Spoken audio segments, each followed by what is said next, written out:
How are we doing this morning, chat? Good morning, good morning.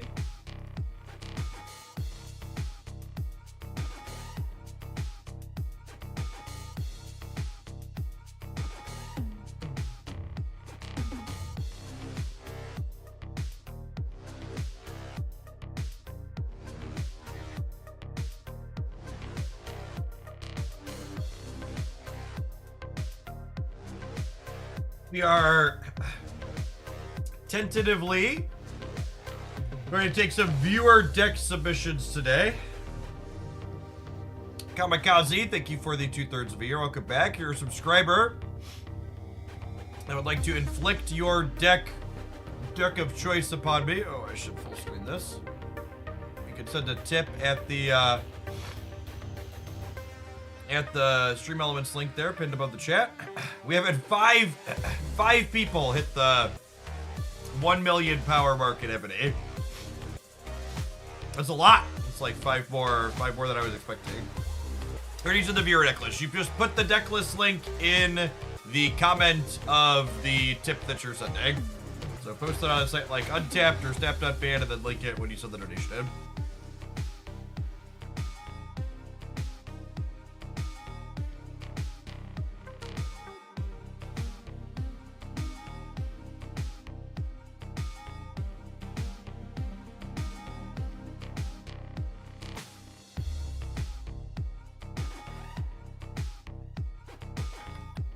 Yeah, Evony's got very reasonable gameplay.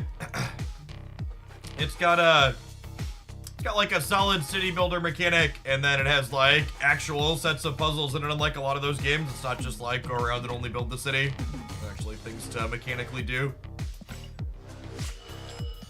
which is nice.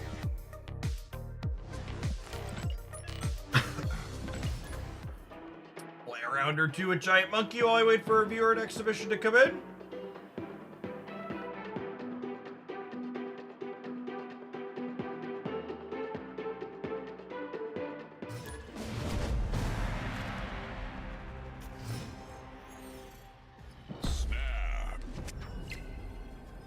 Thanks for hanging out, Smooth Bang. Welcome back.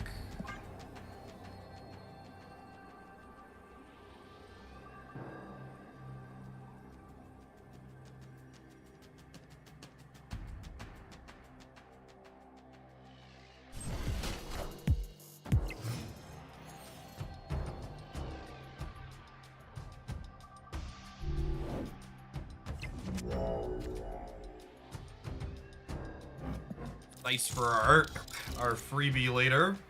The rest of this hand not looking stellar so far.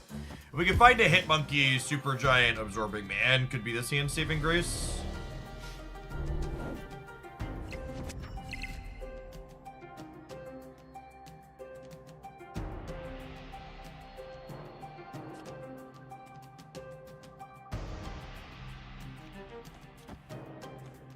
Do this so we have the chance to Supergiant plus Kitty next turn, I think.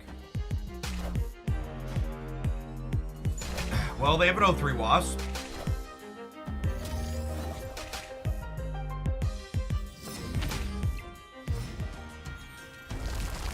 The best site you could upload your... The best site you can upload your deck to is probably SnapFan. You can use this link here and you don't even need an account.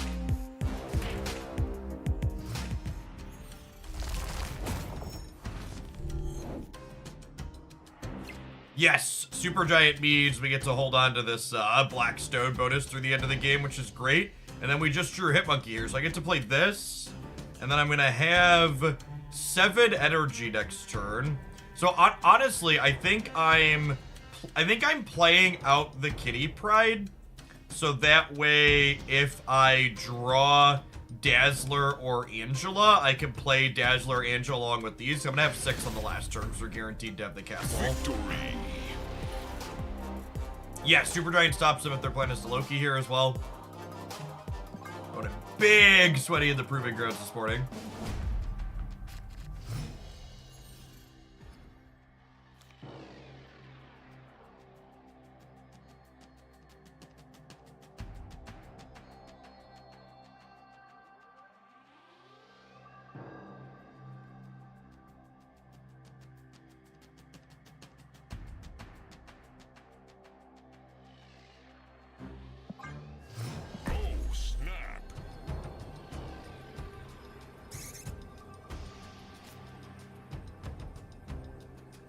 Another lovely opener for us here.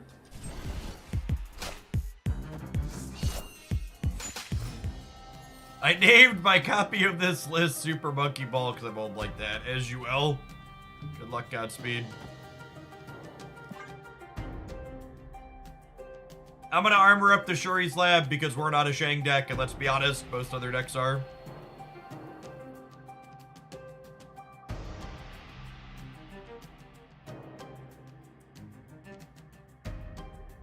So you missed the highlight with this deck, and you're wondering what the Supergiant is doing here. Not only is it a disruptive piece stopping our opponent's turn 5, but if we tuck Absorbing Man under Supergiant and then we end on Hitmonkey on 6, Absorbing Man will copy Hitmonkey.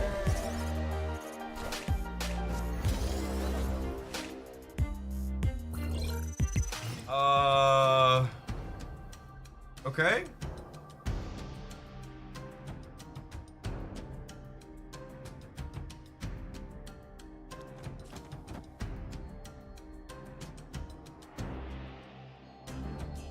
And if I do this, and then we like Absorbing Man the Hitmonkey with Kitty next turn, and then we go Dazzler Kitty on the last turn.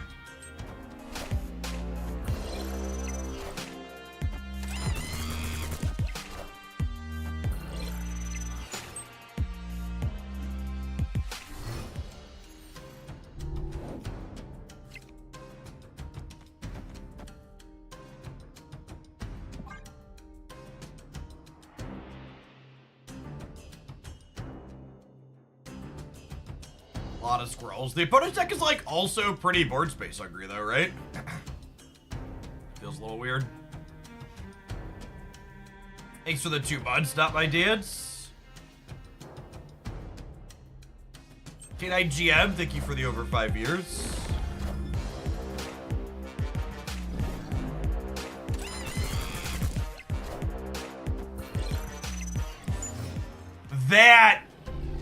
That explains why they retreated to the Supergiant last game. This card is really good.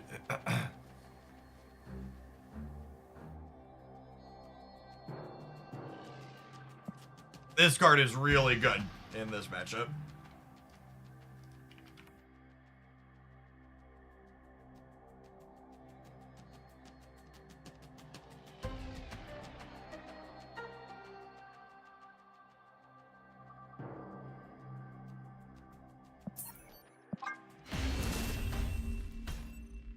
Professor Cheese here is one of the many Marvel Snap cards that Supergiant gets to put in a trash can. It's so funny to me how people who tend to sweat in this game mode, like they don't understand the mechanics of min-maxing the tickets, tend to play this toxic style of deck. I feel like when you're sweating in this game mode, your likelihood of playing Alliance and Professor X and stuff just like goes up so dramatically.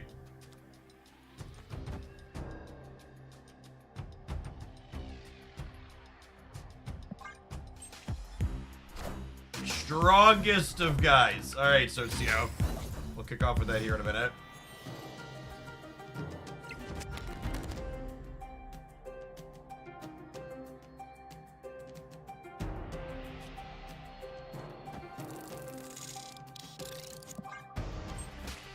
The opponent playing Loki Lockdown. Yes, they are very fun at parties. No, that was not a Professor X Coulson. It's in their deck tracker, chat.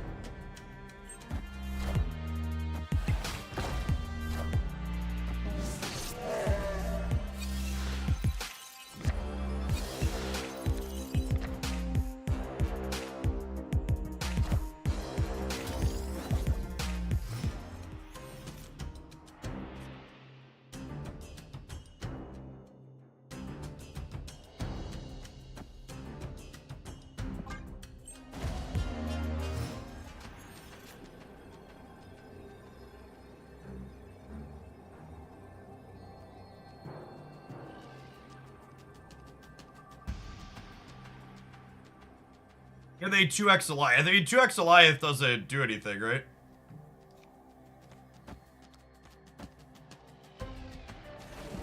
Matters.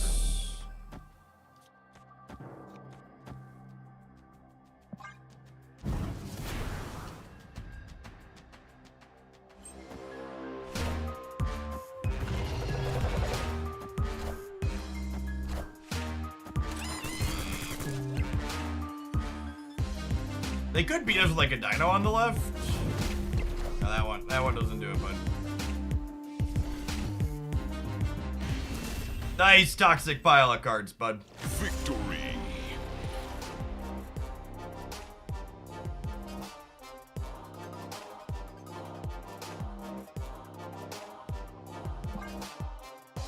Papa Taki, if you have me on Discord, could you resend the deck code via Discord? It gets mucked up when you post it directly into...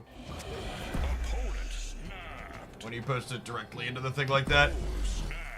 Oh look, opponent finally decided they wanna play the right way. Thanks for the tip shoebox as well. I got those. Who deleted our pin message, Bodge? Be careful with that. It wasn't me. Do do do do do do do do boo do do.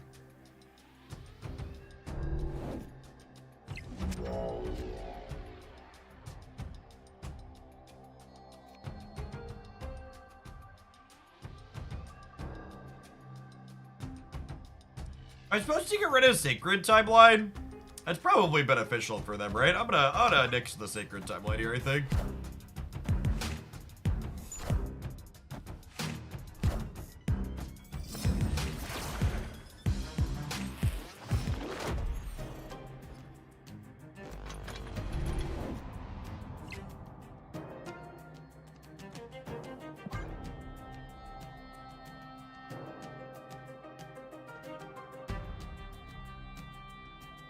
You messaged me directly to help me keep it organized, Papadaki.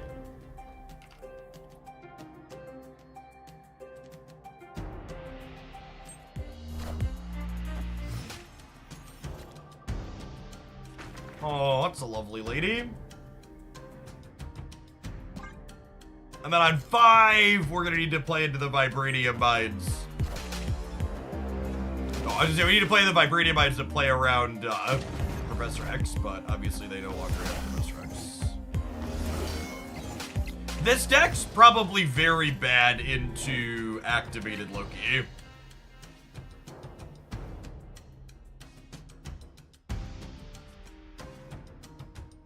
Them being able to play Hitmonkey is very good. If they roll our Hitmonkey in their 5 hits, it's very strong for them.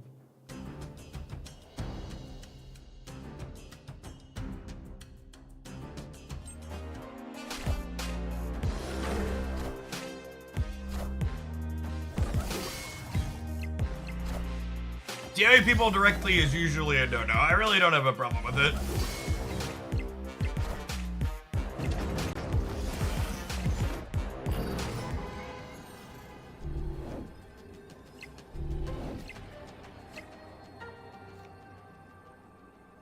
We drew our Hitmonkey through Vibranium Mines? That's so good.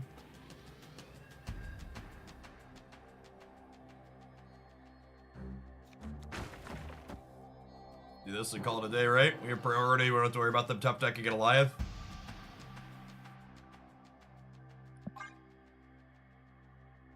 They could have like our Hitmonkey plus our Absorbing Man and then like a Mysterio and others here that gets us, but we have a decent shot with the Hitmonkey draw. Dazzler's going up to 6 over here on the right. Hitmonkey's nice and large. Oh, do they not play for the mid? Yeah, maybe I should read that they're not going to play for the mid with the Angel and the Bishop. If I lose to not having +4 on the right, I'm gonna be a little sad with myself. I should have anticipated this.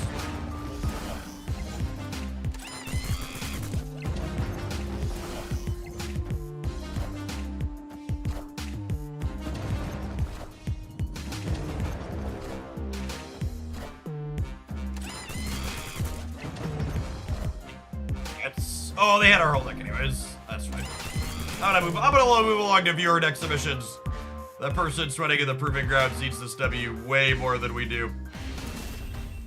We'll help him out this morning.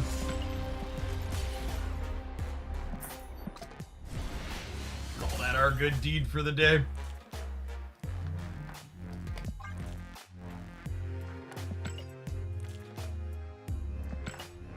Am I crazy, or will Corvus allow hella Apocalypse X to exist? Maybe?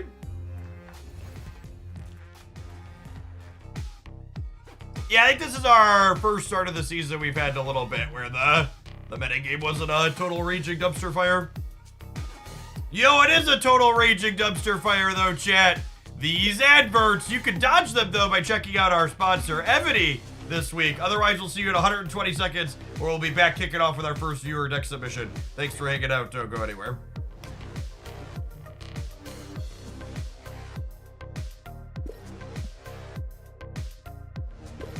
Loopy.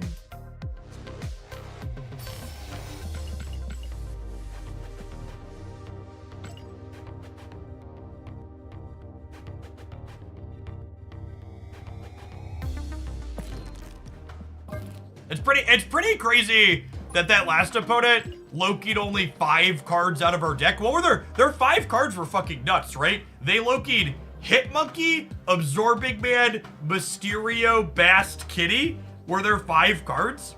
Like if you could pick 5 cards to Loki out of the deck we were playing, like those are the 5, right?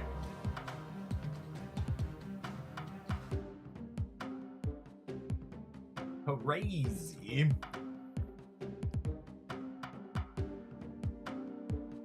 Thump! With the 70-month resubscription. That's quite the duration. Welcome, welcome, welcome back. Appreciate it. Oh, let's we'll sweat a little bit while we get, look at our skull vomiting a rainbow. It's not vomiting a rainbow, is it? It's being pulled apart into a rainbow, I think. I can say it's being pulled apart in a rainbow. It's party either way.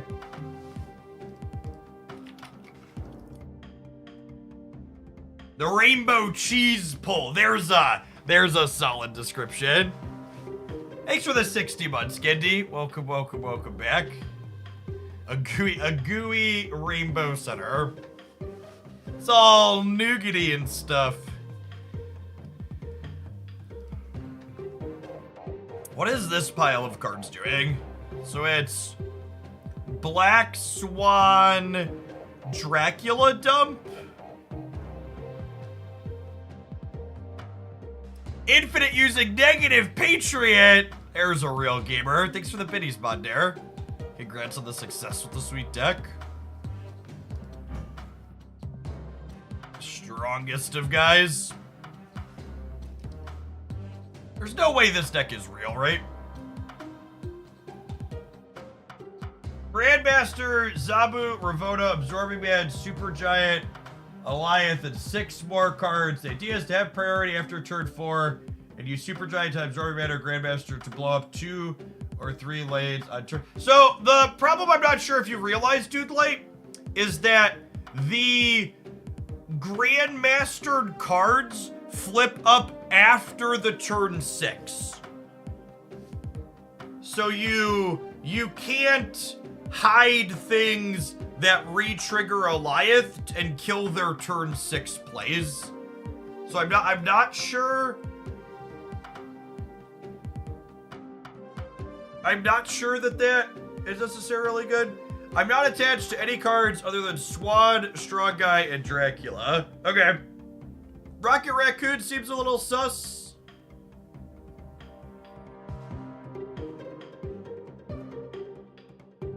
War Machine will counter Supergiant. War Machine and Supergiant don't really interface. Those cards don't have related abilities at all. MSDM, thank you for the 41 months. Welcome back. I'm not sure you understand what War Machine does. Or maybe you don't understand what Supergiant does, but either way, those cards aren't related.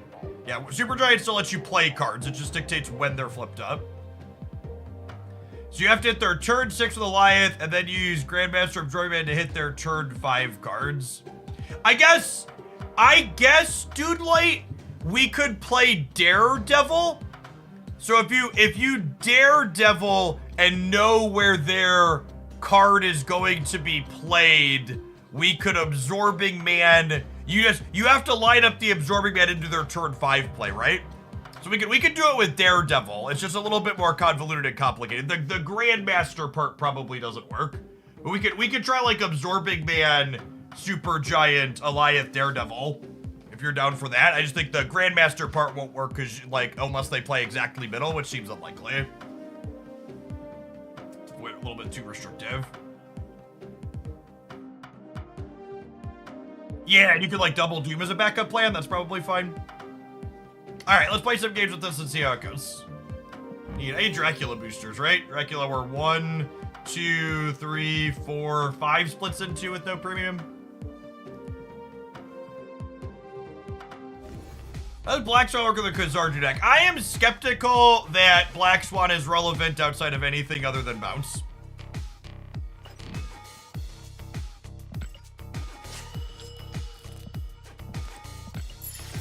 Just wanted to support the stream. Thank you, Zapdos, man. Let's do Supergiant plus Hazmat. You can pick the other 10. No, that sounds great. Using Supergiant as a way to guarantee your Hazmat flips up absolute last sounds fine.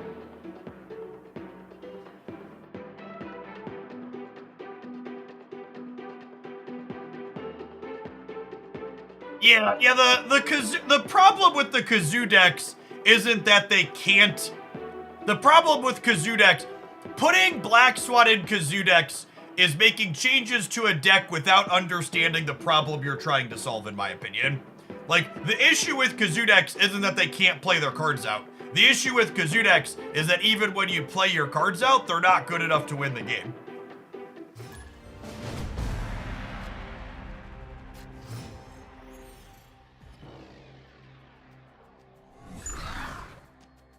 That's the crux of the zoo problem. We could do that when submitting decks. Give Jeff a deck with 9 or 10 preset cards. Yeah, sky's the limit. I actually almost prefer the deck submissions that require me to fill in some of the details. Because at the risk of sounding more full of myself than I typically do, if you give me permission to fill in the missing details, I'm probably going to do a better job than you on average. But yeah, you can send in a full 12. You can send in 2 or 3 cards. You can be like, here's half a deck list, fill in the details. You're like, this is a package of cards that I like. Whatever floats your boat.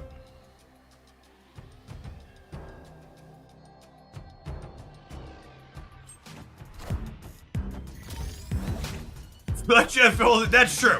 If you let me fill the details, there is a high probability you end up with an Eco Minaro in your deck.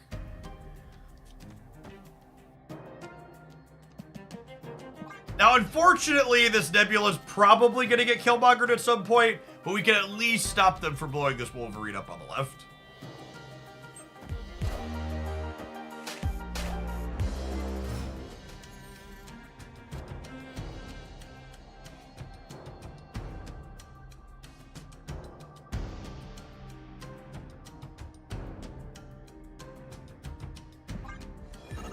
I will say the idea of this deck getting to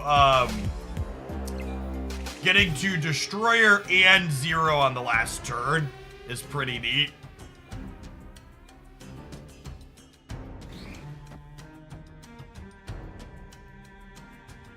We just like actually just play our hand next turn with Black Swan. I want to see Helicarrier. That sounds good. I want to see some Helicarrier too. Thanks for the tip, Frequent.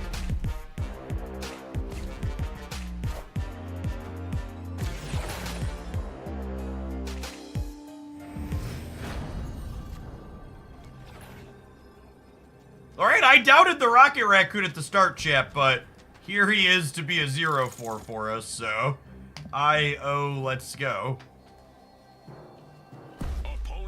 Oh yeah, let's play for 8, bud. All in. We're putting what? This is 27 points into play here. Zola can get us. Never lucky rubber ducky.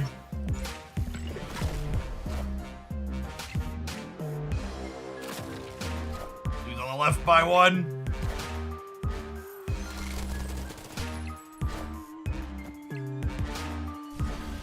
When your Cosmo armor deck eats shit to destroy. Rip. Rip!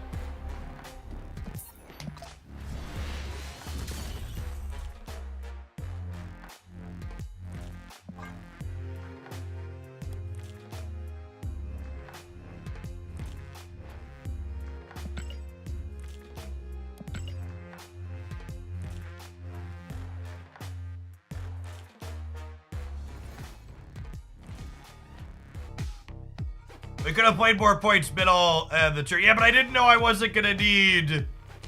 I didn't know I wasn't gonna need Ant-Man on the right, right? You just want to assume that the Destroyer's enough on the right? Maybe.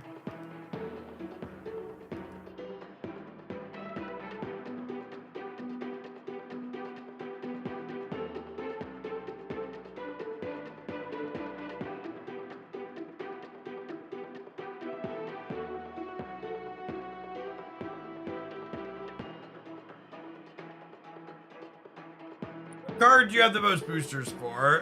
Probably Shang.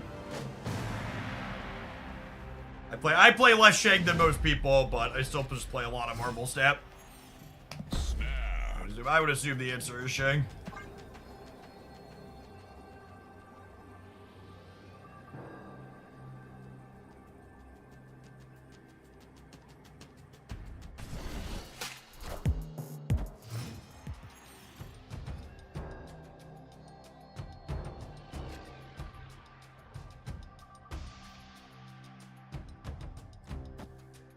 Could be a dangerous location, chat. Strong guy might not be long for this world.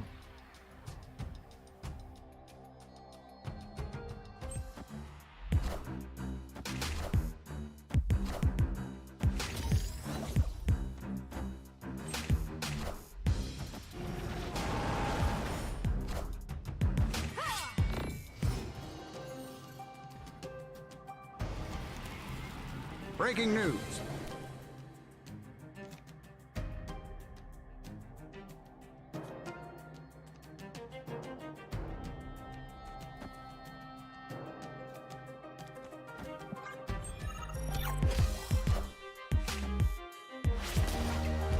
The extra 50 tokens in the bundle in the shop was second dinner very poorly trying to give people a way to fill in having 50 extra tokens, but they shouldn't have put "we're finishing your 50 extra tokens" inside of a bundle like that. That was good value.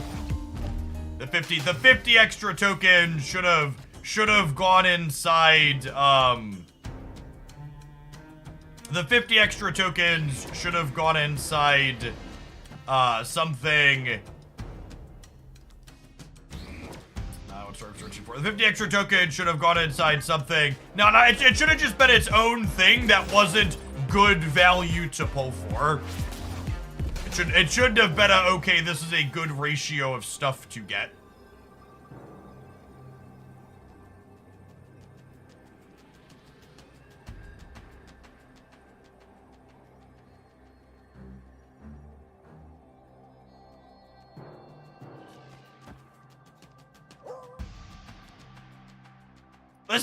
This deck is so shit. I played iterations of this deck before, Black Swan. Socio.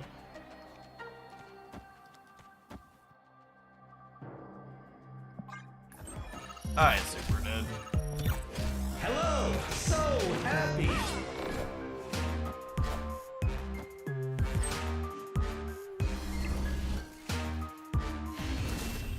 It's just so hard. I don't know that Black Swan really solves any problems that this deck has. Like it's super novel, I guess, to be able to like play your Destroyer plus a bunch of ones, but like again, it's kind of like oh, I'll play one more for posterity's sake, but it's kind of just like another good example of like when you look at Black Swan and you look at this deck without Black Swan, I ask myself like, what problem am I solving by adding Black Swan to this deck? The answer is just like there isn't one, right?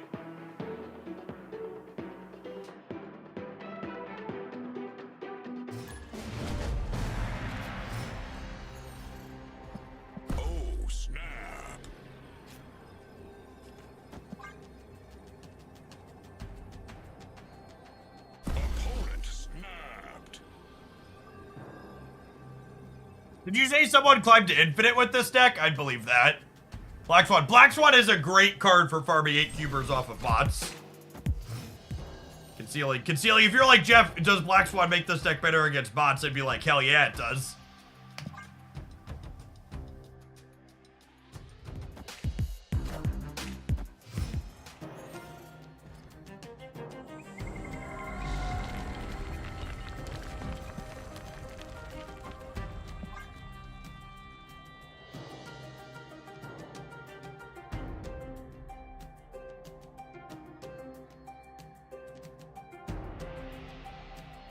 You should do something with Wog, Modok, and Helicarrier. Discard the cards it makes to res them.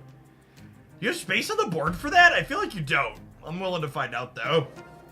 Alright, I think that submission from ZXCV will close viewer submissions tentatively. I got a number of them waiting.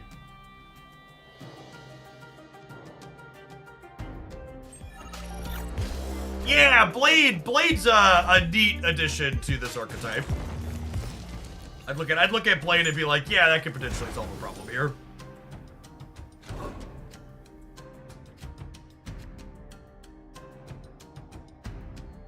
And one of the things Black Swan does that's like kind of actively bad for this deck is if you don't draw Dracula on exactly 4, you can't Black Swan and Dracula, right?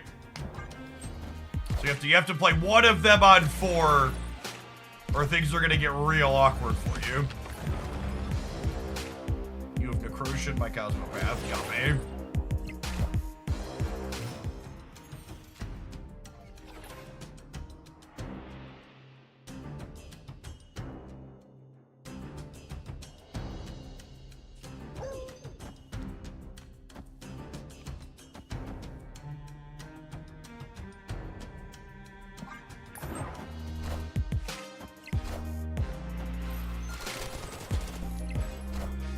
Look at that Rocket Raccoon Nebulous energy, chat. Just good deck building right there. And like even here, right? Like I Black Swanned, and what did it do? Absolutely nothing. Like I Black Swanned on 4, and then I ended with extra energy. She was a 3/5 that I played on turn 4, so could have been a 4-drop. Yeah, exactly. Oh, and I can't do that because it'll get zeroed. What is Black Swan? I mean, Black Swan is good for, Black Swan is good for, what's it called? Bounce decks. Dalrand, thank you for the 6 years of support. Welcome, welcome, welcome back.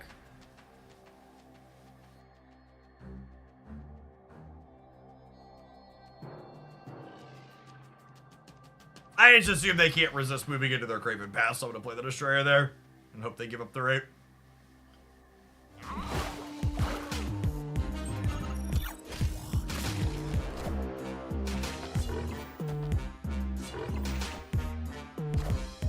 I don't think Black Swan likely belongs in. Juggernaut into the path you're deterministically losing. Okay. Sure. Sure. He's probably gonna Werewolf decks too. I mean, Werewolf and Bounce are the same deck. Werewolf decks are Bounce decks. I think with Werewolf being pushed to 4, Werewolf is largely just about cards.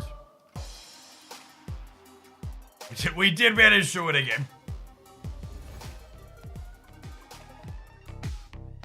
Well, we won a game against someone who made a turn 6 play that lost to what was going on board. When they had plays that could have beaten what was going on board. The bold strategy, Cotton. All right, we won, Soster. I can't retire the deck on a W. We gotta let it fire at least one more shot.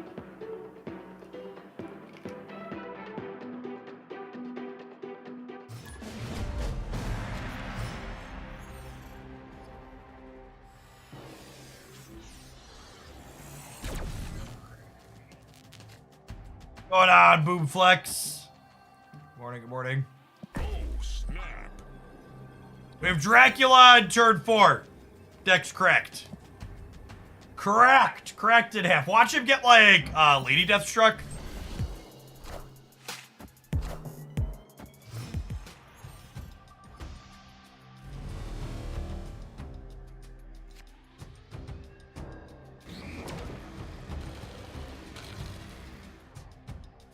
I'm gonna curve 0 into Black Swan to try and fight for Castle Blackstone.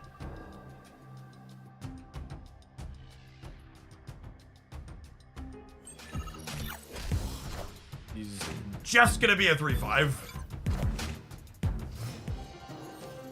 Deadpool! Hey, I'm in danger!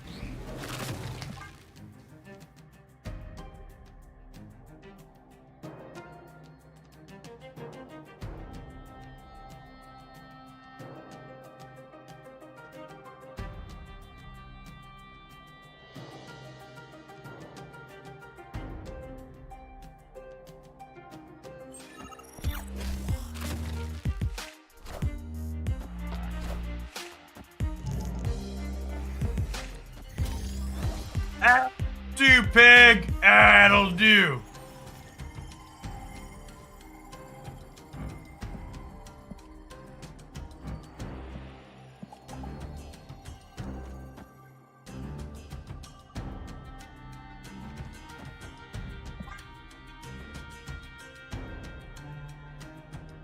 I'm gonna put Dracula in the middle, and then we're gonna try and empty our hand so I can play Destroyer.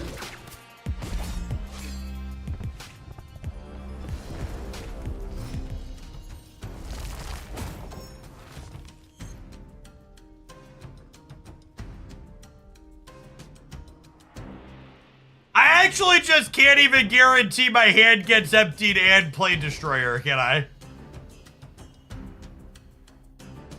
I guess I can play like Ant-Man Blade and discard Destroyer, and then I play whatever last card I draw next turn, but then I can't turn on Ant-Man. So I can like, I can't play Destroyer and guarantee that Dracula hits Infinite is the problem. And I think I need Destroyer in order to win this game. So I think we just have to take a Drac 50-50.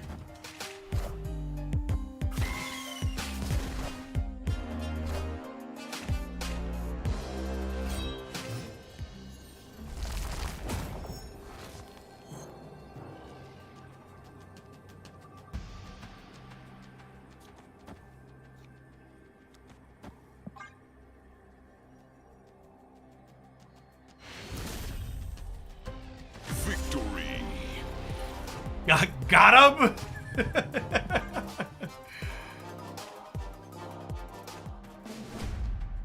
Oh, snap.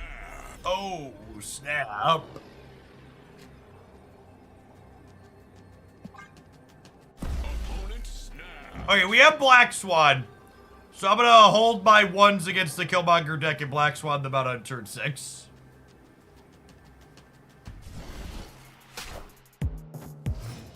Thanks for the tip, Brett. I think we're tentatively full on deck submissions for the day. I have 1, 2, 3, 4, 5, 6. I have 7 in queue after this.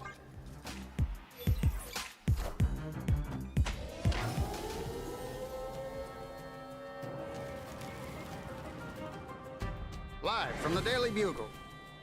There is Shang-Chi Destroy deck. Because of course they are.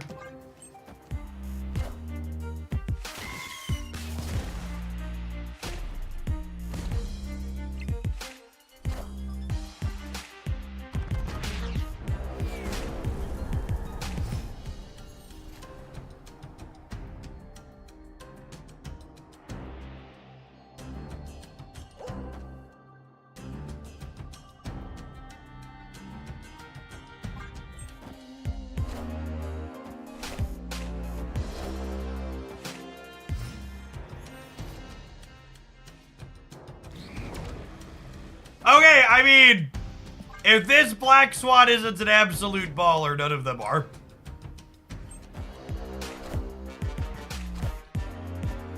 This is the dream, gamers. As good as it gets.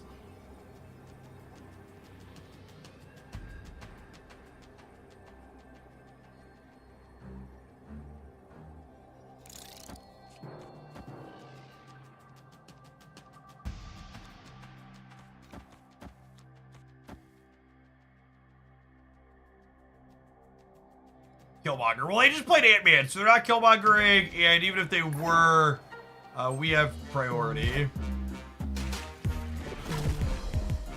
Or they have priority, I should say.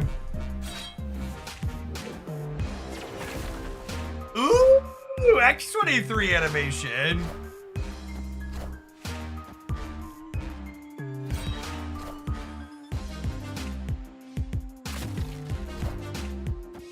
I did enjoy your message, Red. What are we doing today? The same thing we do every day, make them kneel.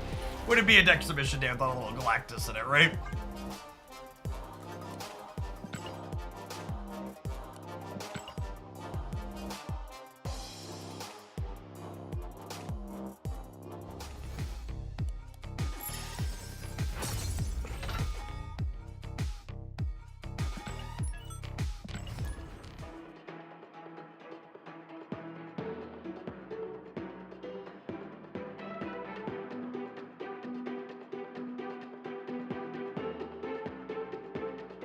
Alright, we're gonna let this deck try and get its gold ticket. We'll take an ad break. We'll roll on to the next viewer deck, huh?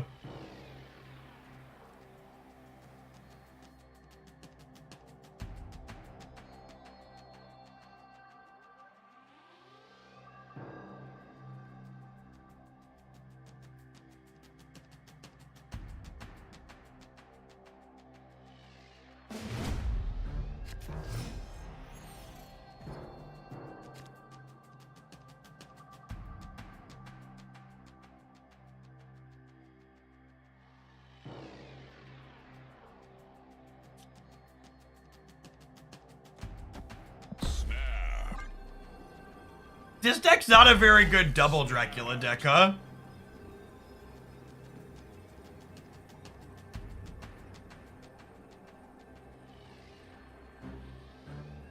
Could be an okay zero my destroyer deck, though.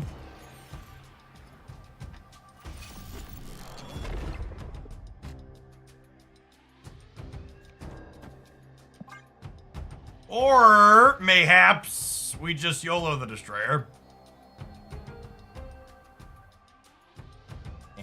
Mayhaps, we YOLO the destroyer.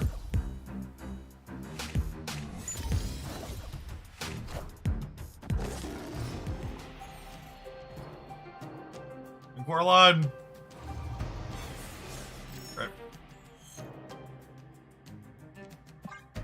We vibe in.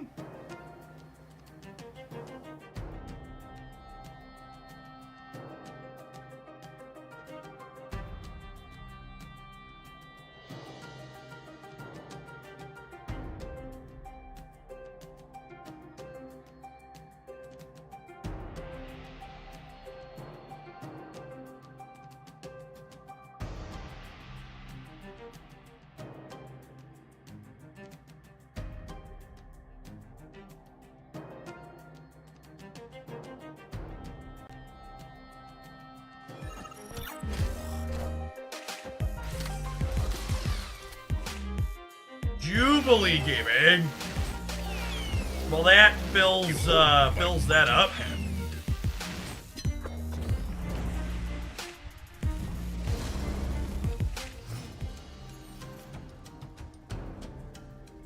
I think that might actually be good for us. If we can draw Infinite, we can pass on 5, Infinite on 6, and then 0 Destroyer on 7. I guess they could Iron Man the left and then play a Living Tribunal and we probably lose.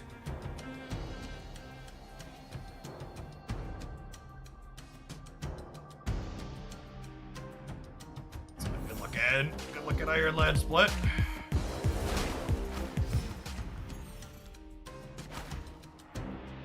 Ooh, that gives me some extra draws, because now I can do this, right?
this is just one of the many clean examples of this deck just being mediocre. Like, this deck for a long time was really competitive and would pop up and put up results, but it's just the numbers this deck produces just aren't large enough to be competitive without it.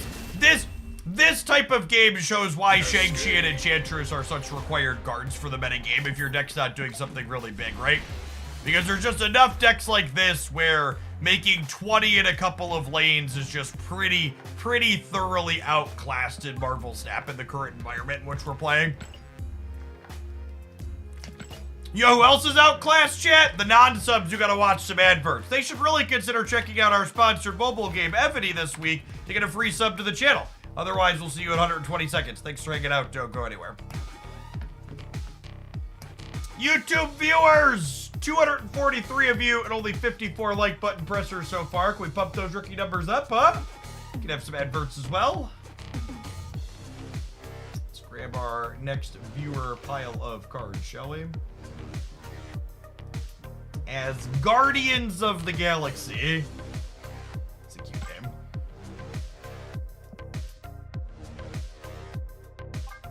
Morning, Jedi. Thank you for the 2/3 of the year. Welcome back.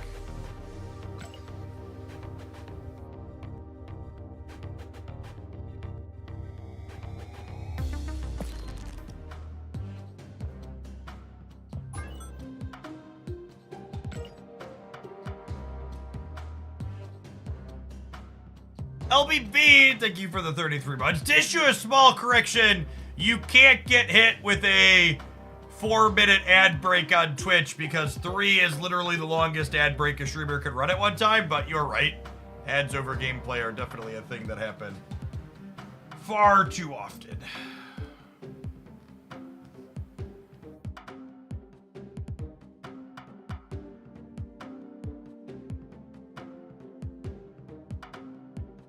Cute idea. I think I probably want Beta Ray Bill. Oh, Billy boy.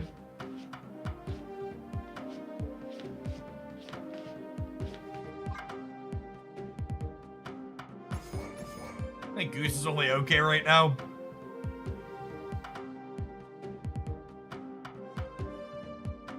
We'll keep Odin. Odin into your Jean Grey path with Gamora on turn. The last turn is cute. The deck's probably better with Storm over Odin, but I like the novelty Odin adds to the deck, so we'll start with him.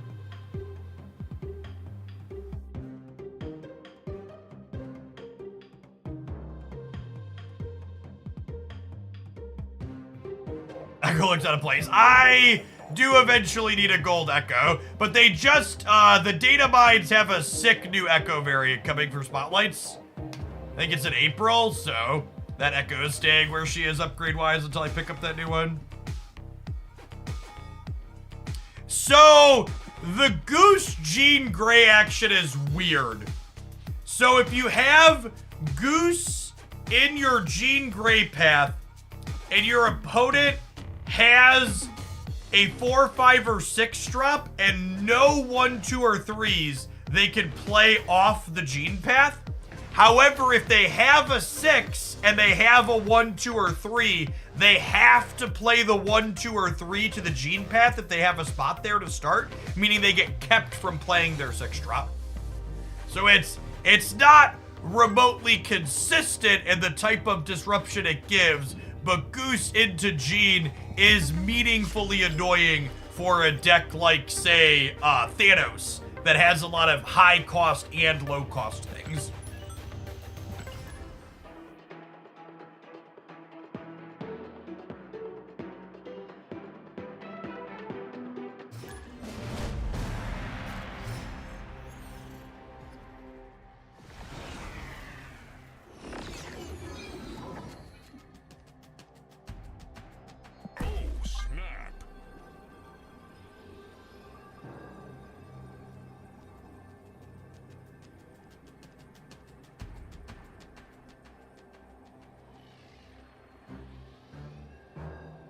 So theoretically, Goose, Jean, Master Mold have disruptive synergy.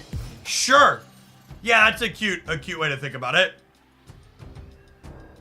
It's a technically correct bundle of stuff.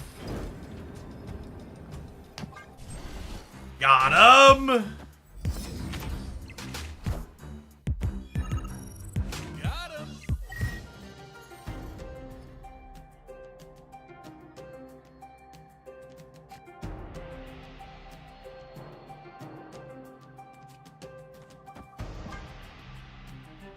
How do you feel about Heimdall or Thanos in a move bounce deck? I think Thanos is very bad in a bounce deck. Thanos stones draw you cards, which make bouncing your cards awkward because your hand is going to be overfull. Yeah, there's a ton of fantastic art in the data mines. The Asteroid M's super awkward here, because it means my Thor and my Beta Ray Bell both end up in the same spot. Can't spread them out. Furiously scribbling down Goose, Sheen, Gray, Master Mold for my next bad deck idea. I mean, yes, it's adorable.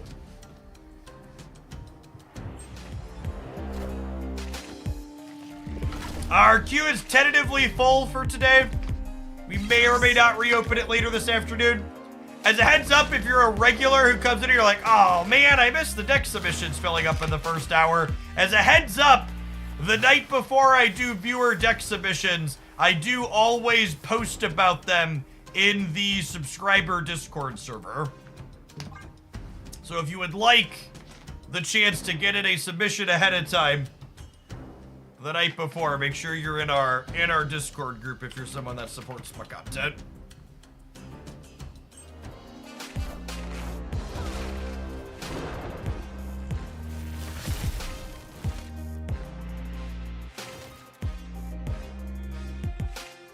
We did have a helicarrier submission, yeah. So Odin here re-triggers the hammer and gives us an extra Star-Lord here, so it's technically 11 on the left. While obviously Odining Stormbreaker is more stats than Odining Mjolnir, I think I'd rather Stormbreaker right just to keep them honest and make them play here. And I'm already gaining 18 in the middle up to 28, which is probably plenty. We're gonna lose to an Arnim Zola, unfortunately. That just is what it is. Warning for keeping them honest over here. Mjolnir, to me. Are ye worthy? Oh, I've never seen his animation go off lane before like that. That's adorable. Mjolnir, to me. I guess it's worth noting that if I had swapped Mjolnir and Stormbreaker, not trying to keep them honest here, we still would have won, because we would have ended up +6 here in the middle, right? Up to 34. We would have won both lanes regardless, because Odining the Stormbreaker would have been +4.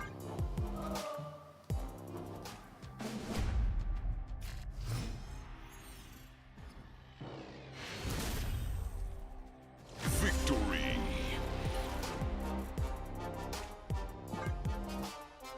Just click the wrong button. We've all been there.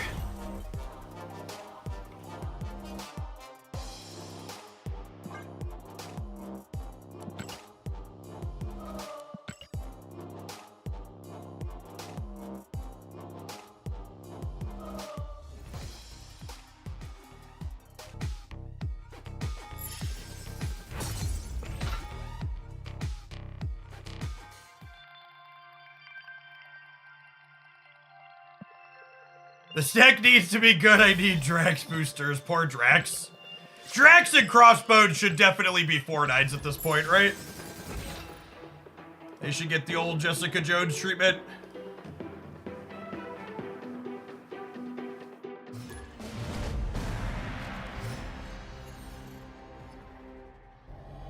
Snap.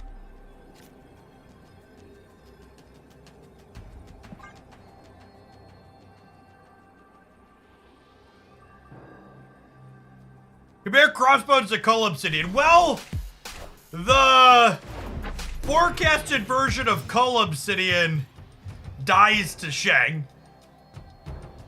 So I'm not sure that that's a strict comparison slash upgrade. What is this monstrosity? This is very clearly as Guardians of the Galaxy, chat.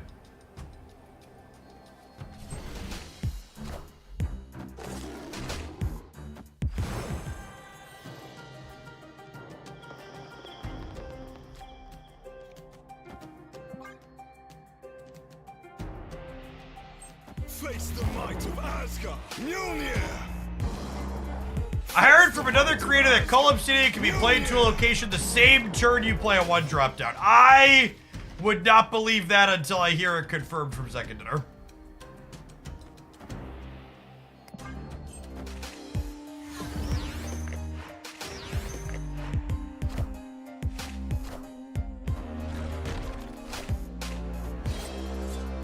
Can you link the Glenn Jones Discord answer, please and thank you.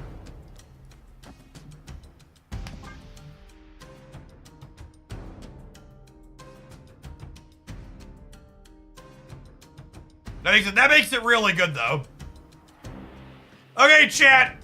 Toot toot all aboard the full cope train. But does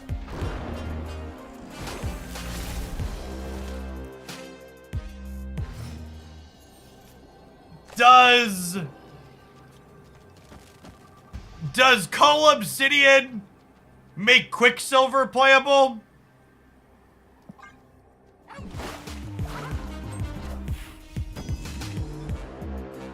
Mjolnir, to me.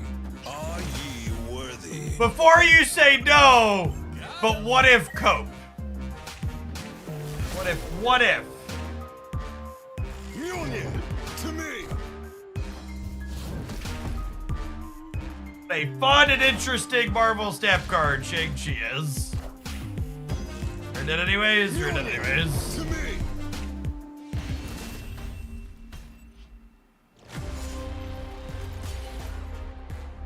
Spending points to say no.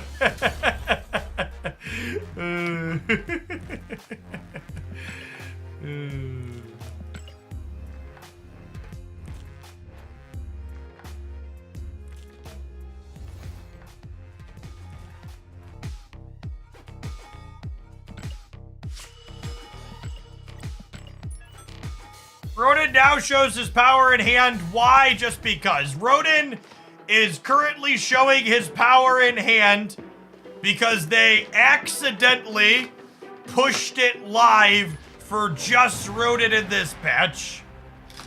This patch had what appears to be a lot of accidental slops in it like that, which was probably one of the reasons why it was delayed. So they've mentioned that they intend to eventually have all ongoing cards display their power in hand. And that's a tech they're testing in their test builds. It's also worth noting that functionally, this will be different than what Null does now, because displaying their ongoing power won't make them give that power to Dracula when discarded.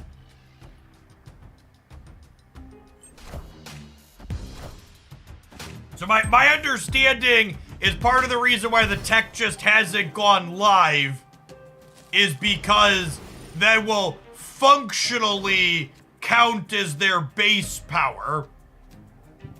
That's my understanding. That understanding might be incorrect, but that's my understanding of what's happening. We'll watch the world burn here a little bit this morning.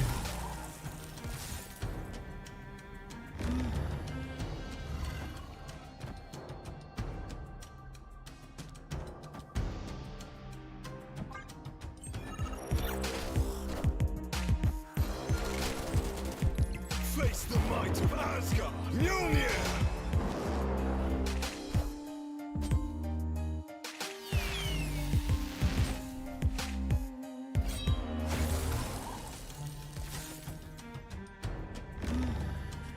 She ain't great good against Lockjaw. She's alright.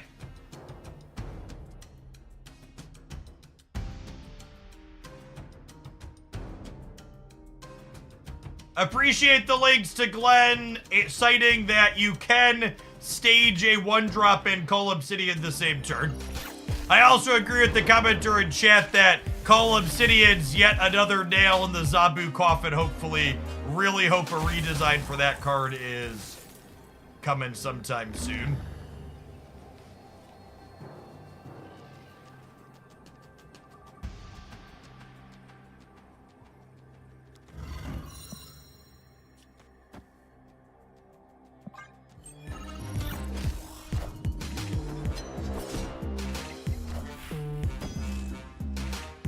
Union to me. Minions to me.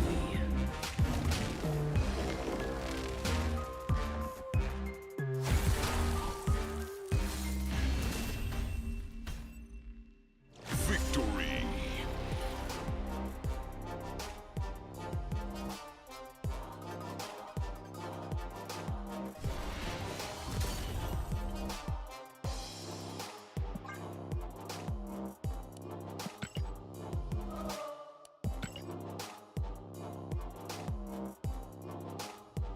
Lockjaw's Gene Gray.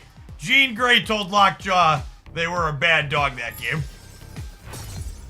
Thoroughly put the puppy in timeout. Gene Gray is Series 5, unfortunately. What are Gene's stats, by the way?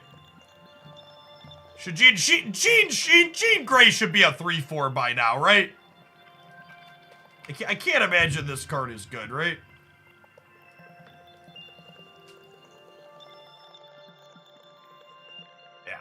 Yeah, so she's one of those cards, and I'm surprised she hasn't just gotten a bump via OTA yet.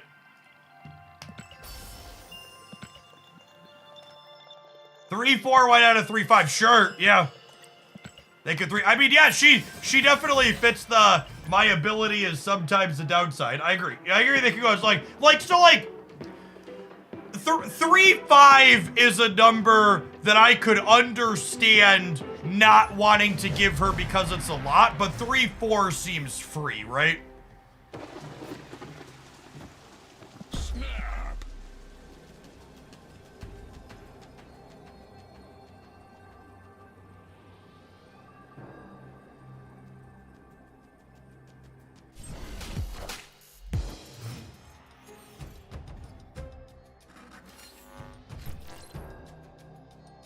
I think she definitely qualifies as a Hallmark character, yeah?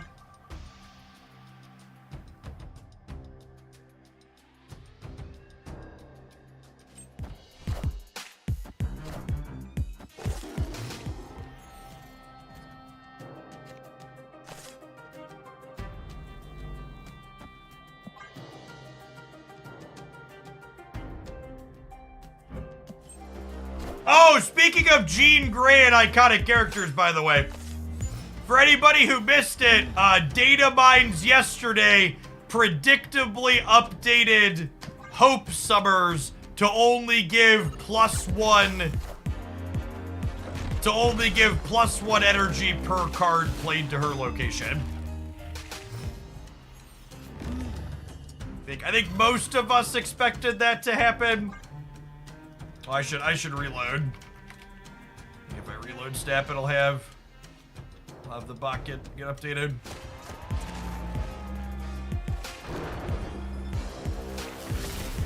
Is that a good one to draw for the center chat?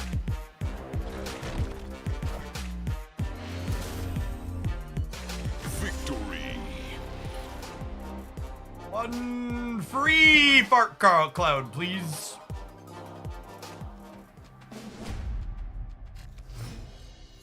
Thanks for the Spectrum Destroyer list. Just at Infinite took me around 6 hours to go to 100 from 73. Nice, Sharar. Yeah, I think that list is really, really solid. I was really, really impressed with the Spectrum Destroyer list when we played it. That's good stats on Untap too. Sus instant retreat. I mean, I got a raft card and I drew Jane Foster. Like, there's nothing sus about that at all. This is one of those spots where like, it's kind of like, this is where they like didn't think about conventional wisdom versus context of the board. Like generally it's good idea to play your Nebula off to the right to make your opponent play into an unknown spot. However, making your opponent play off Astratum and pull in is, like, good, right?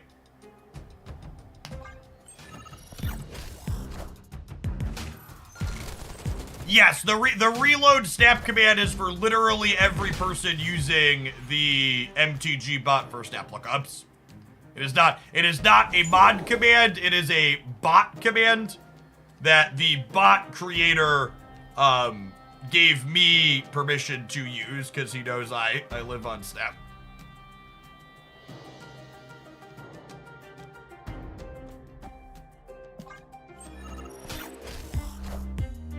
I am Groot.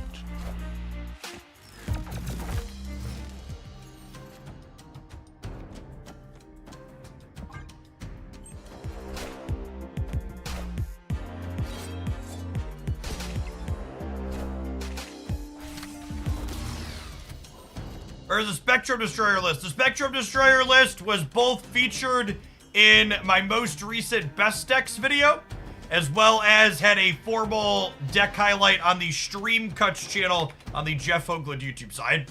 For the regulars, if you're not aware, for the last couple months now, I've been doing longer direct cuts from the stream with no editing on the YouTube Jeff Hoagland channel.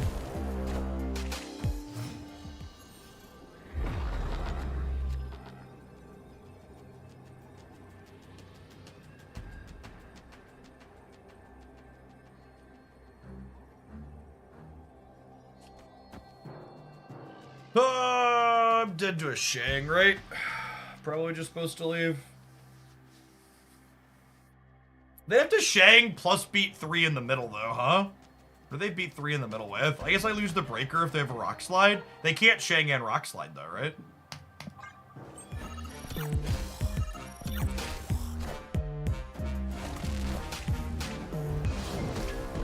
Like Shang Zabu, we win? Shang Jeff gets us. I think it's fine staying to losing to exactly 2 cards there. It's a lot less likely it's closer to a coin flip than 75%.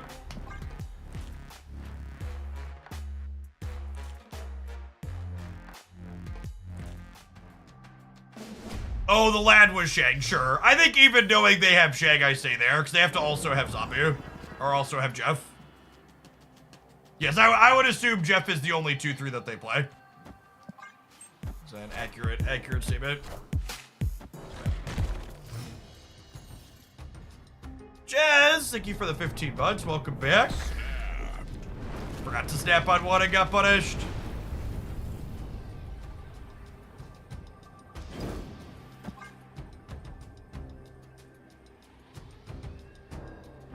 Lovely bitty baby Groot.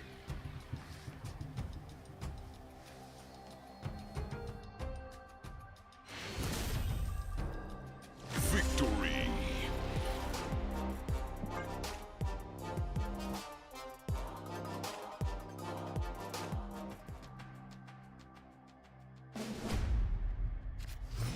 The 15 months, Carusi. Welcome back.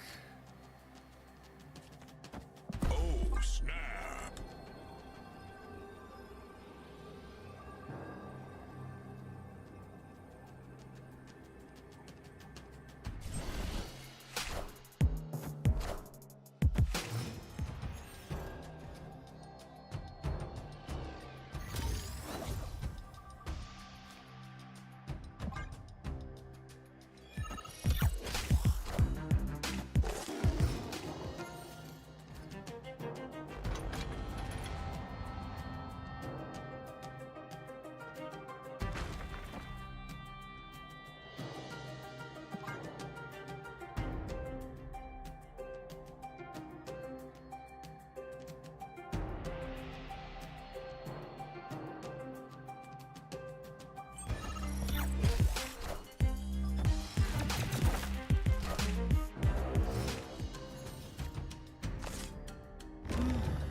I think I do this.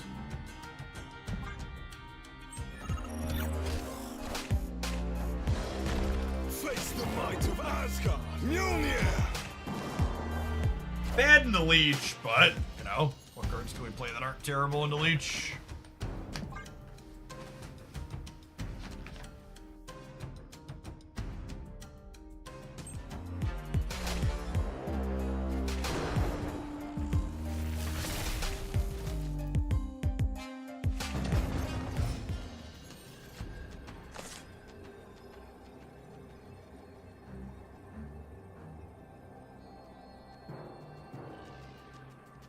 I think saying having a deck building requirement is a downside is kind of a cop-out. I think saying having a deck building requirement is a downside is like playing real fast and loose with the definition of a downside, how many people like myself would traditionally use it.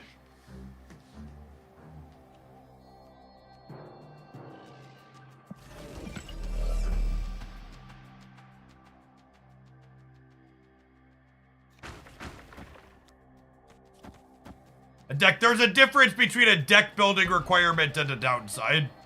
I'll pull up what. So, the direct quote from Glenn here. I previously discussed how Black Swan isn't as pure upside as some have said, given that the deck building requirement has a fairly real opportunity cost and needs ones to thrive. So, like, Glenn's 100% correct that Black Swan's a card that has a very real deck building requirement. I don't think anybody reasonable would argue with that. However, having a deck building requirement is very different than not having a downside. Oh my god. We were dead anyways, right? Rip. Mjolnir, to me.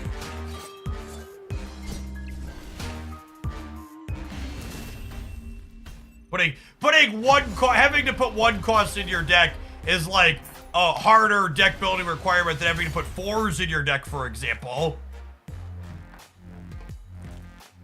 You know, it's not a big deal having to put 4s into your deck. You want to play a bunch of fucked up 4 energy cards anyways.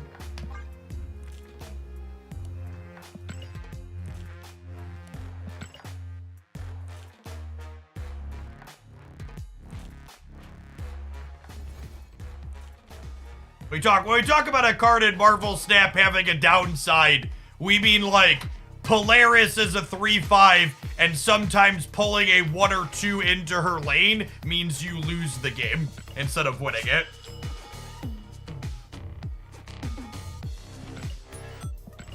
You can play Deathlock as a 3/5, but sometimes you can't play out a 3/5 stats into a lane on turn 6 because he would blow your other stuff up, so you can't just add his numbers there.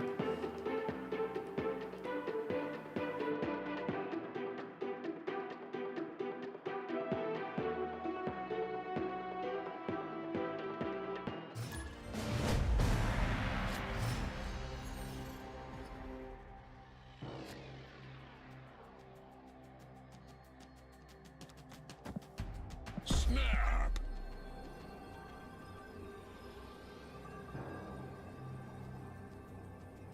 To me, it only gets to be a downside if you come up with at least a handful of circumstances where Cyclops is a better card. That's honestly an elegant way to think about it.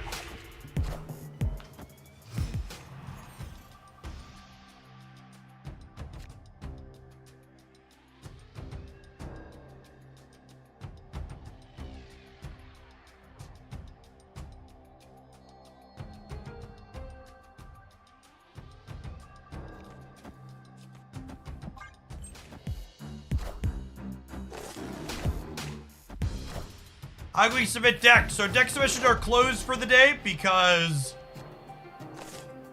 we have taken as many as I can take, I think, before the stream is done. But on days where deck submissions are open, if you are subscribed to the channel, you can send in a deck for a $10 tip.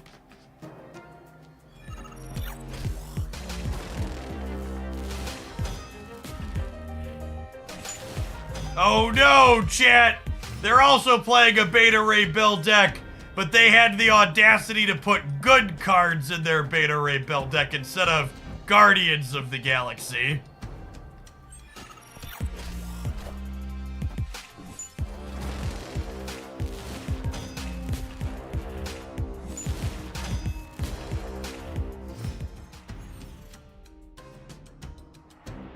nerve.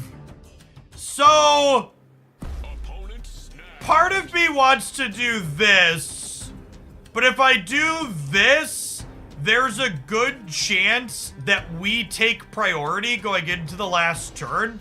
And I think I want to just bank on the 1 and 3 to draw Stormbreaker, and then just go Stormbreaker Odin, right? I think we win if we draw Stormbreaker, go Stormbreaker Odin. So I don't wanna risk. Yeah, we'd have taken priority here. Because they're 100% a Shang-Chi deck, right? Like, I think Shang-Chi is more likely than Goliath here.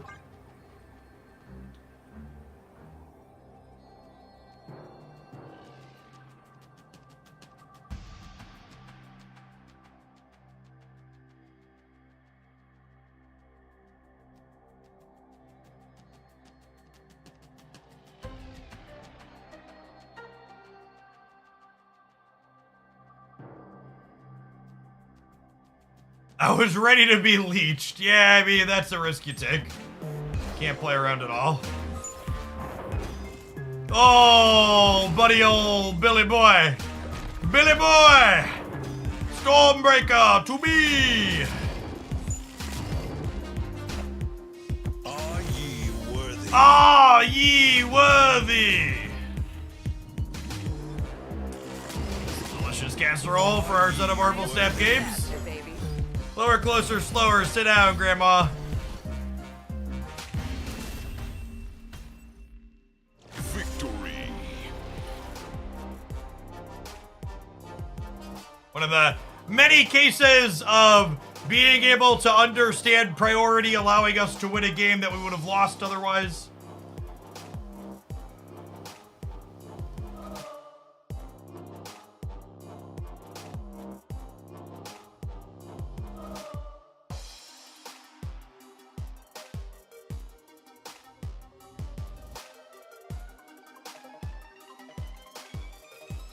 Waiting for our opponent to do something.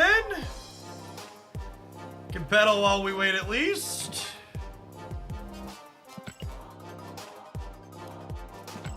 Feel the burn, burn the cubes.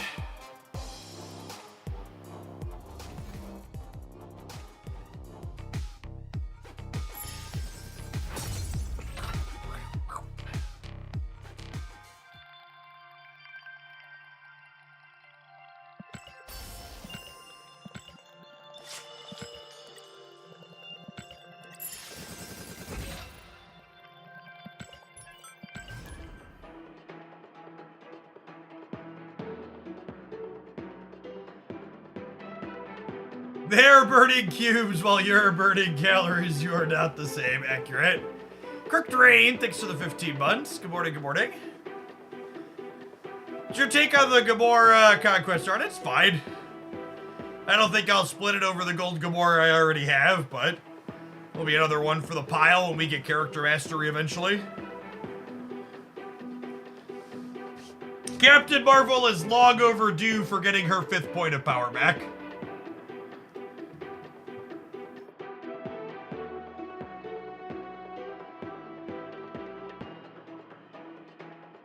Yes, if you complete any of the requirements for Evony, whether it's the absurd 1 billion power or just to keep level 5 or 10, you DM me a screenshot of your accomplishment to claim your gift sub.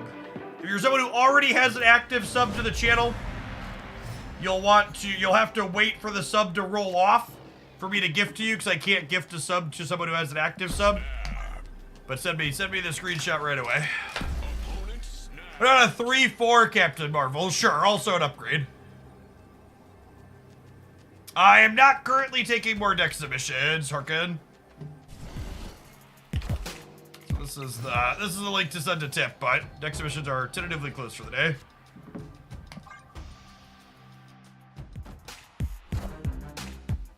On deck submission days, if the link is not pinned, submissions are closed.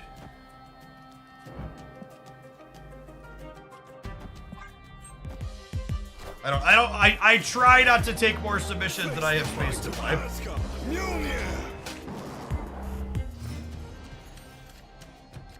With Zabu, she's basically a 3-4 already and sees no play. That's not really a strict, honest comparison.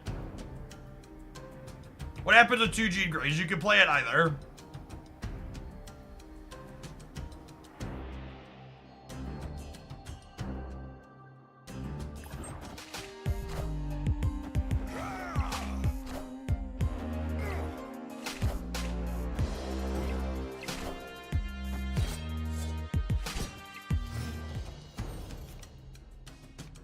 Okay, Jade into Hammer Odin probably wins this game, right? Because Thor will dominate the throne room, which seems fitting.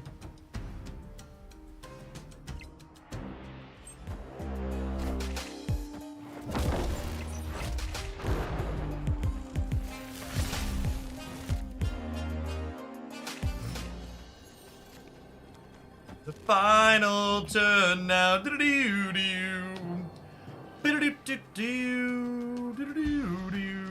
Yes, Martyr will consider the Ant-Man bonus while jumping. She'll also consider things like throne room.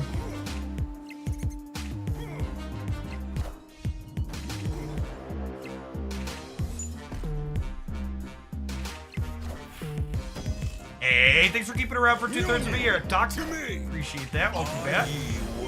Are ye worthy? Ye are not. Mjolnir to me. Mjolnir to me.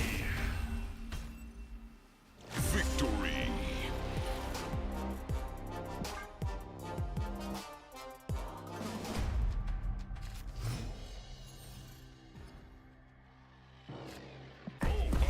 Snapped. Palms are sweaty. Knees weak. There's cubes on their sweater already. Alright, I gotta pedal extra while they're sweating. It's only fair that we both sweat. It's impossible for me to sweat in Marvel Snap of the Silver, so... Gotta put the pedal to the metal.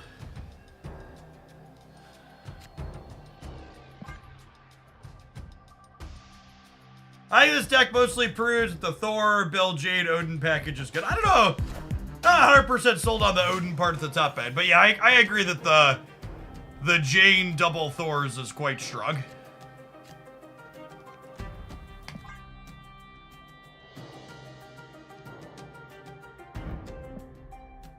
That is a quality piece of Ant-Man art.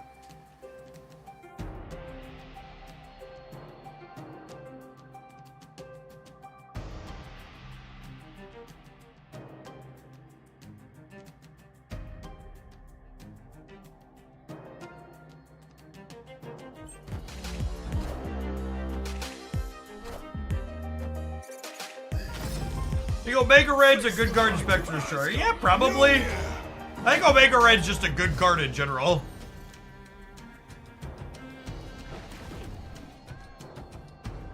Alright, Drax, don't fail me now, bud. Nailed it.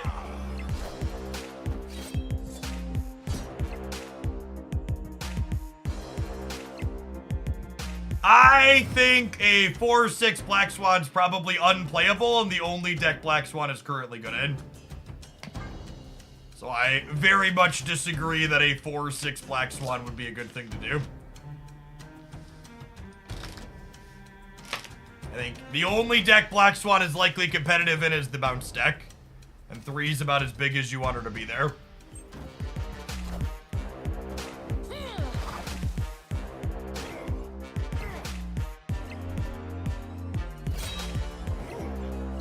Risks. The risks of playing Shauna on not turn 6.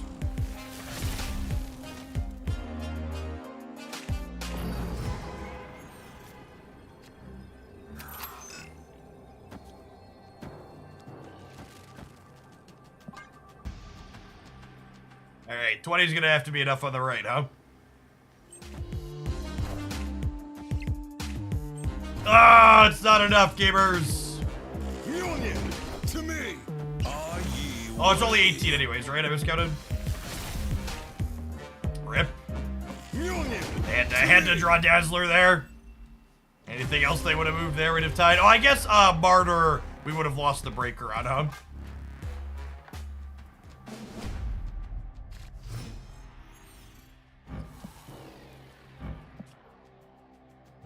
Opponent snap. Oh, snap.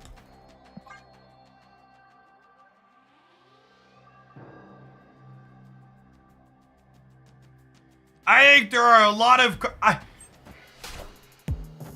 I think second dinner... And they talked about doing this for 6 drops already, and Glenn's kind of hinted they intend to do it for other costs as well. I think in general, all of Snap's been power crept a little bit, and they need to reassess their stat lines at basically every stage of the game at this point.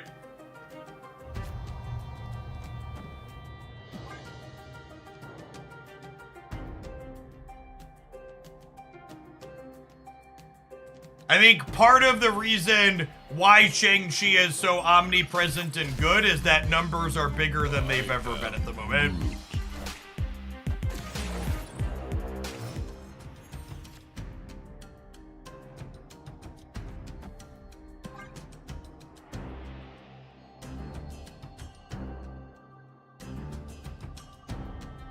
Is there a stat line in Black Swan where it might be playable in Khazar Kairia decks? Khazar Kairia decks aren't struggling because they can't play their cards out. Khazar Kairia decks struggle because the numbers they make are not relevantly big enough in the current power creep format that we're talking about.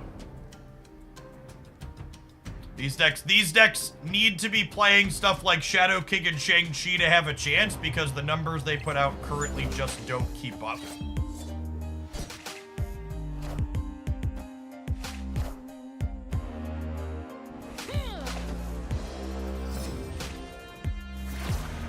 They're getting rid of the spacer. I was like, what are they doing?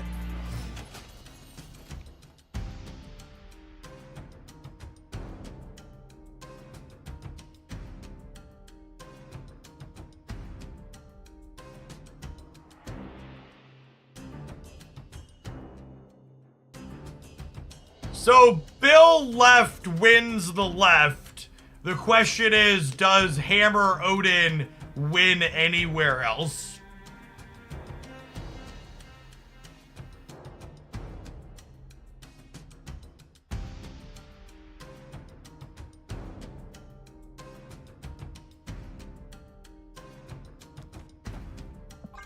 Will be a coin flip to draw the hammer here. Just not sure that drawing hammer means we necessarily win the game.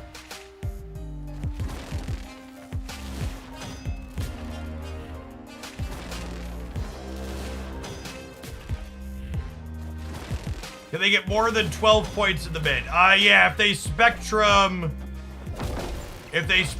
left, All systems go. they'll add 12 14 mid. Yeah, we swung and we missed anyways.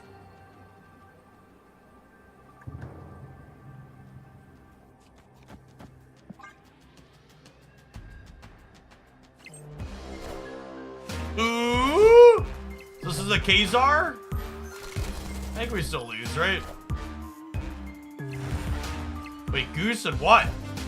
They just don't have Khazar or Spectrum?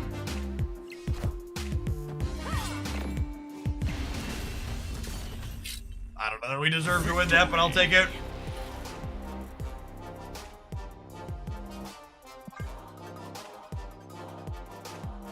Did you hear about the Multiverse Cup for Snap? I do not know what a Multiverse Cup is. Is it an official second dinner thing or a community thing?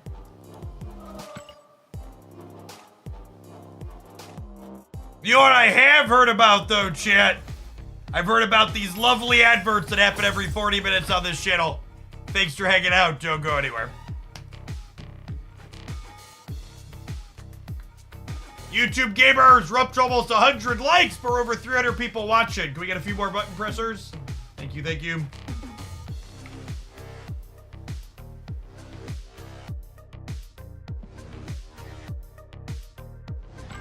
Something in the news tab.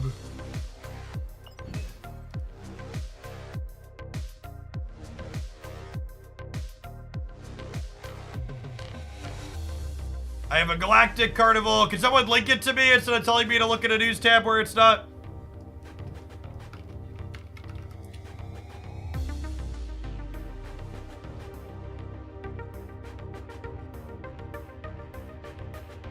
I don't have it on the news section here either. Yeah, give me a link, gamers.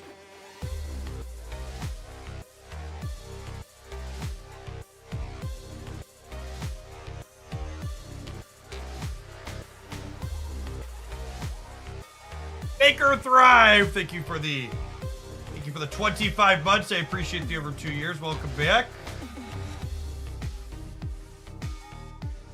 Next viewer pile of cards, huh?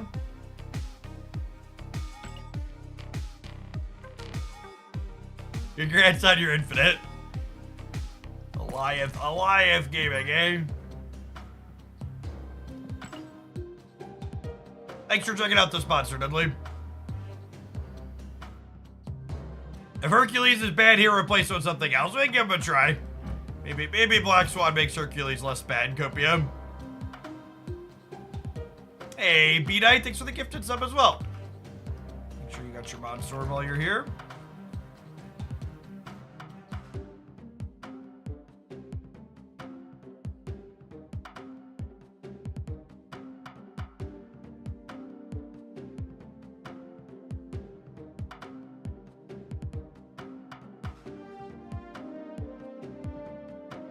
Oh, yeah, these people DM'd me on Twitter. A smaller tournament series things, bang out gold and stuff. It's good to see community stuff like that for Snap.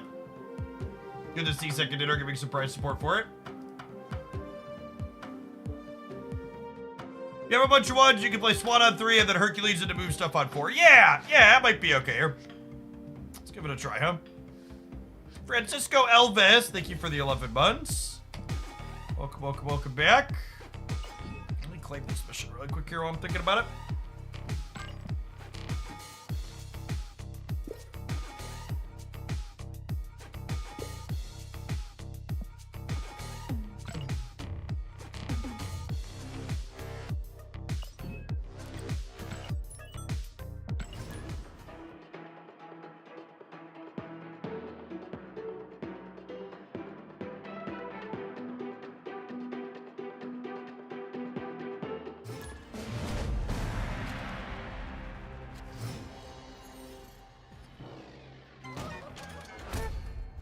Opponent snapped.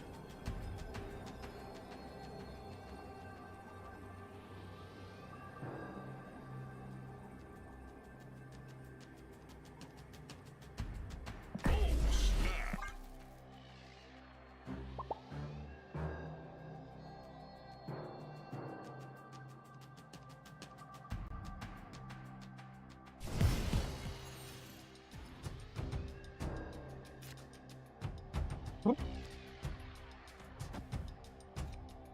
Dagger.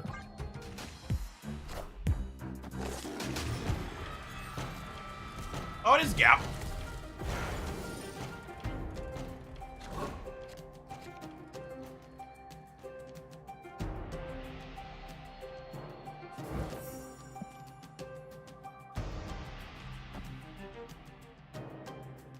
I can play Dagger out so I don't miss a draw.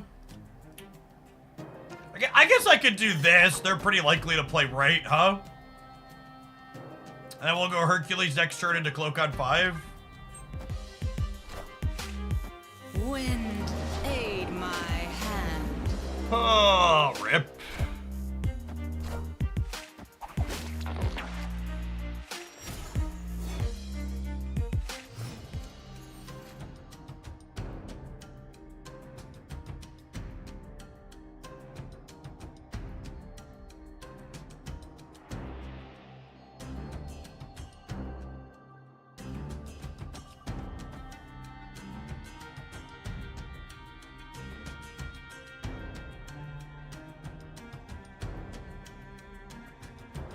Alright, I don't know if this is correct, but it should be fun, so let's do it.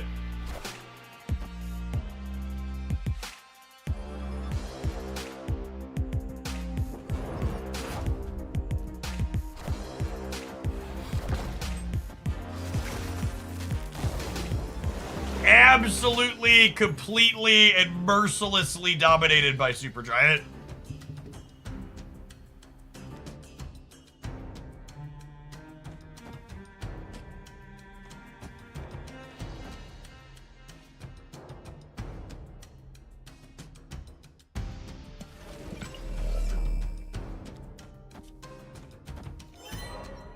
Oh my god, and their Iceman hit my thing, so I can't even set up a big Hercules play here.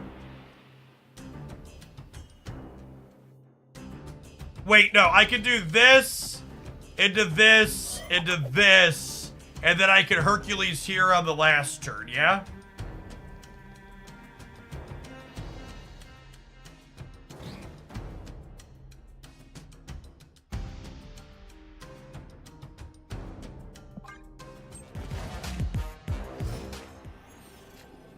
I'm about to get, like, Goliath out of the game, right? That's what's about to happen. How do we win the non-dagger lane? Isn't that always the question you gotta ask, Move? How do you win the non-dagger lane?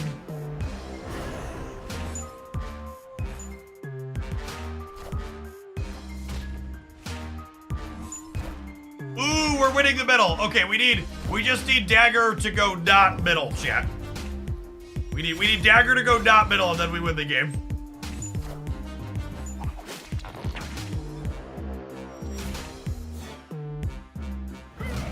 Thank you, Hercules.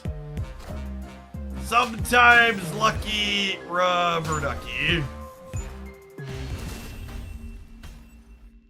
Victory. Didn't get Goliath, and we won a 50-50. Chat, bestow my heart. Bestow my heart.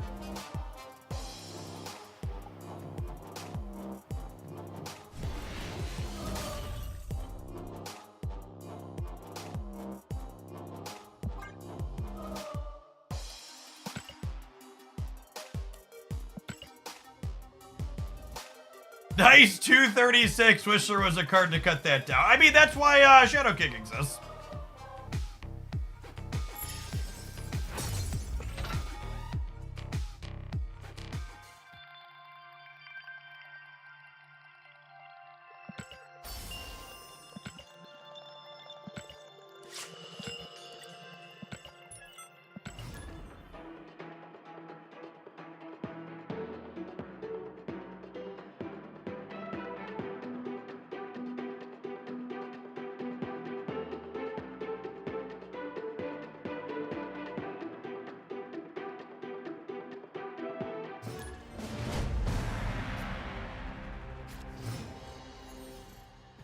Is Supergiant the bee's knees or not? I think Supergiant is a very playable Marvel step card.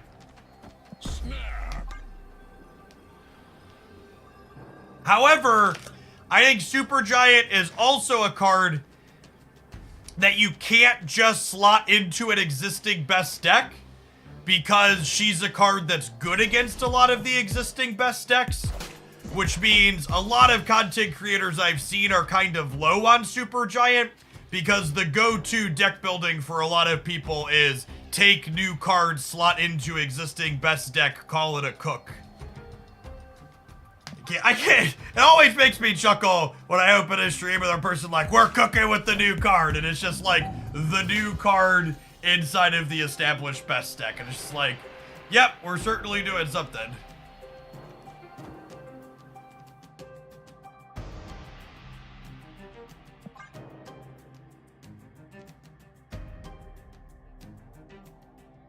You're playing Kingpin deck against my move deck and you haven't snapped me back yet in the Proving Grounds opponent. What are you doing with your life?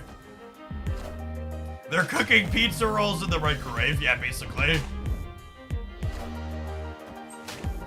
What a Kingpin split, though. I mean, it's a Kingpin variant. There's no splits on it.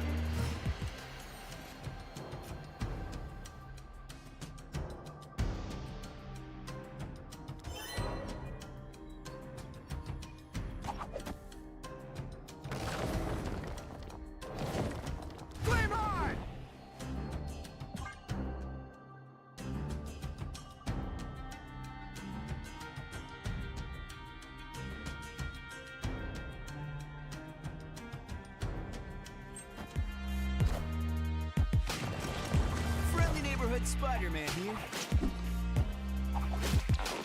Wow, the Iron Fist shitting. This is like a canon event, huh? Iron Fist shitting just getting mercilessly beaten down by the Kingpin.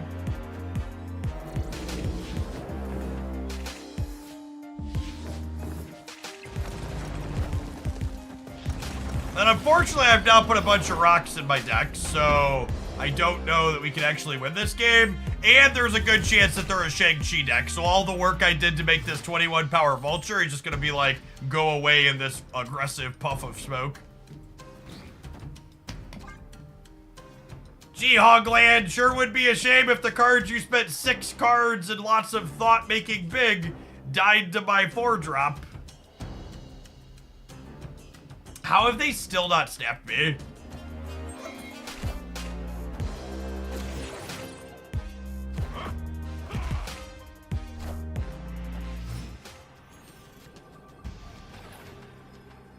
Look on the bright side, you got some free rocks, yep.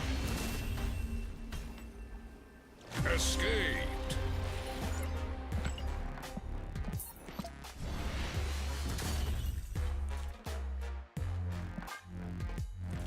Shang-Chi killing Vulture is definitely not canon accurate.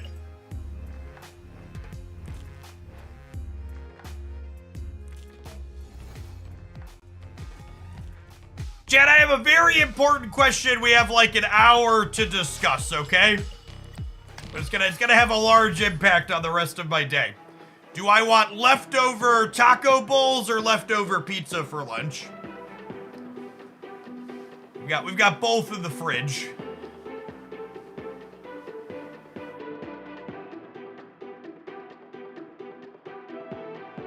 Man, that is overwhelmingly taco bowls, chat. GG Gap, thank you for not Eliathing me. I appreciate you. Opponent snapped.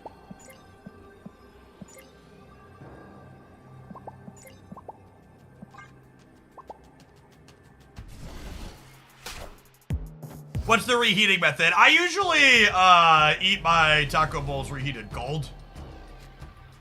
I'm a cold taco bowl enjoyer.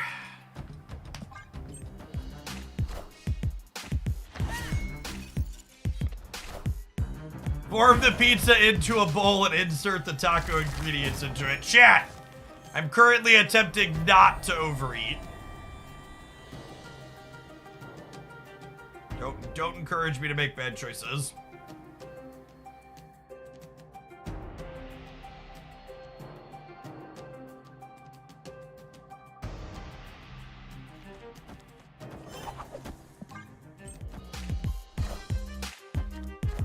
Crystal! What I give her?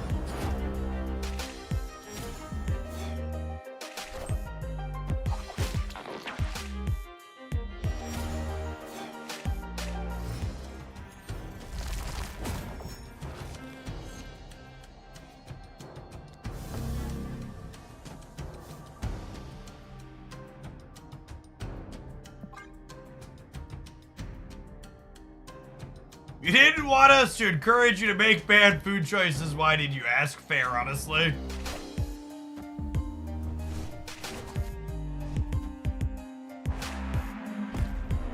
Sorry, Falcon. Someone had to die.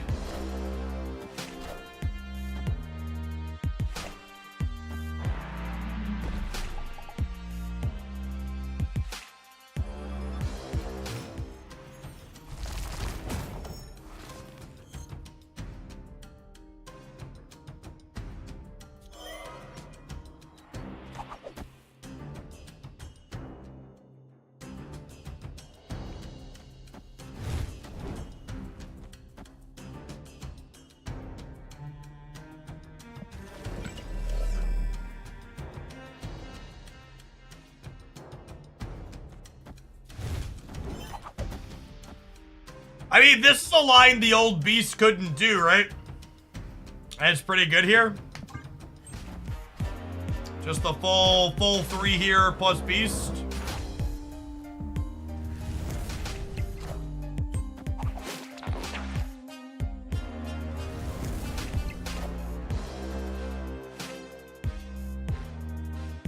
And a realization like a month ago that I generally hate the feeling of overeating. It's made me more aggressive on portion control. I've lost like 15 pounds. Yeah! I'm not like obese, but I could probably stand to drop about 20 to 30 pounds. Like a solid 220 in my current state. Flame on!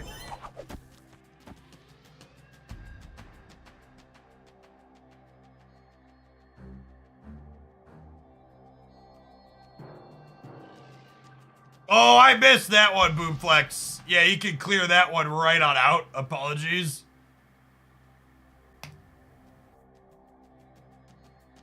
I don't know what stream they've been watching that they thought that was appropriate. Holy.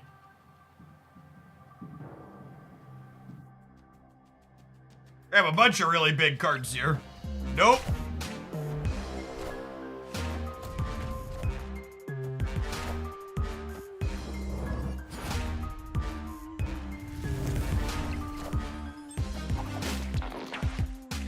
Our opponent was obviously playing a pile of cards they're farming boosters for.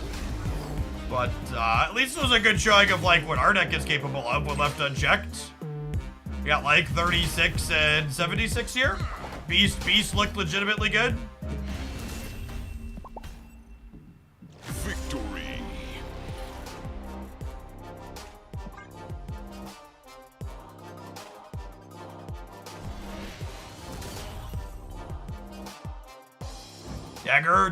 Dagger! So like, the Dr. Dagger deck that I played a bunch of probably needs to be rethought after the Beast change, but like, Dagger I think is a legitimately good card.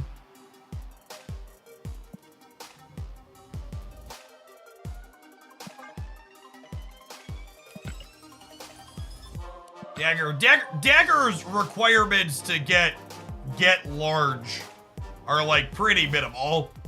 You just have a couple of ways to push her around. She breaks into the double digits quite cleanly now. I think the big thing about Dagger you gotta think about when you're deck building with her, she's often gotta be a part of your like turn 4, 5, 6 play, right? She's a 2-drop that you decidedly can't play on curve.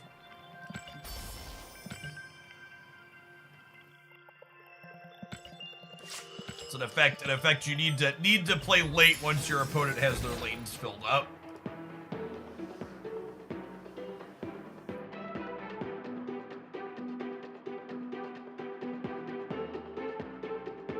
What about decks that just run cards that prohibit you from doing anything? You mean like the Sarah Tech decks? I think the Sarah Tech decks are like pretty miserable deck to have be the best deck in step.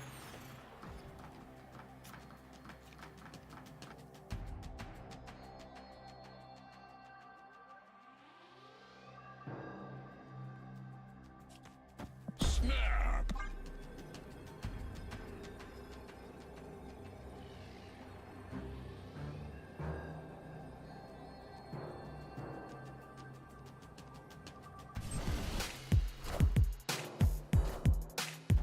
You have Hercules, but you don't have Nico Minaru. Holy shit, that is some heresy that I've like, good golly. Alright, I'm just gonna leave here. Yeah, Nico's almost assuredly better than Hercules here. Escaped. I'll happily make that swap.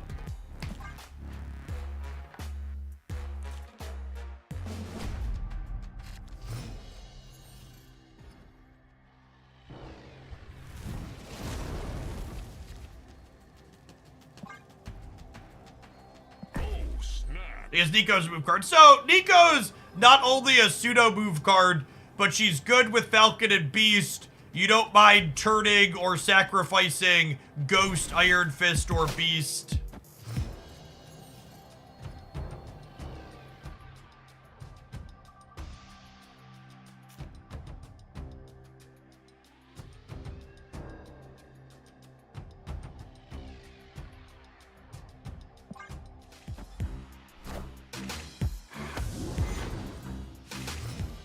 If we don't get Professor X out of this game, New York is potentially very good for us.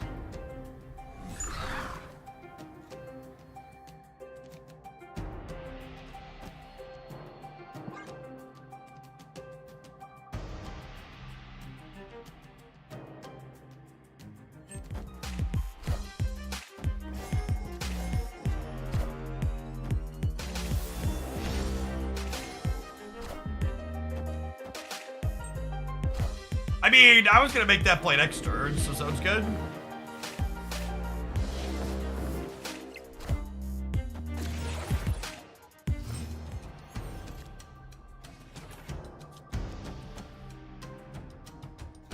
This is potentially good if I can if I could have priority going into New York so I could like move Vulture and Torch in and kick one of them back out.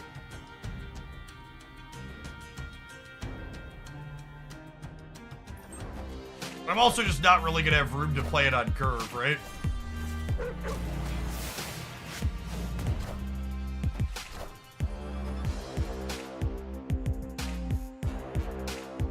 We'd like a Iron Fist or Ghost Spider here.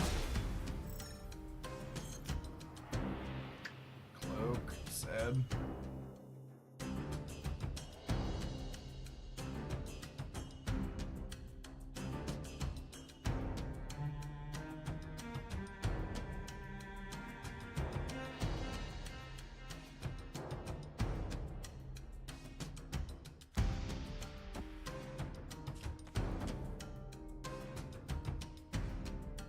Opponent snapped.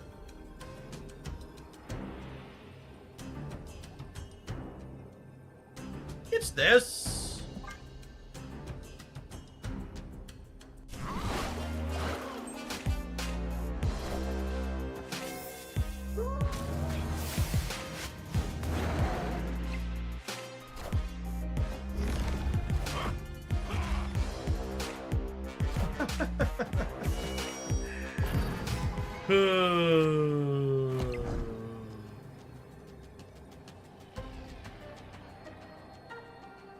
Miserable Marvel step card he continues to be.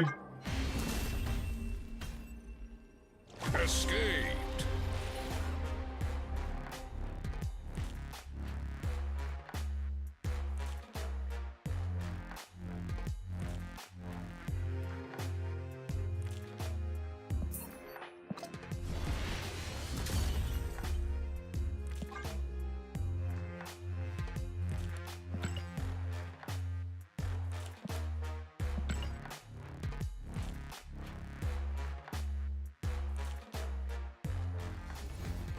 Okay, sorry. She came in and she was crying, so I wanted to mute just in case it was something personal, but apparently we need more fruit roll-ups, so we can share that with the stream.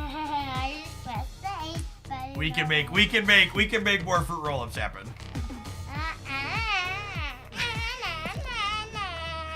Alright, let's put Nico Minaro in here over Hercules and play another match or two.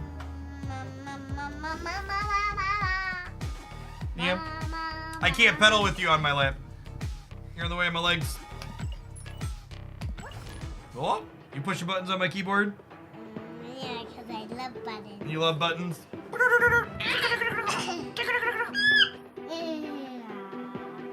You work on your computer. I do work on my computer. And sometimes I don't want to be big. You don't want to be big? No way. You'll be little for a little while more. Stop that.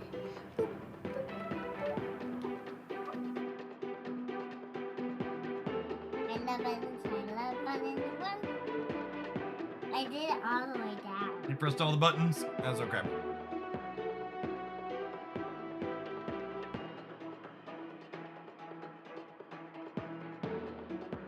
Whoop, let's be careful. Gonna be all done buttons now, please? I need you to be all done buttons. My game is starting. You can sit here for a minute, but I need you to be all done buttons, okay? Toddler Brett. I think we're opening Human Torch. I love buttons. I love buttons. I love buttons. Daddy. Yes, Haley. No, Daddy, You need your own keyboard? Should I get you your own keyboard? I will get you your own keyboard after work, okay? at the store. No, I have an extra one I can give you, okay? Down here. This? I get to draw a card? Sounds good. Is it greener? I don't think I have a green one. Maybe we can get you a green one at the store. Thurka, thank you for the 7 months. Like green one. And Mage Cup, thank you for the 50 so much. You don't want a green one? But Haley loves green. But there's not a green one at the store. Oh, I promise you there's a green one at the store. No, we have to check. Oh, we have to check? Dad, can you and me get my key? My new I can help you pick one out, yeah.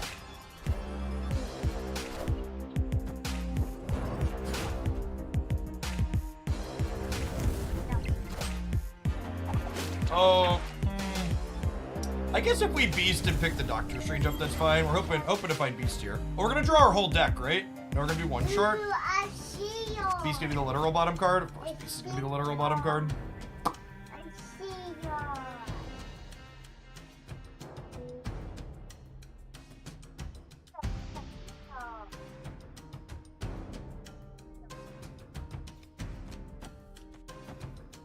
I think we do this. Here. Then we have some flexibility on what we do wear in the last turn. Can you see the shield? You want to get the shield? Just want to let chat know that it exists in the background. Squeeze.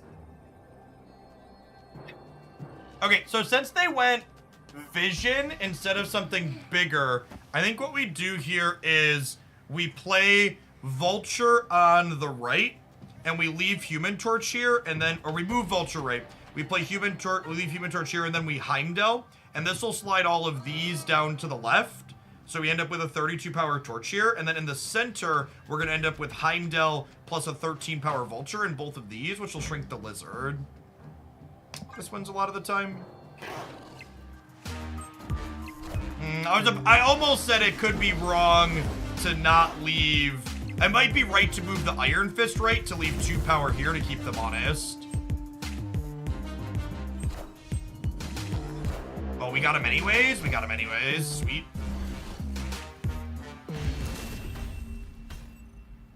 Victory. Hey, no. You can't climb up on that other one, okay? That one will not hold you up. I've got a lean stand chair in the background. We overpowered Shuri. We did overpower Shuri. To be fair, they only made a vision though, right? I'm playing something like this a bit more than Bounce earlier, so I've kind of enjoyed the Heimdall at the top end.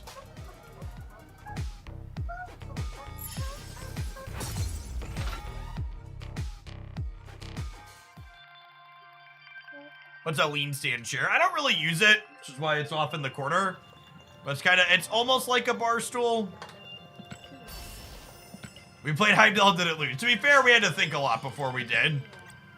We almost lost. I really like this bounce move shell. I don't know how good it is. It always feels like it's super close when we play it. I don't know that it's the best deck in the world, but it always feels like we always have like really reasonably competitive games when we play this archetype. And it's a lot of fun.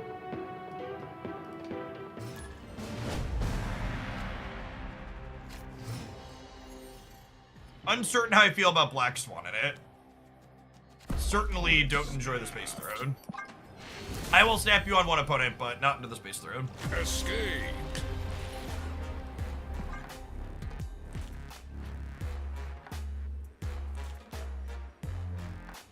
What time is the stream ending today? I don't have any firm cutoff time today. So if we get a distant viewer count, we'll go for a while. Do I want to draw some cards? Always.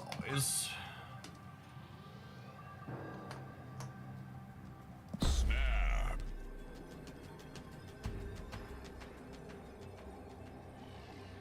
Opponent snapped. And Miles in this deck before Swan came out. Miles is probably okay. I think Miles that on curve might not be super clean though. I like that Black Swan on 5 lets you play Ghost Spider, Torch, Iron Fist with Heimdall the last turn. Incoming sponsor tree. We're going to be ending on Evony again today. At the end of the stream. It's a zebra, baby girl. What's a cow? No, it's a zebra. You did a good job though. You did finish your puzzle.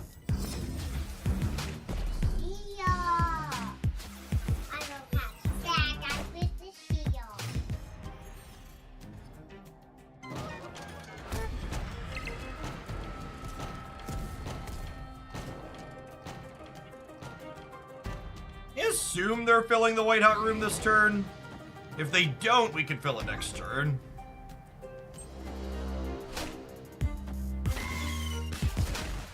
Haley got sent home from daycare with a really low grade fever yesterday, like 100, I think it's 100.7. She's required to get picked up, but like she's been in a good mood and she hasn't recorded a fever since she's been home. Like even like Christy got her home that afternoon and couldn't read a fever on her.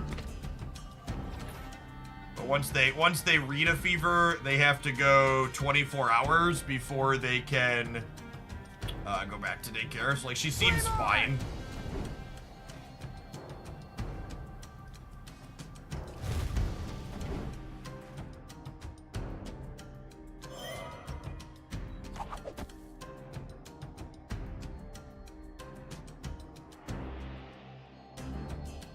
I said 100.7, not 107.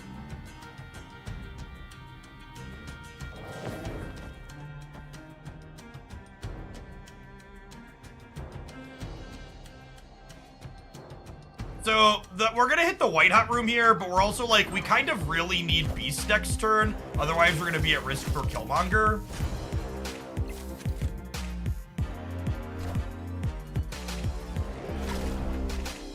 At 107, you become a Human Torch. Yes. Yeah, accurate.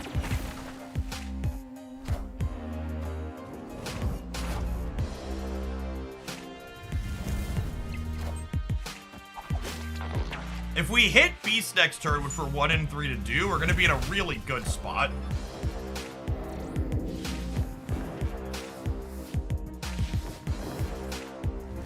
Although, I guess we don't have priority, so if we hit Beast and they have Killmonger, we're gonna be in trouble.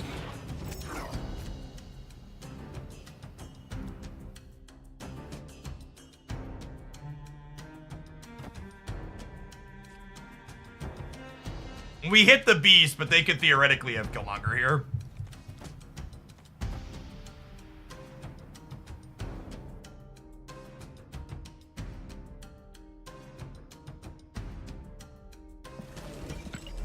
In the event that I draw Heimdall, I'd rather have Ghost Spider back in my hand than Doctor Strange.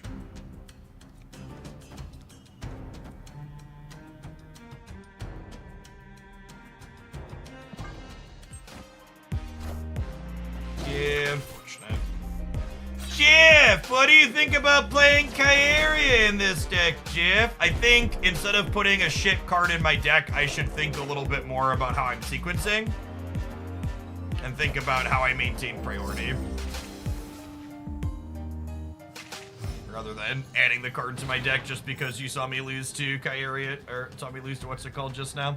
Also, to the person who said I needed to bounce a 1 in order to in order to play it with Heimdall, I actually have energy from White Hot Rooms. That wasn't true, and I should have brought Doctor Strange back. My original line was correct. I got distracted by Twitch chat. Let myself forget that.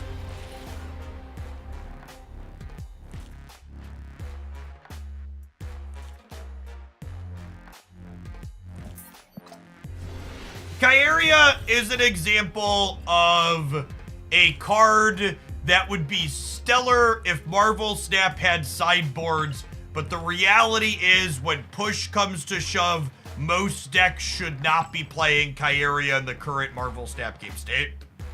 I think Killmonger needs to have a play rate significantly higher than it does, and even if Killmonger had a play rate significantly higher than it does to make me consider Kyaria in a deck like this, I'd probably rather just play a different deck rather than take up a main deck slot with Kyaria. It's just so hard to justify putting a card like Kyaria in a deck like this that already has a hard time having the right mix of enablers and payoffs. And when you like put a card in your deck that's only this defensive card that's gonna be a brick in a bunch of matchups because you're afraid of one card in one matchup, it just like makes your deck less consistent. It means you're gonna lose more on average in other spots.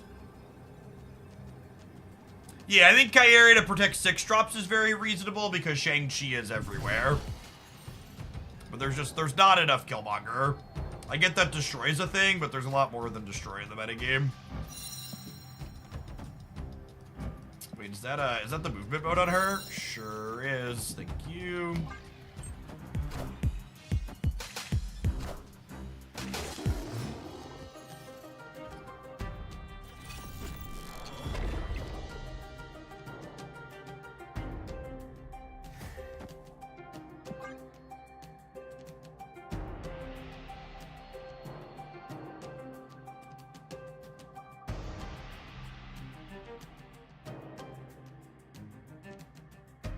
Yes, in general, on average, armor is still better than Kyeria if you're interested in protecting your cards, because armor is a card that's proactive tech into a number of matchups too.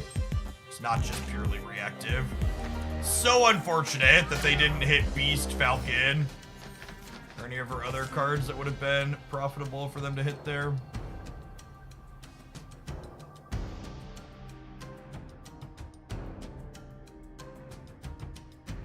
Good and Stinky, thank you for the 2/3 of a year. Welcome back.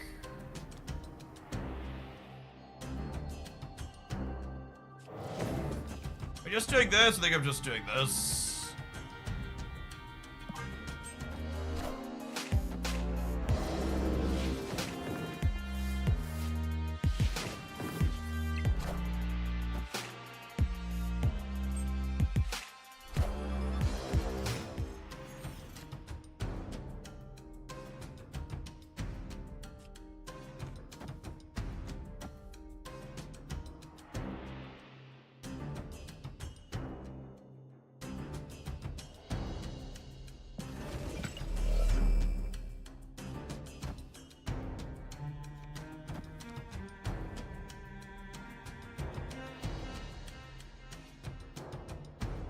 Like, Bounce has to have Black Swan. I think your Bounce deck is probably misbuilt by one card if you don't have Black Swan.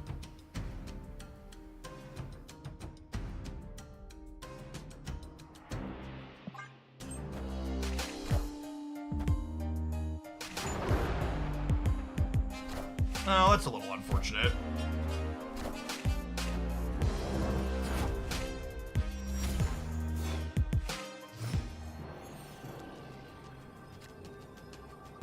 The extra unfortunate part about this is it means that I was going to have priority, and now we're getting torched by a Shang-Chi.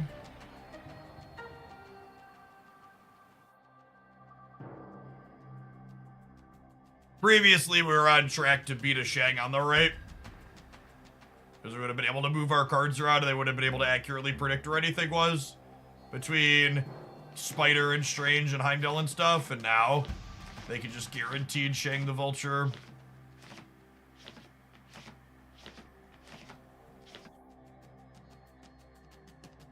Heimdall right might beat Shang. The Heimdall right basically is a gamble on which side do they enable Miss Marvel on is the problem.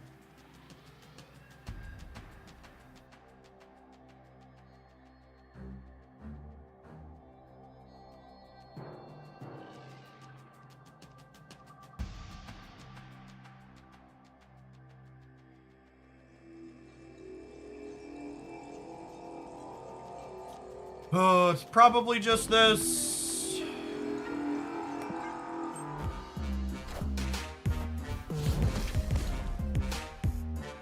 A Shadow King mid?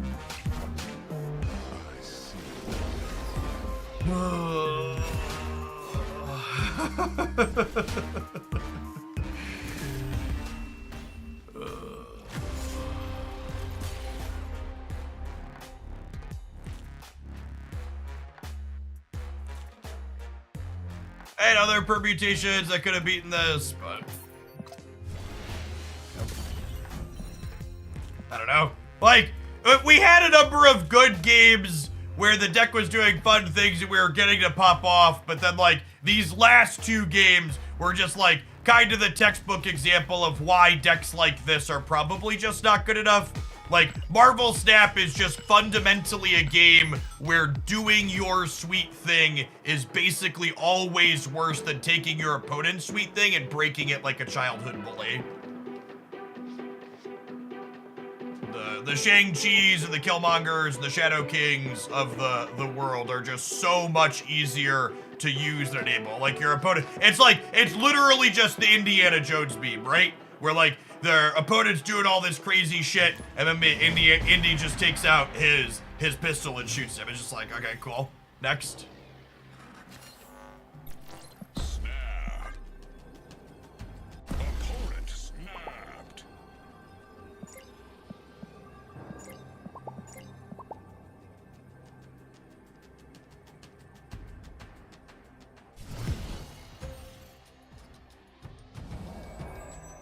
Alright, they have a vulture, which could be relevant with our cloak.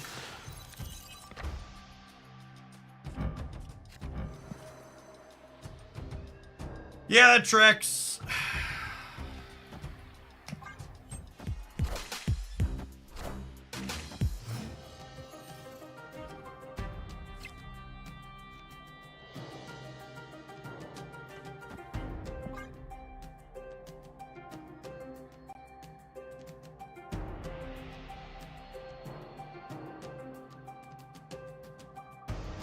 Yeah, that's actually a really apt summary from Zapdos.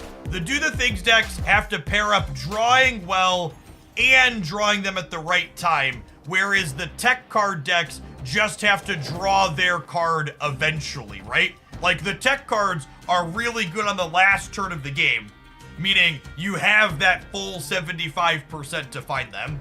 Whereas like a move deck doesn't need to just draw their key enablers at some point. They need to draw them at the end. They need to draw them early in the game in the right sequence for them to end up being functional. Like here, right? I need to draw Beast this turn, not next turn. And then we missed on Beast, so we're probably just dead.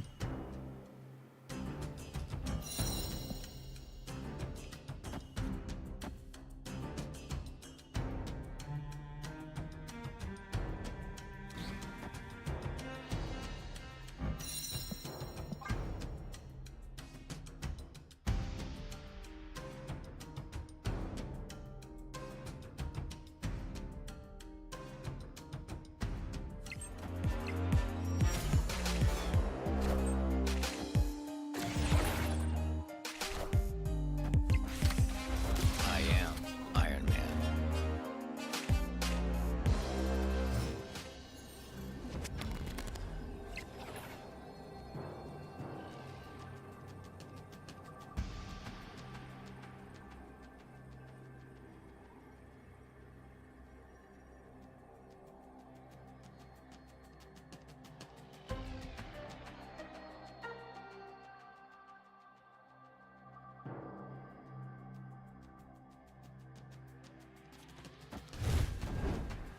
As beats Goliath, middle.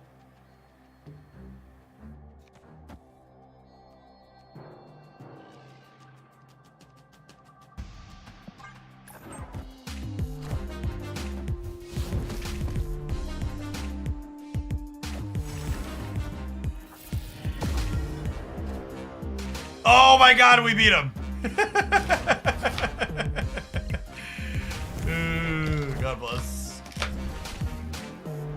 That'll do, pig. That'll do. Victory.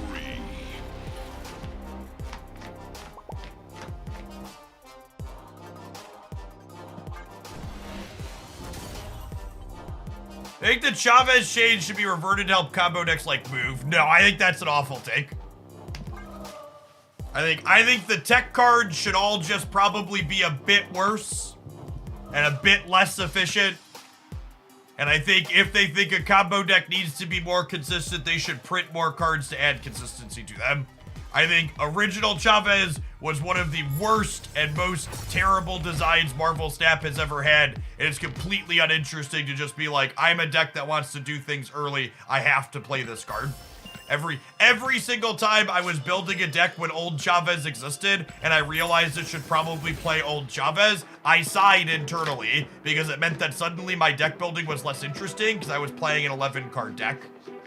It's honestly not that dissimilar to looking at a deck and realizing it needs to be a Shang-Chi deck today. There's some parallels there where just like cards that are auto-includes shouldn't exist.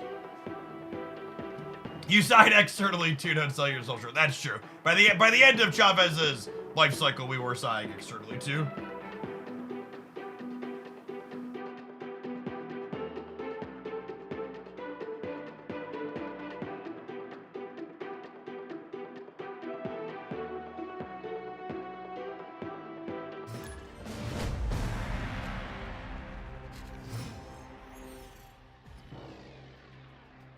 Oh,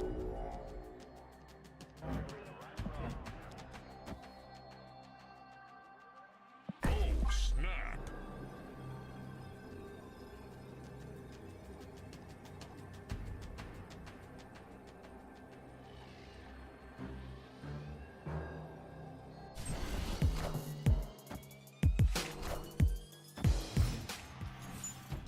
I don't even know that I fully agree with the. I don't think I agree with the take.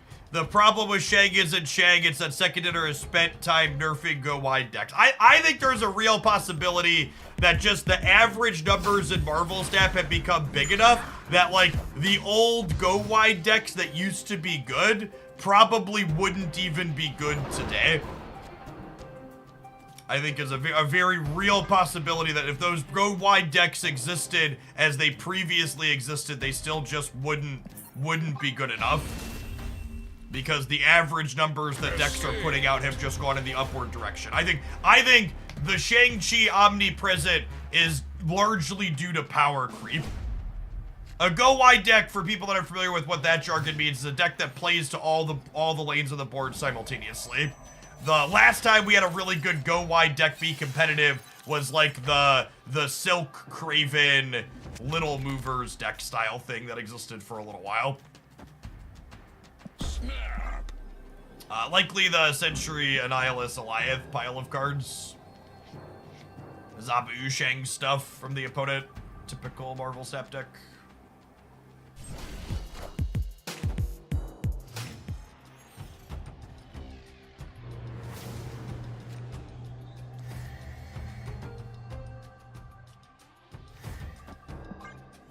And hit reasonable locations to save our lives.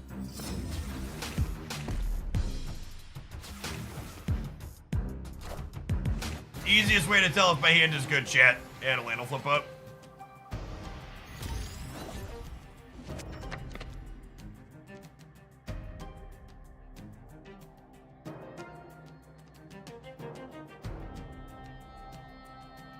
Yeah, I think the Shang problem, for lack of a better term, has a lot of things going on. I don't think it's any one thing. I think it's Zabu's hitting that critical mass of 4 energy cards that he discounts in addition to Shang. I think it's the average power inside of Marvel Snap decks has gone up, so Shang is better than he'd previously been. Like, I think there's a lot going on that you can't just pin it down to one singular thing. And the sum of all the parts leads to Shang being in, 40 to 50% of competitive Marvel Snap decks.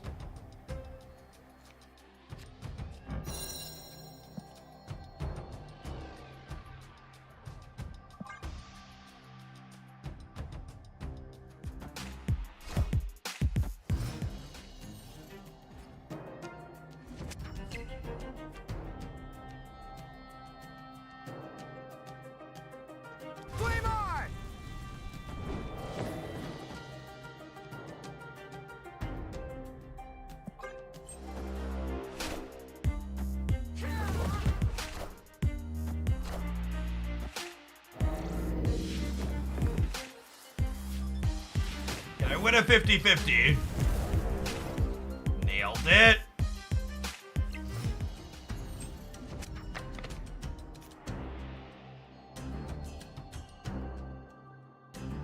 Hey, Shadow Marvel. Thanks for hanging out for an entire year. Welcome back. Your next like Stature Black Bolt dead on arrival. I mean, I would bet a reasonable amount of money that the Stature Black Bolt deck that we've been playing for forever is still competitive.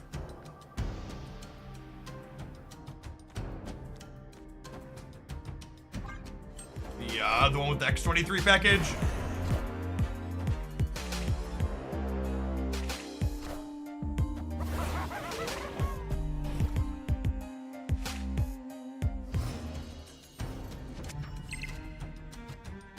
punished for using my beast when I did.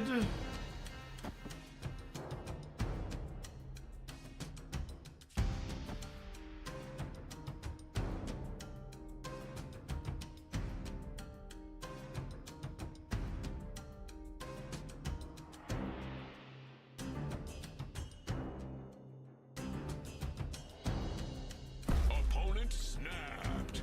What am I doing here?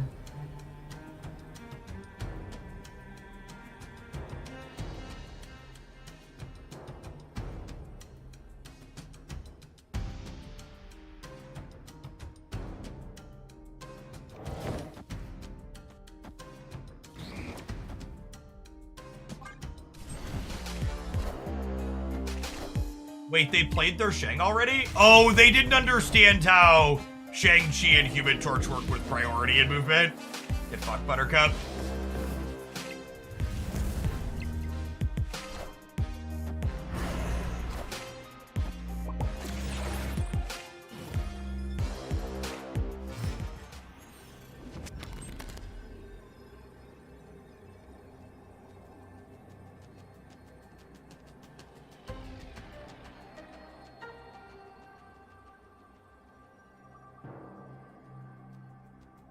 I don't understand how Human Torch and Shang-Chi... It has to do with priority. So this card doesn't gain power until I have priority and it's fully staged the move over to the right. So if I would have had priority there and I pull the cloak into the cloak path, the torch into the cloak path, it would have doubled up to 16 and then their Shang would have killed it. But because they had priority, my torch had visibly moved there, but it hadn't staged the move yet, is the terminology Snap uses, meaning its trigger to double it hadn't happened yet.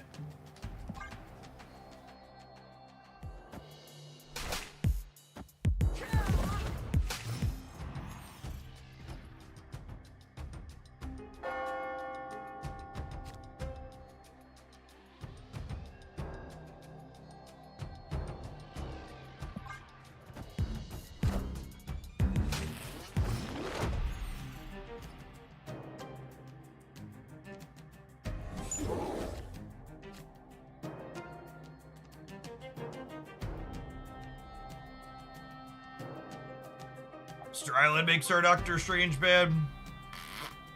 Sad Miniaturized Lab makes our Carmartage Iron Fist bad. I was gonna give him a point. Monster Island's also good for their Shang deck and bad for ours.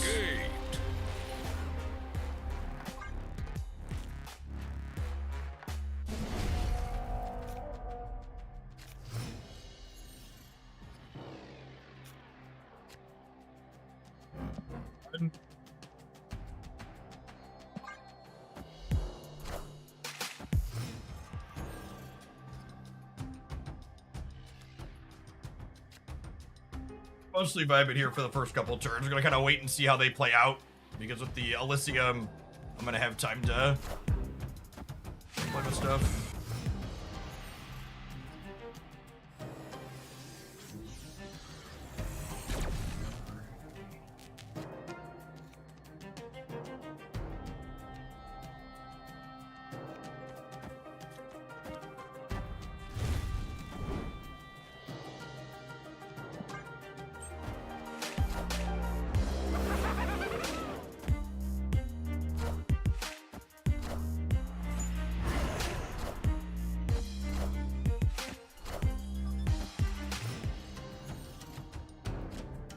The Executor isn't interested in making combo decks because most casual players can't figure them out. No, I don't think that has anything to do with it. I'd also argue I think more casual players really enjoy combo decks. I think your take that they don't is silly.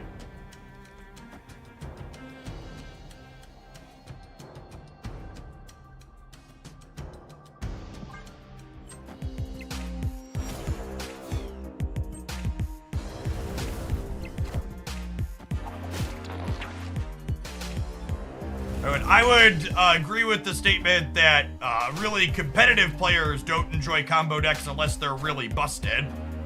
Players who think of themselves as good at Marvel Snap tend to not enjoy playing combo decks because they feel like it gives them less player agency than non-combo decks. Because they want to feel like they're in control and break their opponent's toys. And then this is the catch-22 that you get shoved into, this false dichotomy that there's no skill or player agency to playing around.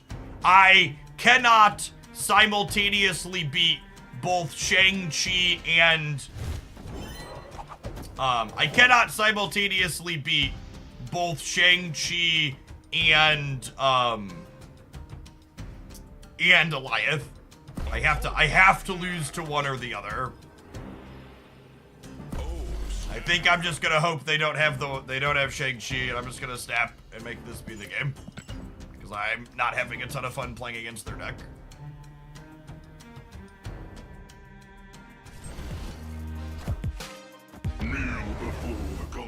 Oh yeah, and then the extra decision to all of it is that they're also a Galactus deck. So, I think this archetype's a ton of fun. I think in the couple of games you get to play it out, it can be really sweet and can work and do neat things. However, I don't think Marvel Snap is a game that's conducive to playing decks like this that aren't playing busted tech cards, unfortunately. You're just doing a little bit too much novelty and not enough just like breaking your opponent's toys. All right, gamers, speaking of breaking things, don't break your screen. You won't miss any Marvel Snap during these ads. We'll see you in 120 seconds. Thanks for hanging out. Don't go anywhere.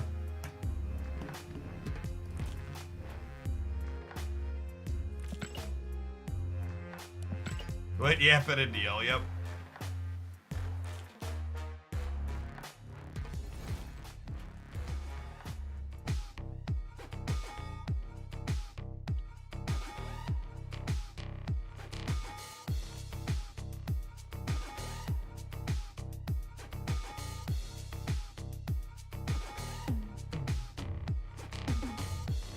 I think Galactus needs another nerf. No, I think realistically Galactus is probably fine where it is. Thanks for the 62 months, Matt. Welcome back.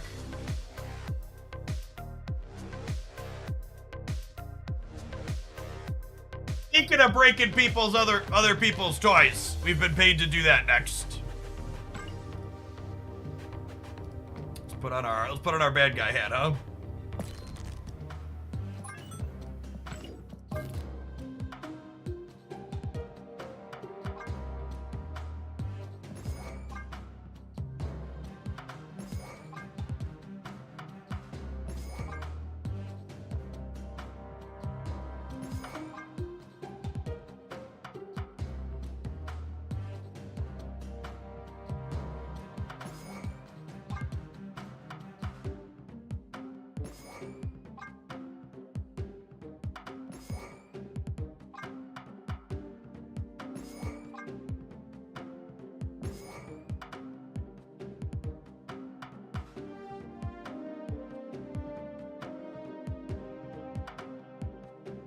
Technically a viewer deck, just for clarity's sake.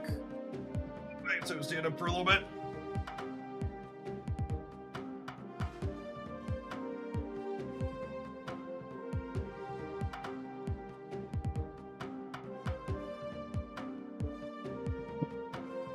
Oh, poor side deck.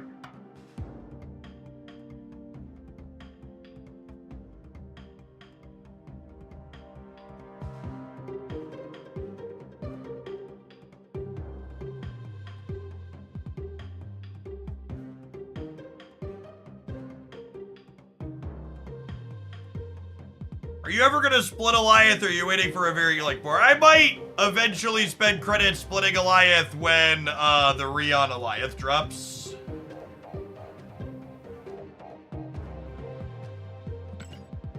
Definitely not before then.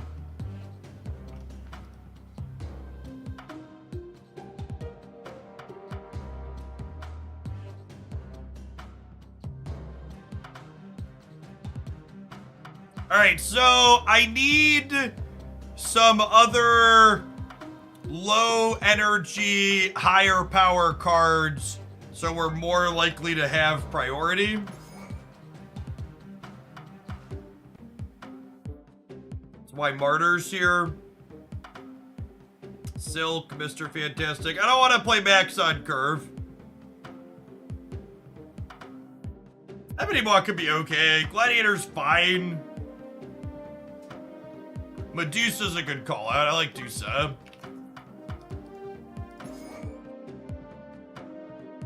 Max is not a card you play to gain priority, chat. Stop playing your Maximuses on turn 2. Get some help.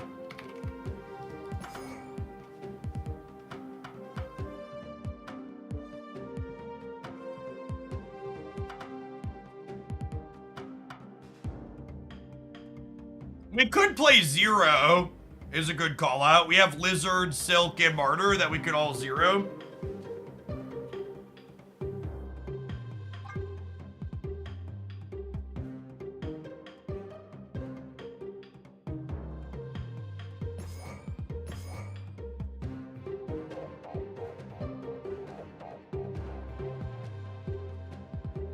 So the basic idea here is relatively straightforward.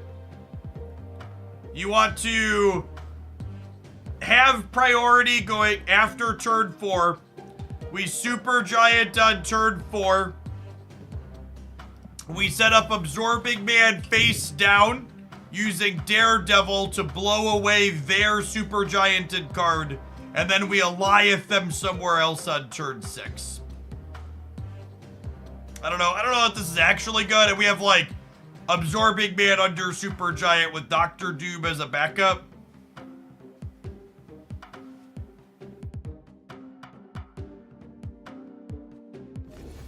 I think this is probably a little bit too clunky to be good, but this is the request.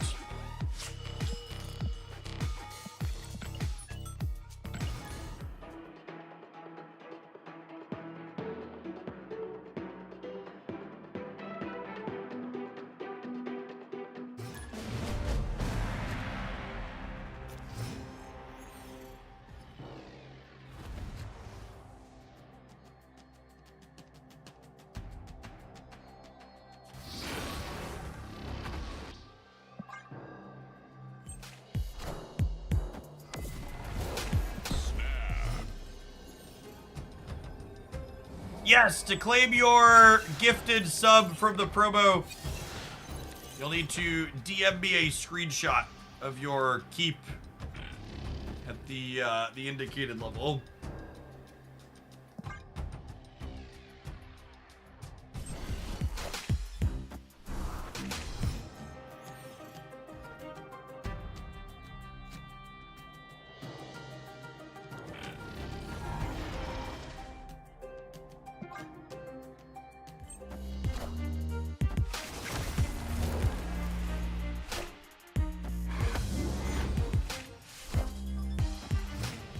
Dear Twitch chatter, I would encourage you not to love me. I am a person on your TV screen who does not even know who you are. Save your love for people in your life who care about you. Man, that came off way harsher than I intended. For people who know you personally. let's go that. That one came off harsh even for me.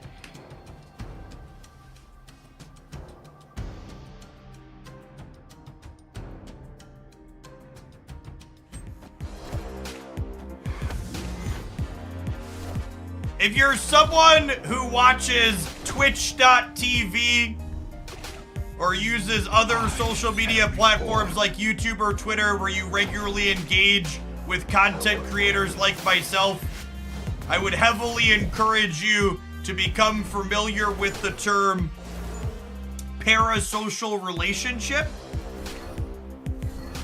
and how that impacts and manipulates your engagements with people on these platforms. For those of you who aren't familiar, a parasocial relationship is one where if you saw me at the supermarket, you would know who I am, but I would have no idea who you are. Because you see me on your TV, but to me, you're just someone typing in my Twitch chat. Parasocial relationships All systems go. can be incredibly manipulative. It's one of the reasons why I don't do subathons on my channel. Subathons are in an incredibly predatory and manipulative industry. Thing that people do in the space. A lot of the time, subathons are presented in a way that makes it feel like you're hanging out with a friend. And that's not what's going on. You are being monetized. Keith, thank you for the primer. Appreciate it. Are subathons effective? Like most predatory forms of monetization, subathons are incredibly effective at monetizing your content. They make the people running them lots of fucking money.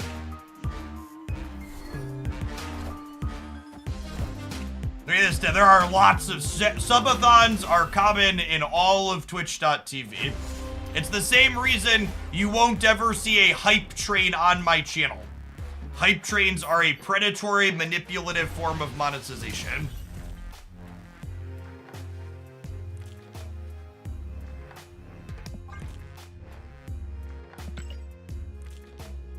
They encourage people to spend money on impulse that they might not have to support. Yes, you can turn off some of hype trains on your channel. I have them disabled in my Twitch dashboard. A subathon is where a streamer says every time you sub to the channel or donate or cheer bits or support monetarily directly, a timer goes up, and the more people spend, the longer the stream goes on.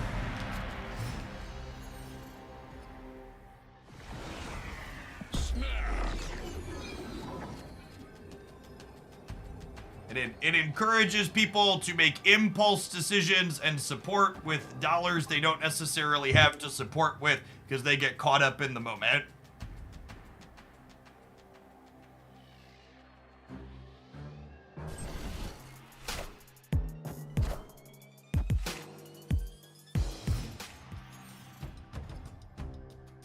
Hey, good game, Heath. Good luck in the rest of your conquesting today. District X. I was gonna retreat the District X game. Escaped.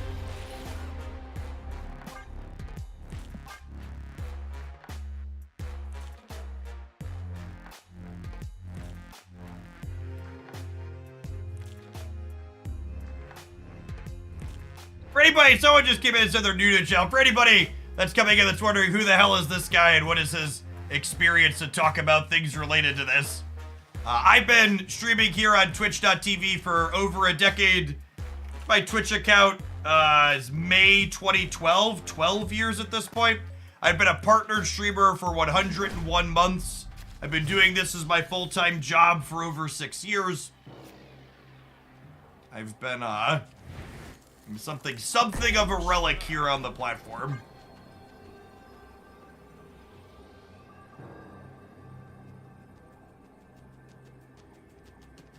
Yes, if you look at the results of subathons, a lot of the time subathons are identical to the monetization of predatory games like Snap, where subathons aren't really the community coming together. They're a handful of whales largely supporting the stream.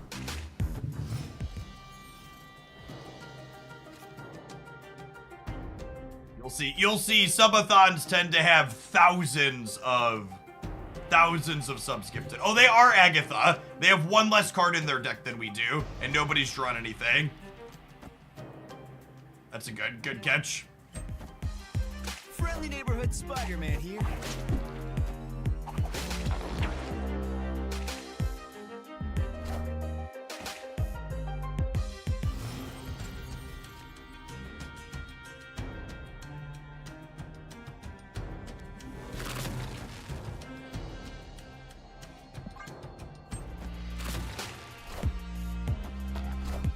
Speaking of harnessing predatory practices for good to be able to their charity streams. Yeah, I almost said a second ago I missed the days when our predatory monetization was leveraged for good in terms of charity stuff.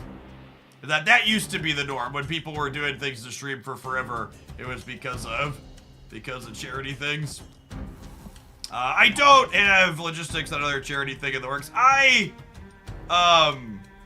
In general, I don't like to do charity streams unless I feel like I'm in a position to donate to also support whatever I'm asking my viewers to support, because I don't want to ask people to donate to things I wouldn't donate to myself, and I just need to get some ducks in a row before I do that again personally. But you're right, it has been a minute.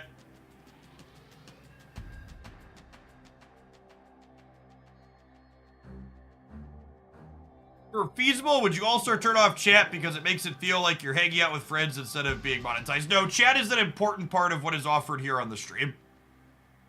Without chat, people would rather just be watching a YouTube video. In fact, chat is a significant part of why my streaming and content is successful. One of my greatest assets as a content creator is my ability to respond to and interact with chat at a level that other content creators generally don't. Victory. Yeah, Christy stole my ring light for something she was working on for, we have our Cub Scout PAX Pinewood Derby this weekend, so we had kids checking in cars in my garage who were using the ring light to help take pictures of the kids to put them into the streaming software, because it's all fancy. So my ring light has been co-opted for the next couple of days. I'm gonna decline playing against Agatha here for many matches. The Derby is super fun. It's much fancier than when we were children, Chad, if you're someone that's remembering the Derby fondly. We have a fully computerized track that logs the times electronically, and you run the cars down all four, and the software automatically averages it across all four. So that way the kids' cars get to have a fair shot at racing on every track. There's no more eyeballing it or parents arguing over which car actually came in first. We set up a series of webcams, and I run instant replays via OBS, so that way they can see them coming down the track again while we reload and prep for the next race. It's quite fancy. Got a slick setup.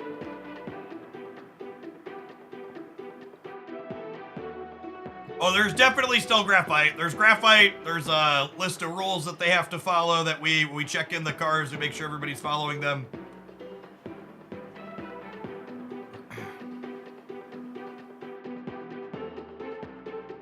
We cast the turkeys. So, COVID year, we live streamed it on a private stream. But like we mentioned, taking pictures so that kids can have their stuff up on the display and stuff that we have, it's people's kids. So no, I'm very much not just putting them publicly on the internet. This ain't my first fucking rodeo. It's not something that we promote and stream publicly. Because people are fucking awful.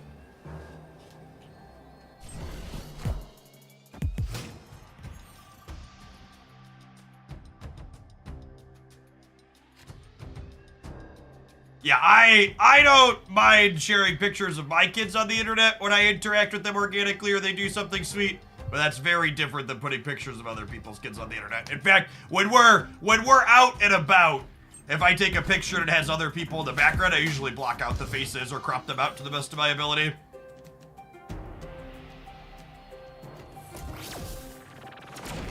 Well, I mean, if we can manage to have priority going into the last turn here, we can Alliance them. Maybe. Maybe. Martyr and Silk aren't going anywhere, at least.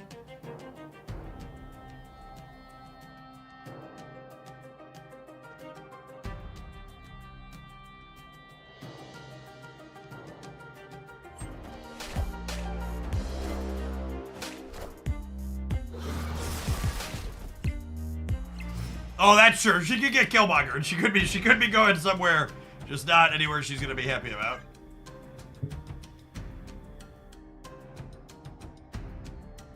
Martyr could be not long for this world.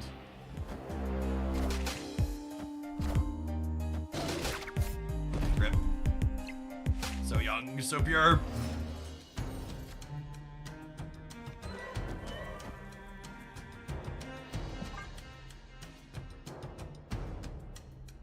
He'd, by some miracle, have priority and then draw Goliath. Neither of those things are going to happen. Escaped.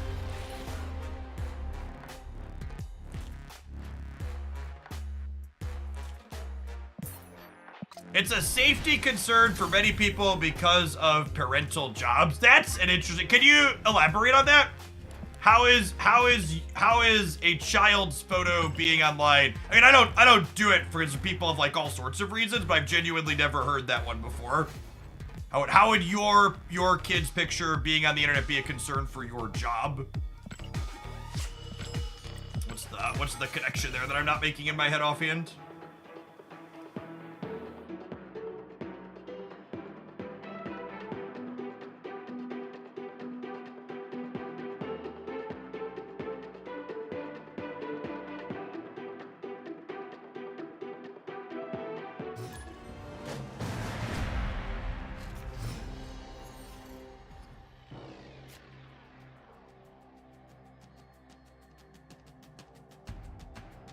Snap. Opponent snapped.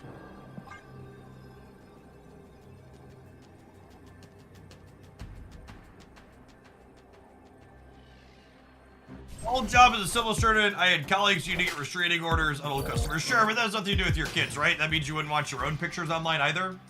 It's a different situation altogether.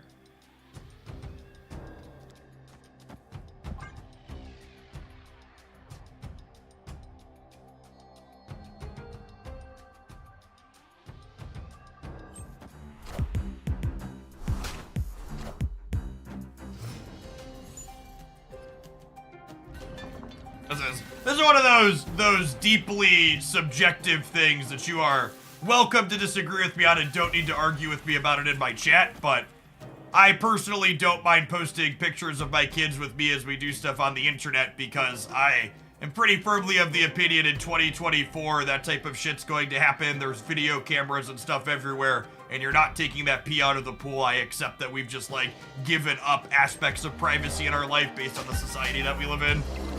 I don't think me not posting pictures of them is going to really fundamentally change how that ends up. And I don't really have any stats or numbers to back that up. If you do, feel free to send them my way and I'll consider looking at them later, but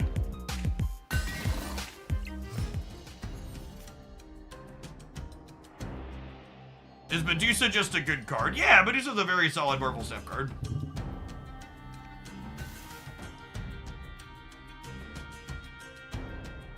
Iceman him again here with our Absorbing Man.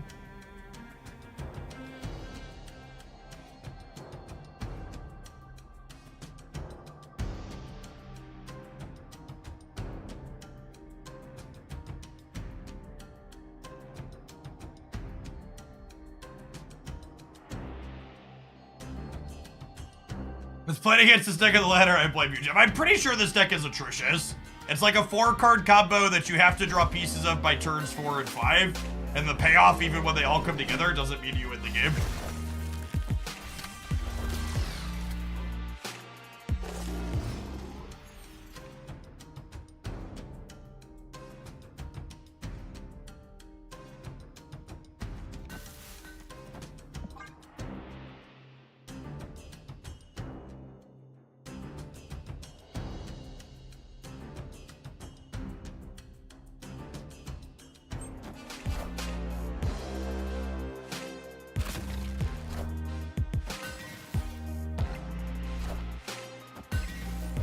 Target's here, buddy.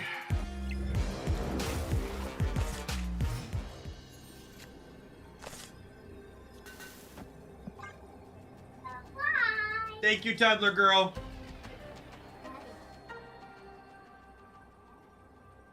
You're a good helper.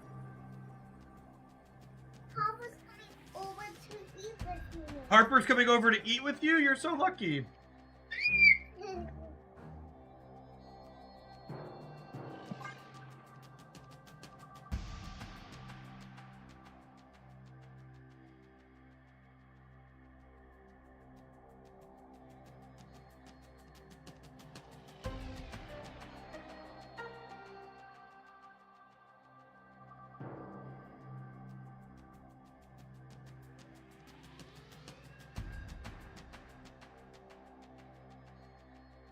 For those that needed an update on the lunch situation, we went with the leftover Taco Bell. Oh, we should update the OTA command.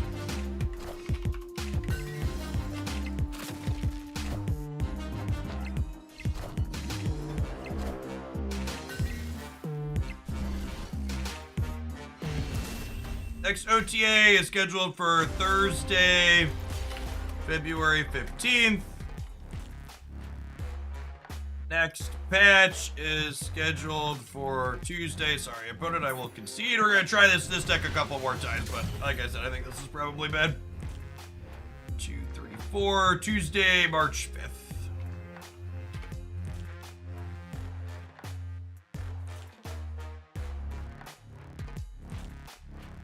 Patches every 4 weeks. OTAs every Thursday before and after the patch. What's the protein of the Taco Bowl? There is sour cream, cheese, and tofu in here. It's the second half of my Moe's Taco Bowl from the other day. I actually don't usually do beans in my Taco Bowl.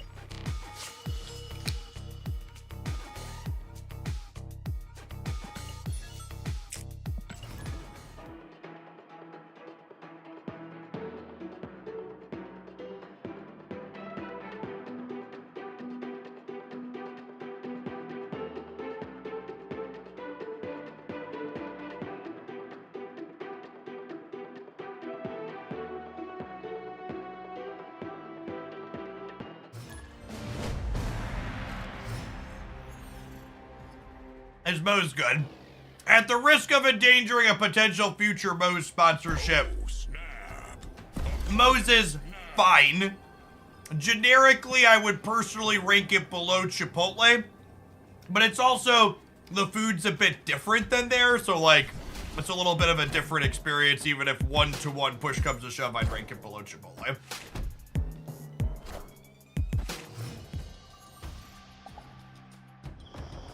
Like, I like the way Moe's prepares their tofu. I'm not a big fan of Chipotle sofritas.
You have not missed Hazmat Supergiant yet. That will be the deck I plan to play after this one.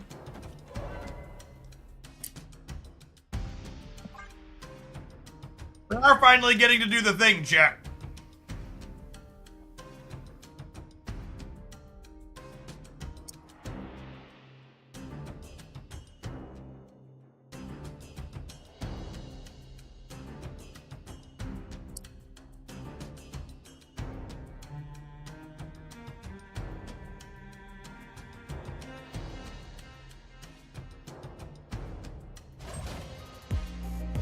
Apex Thor, thank you for the entire year of support. Welcome back. Ooh, that's a bug. We get to know this is Nico here. Should probably report that one.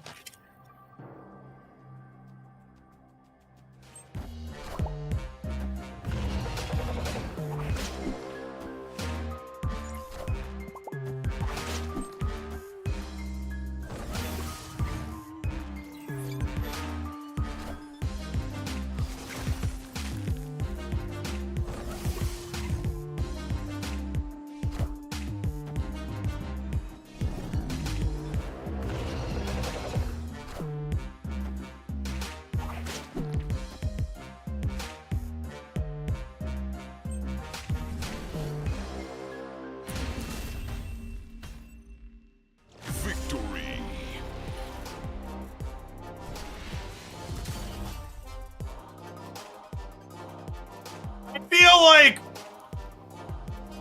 our odds of accomplishing this Rube Goldberg machine a second time is low. And we're almost at the end, so I'm gonna go ahead and go out on top.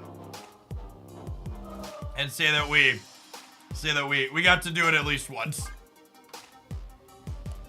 I'm glad our takeaway from playing this is that it's probably not very good. Because if this was happening frequently, it wouldn't be great for the game. You know what's great for me though, chat? The money I get from these adverts. We'll see you in 120 seconds. Thanks for hanging out. Don't go anywhere.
Other cheat cards I can play on Curve.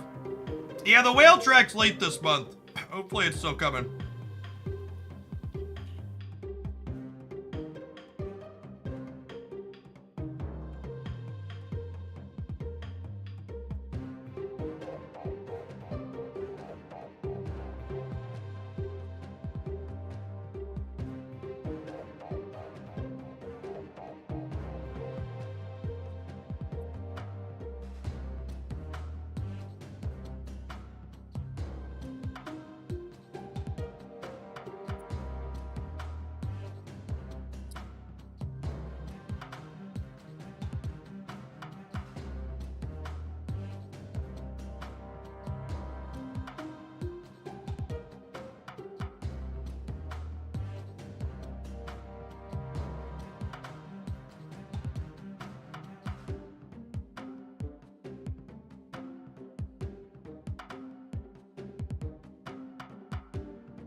I need things to do early.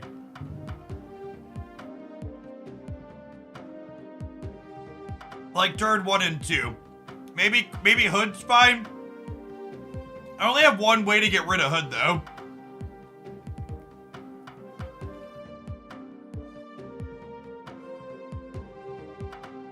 Grandmaster is a cute idea, but I feel like our board's gonna be a little too cluttered for that. We could Nico Hood. That's not a bad idea.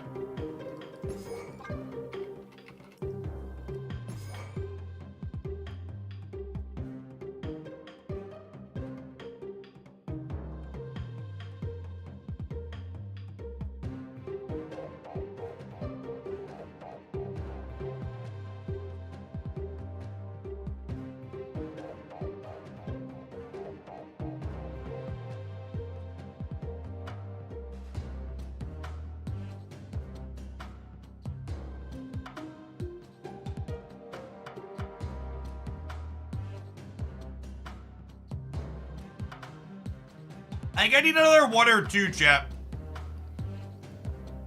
Again, looking at this curve is deceptive because Carnage and Hazmat are not cards that I'm playing on turn 2. When you're thinking about how your deck is playing out, you can't just look at the energy costs. You need to look at when am I playing these cards. Ham's probably fine. Makes their hand worse. It's good with Deco. Let's start there. The build around request here is play Supergiant with Hazmat. Why would I play Celine here, chat? Celine has no synergy with any of the cards that I'm playing, and your opponent can very easily just not play the card you Celine out of their hand. There's absolutely no reason to play Celine here.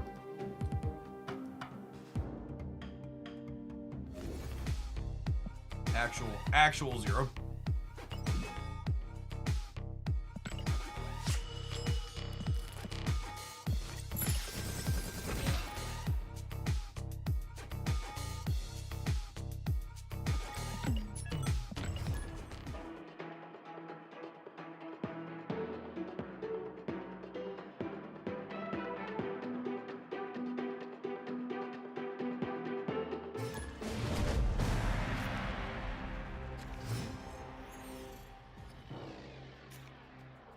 Snap!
Any sense?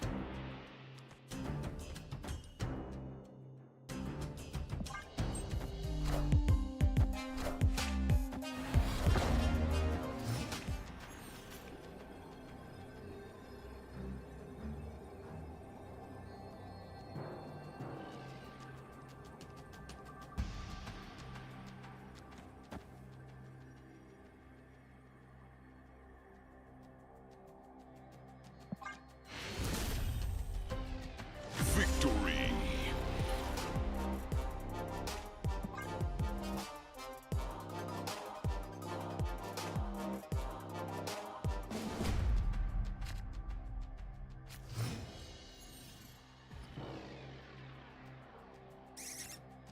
Oh, snap!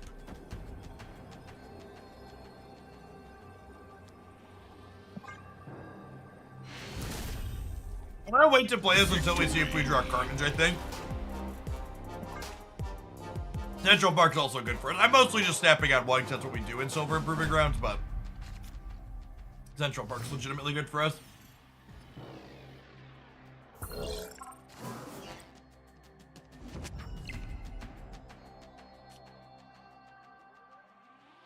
Snap!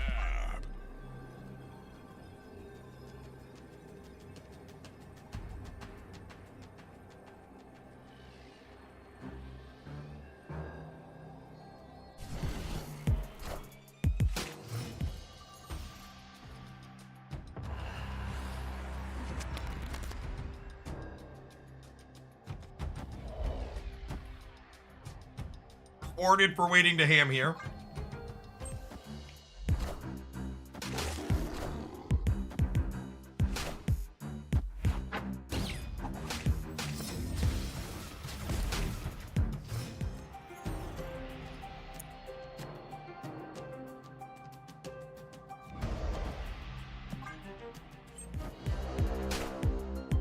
Wind, aid my hand.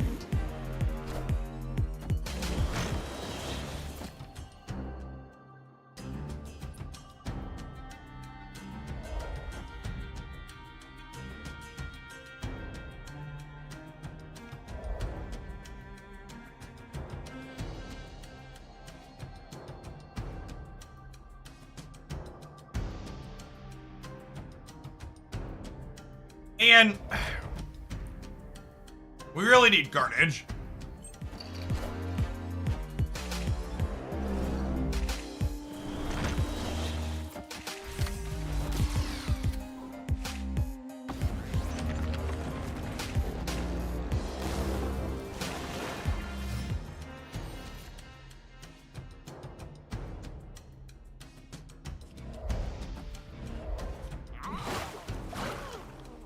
All right, and for my last trick, I would like to draw Luke Cage.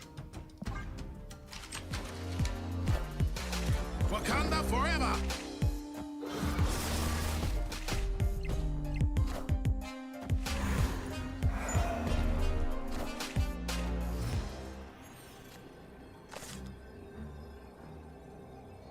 Please clap.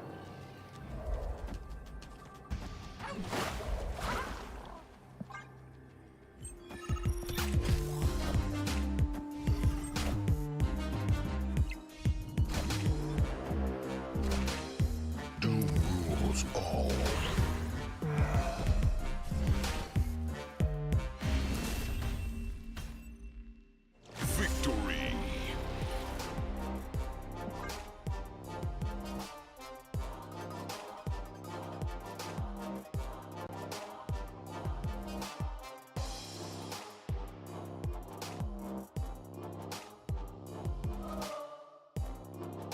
Nice to let them have been. Yep, can do it again.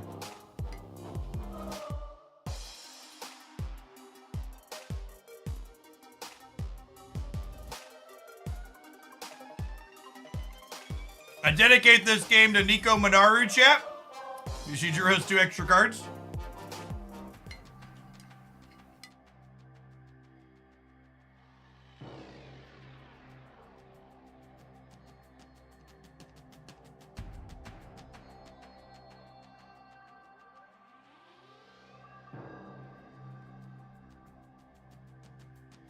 Opponents had enough of our stuff. Of course the please clap was a Jeb Bush reference. Come on now. You're not new here.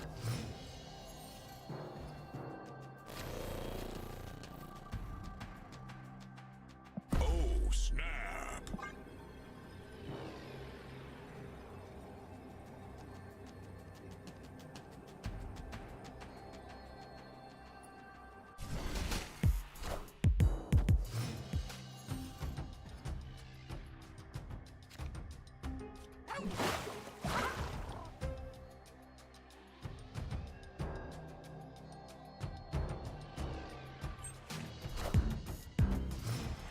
Days, thank you for the brand new Prime support. Folks like you make my job possible. Thanks for keeping me around. And Boo Boo, thank you for the membership on the YouTube side. Your day's going well.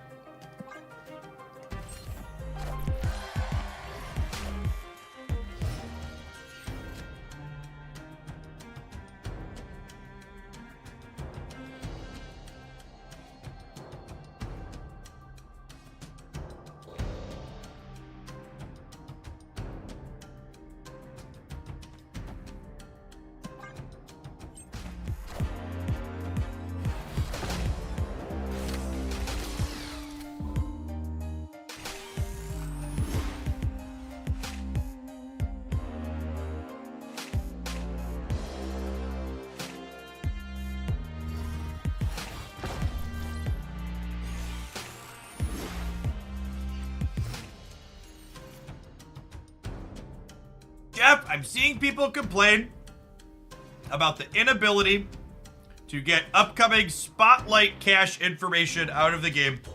Do you have any thoughts on the matter? I do have some thoughts, yes.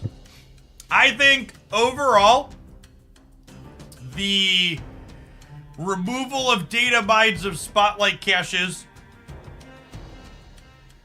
would be a net less complaining for the Marvel Snap community.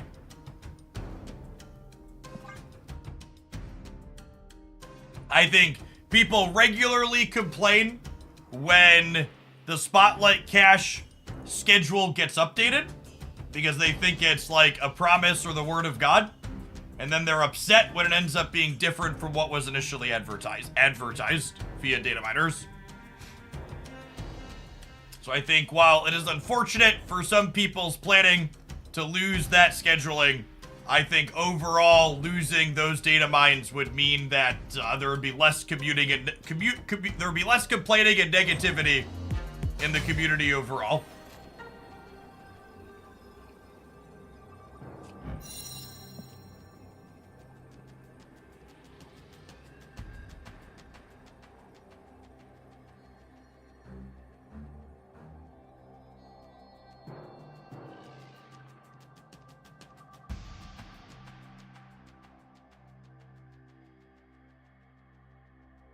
We'd be in a good spot if we weren't playing against an Alliance deck. But we are, unfortunately, playing against an Alliance deck. So, we're gonna die a terrible death to Alliance here. But it is what it is.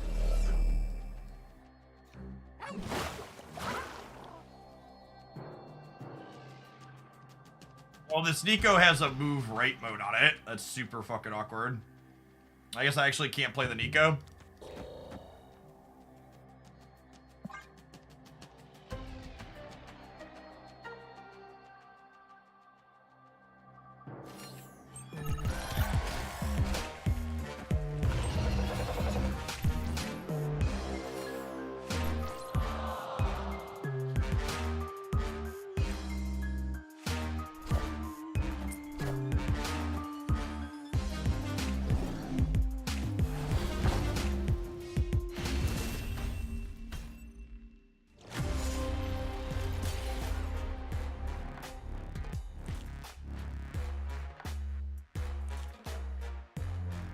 Should have just moved by Jeff and played for middle. The Alliance gamer only has a singular play in their brain. Snap. If we weren't so far ahead here, I would leave the game because their deck is miserable, but we're ahead. We could probably squeak out one win in the next two.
Putting Sentry under Supergiant means that we have plenty of time to fill here before he flips up, which is nice.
Wakanda forever!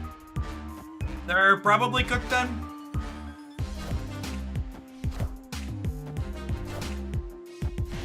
Good stuff. Victory!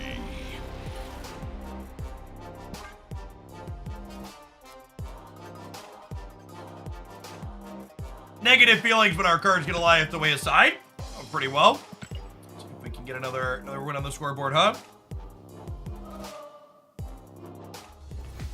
District decks being a joyful pop-up. Deleting their toxic deck and letting us play a game with random cards instead.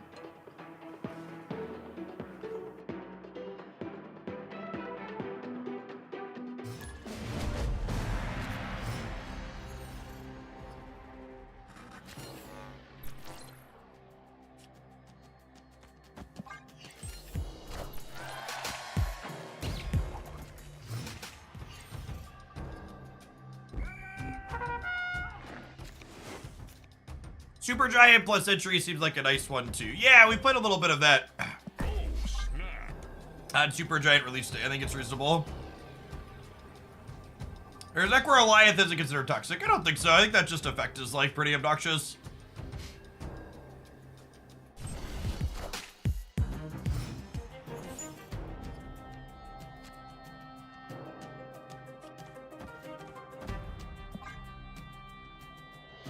High priority series 3 cards I should use my free card per season on. It kind of depends on both what decks you personally are interested in playing and what other cards you have in your collection already, if that makes sense. My hand.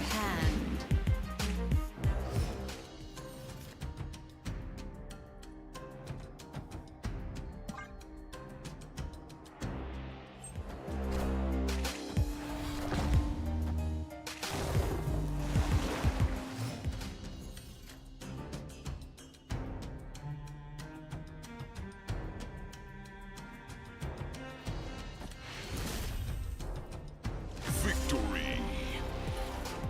I think this deck that the opponent's playing is in contention for, or likely the best deck in the current format, by the way. This Goliath Lockdown deck, it's the same deck we were playing against in the round before this one. It's had consistently very good stats for a little while. With Nico in hand, we're gonna wait on him here.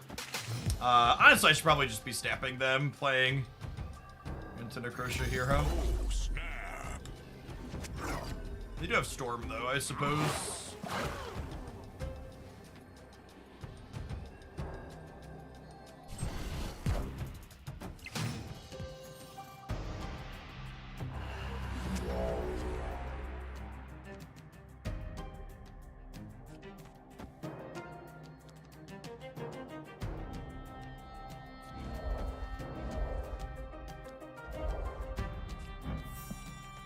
One more turn on the Nico, I think.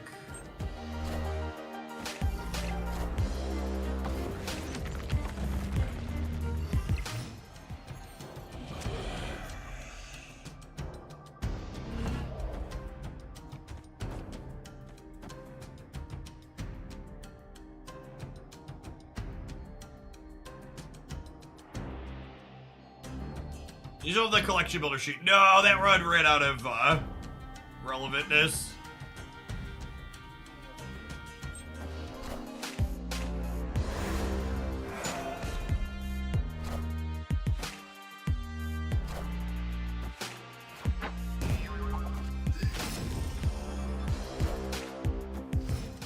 Tris, I choose you. Oh. If Doctor Doom, they can beat us on the left still.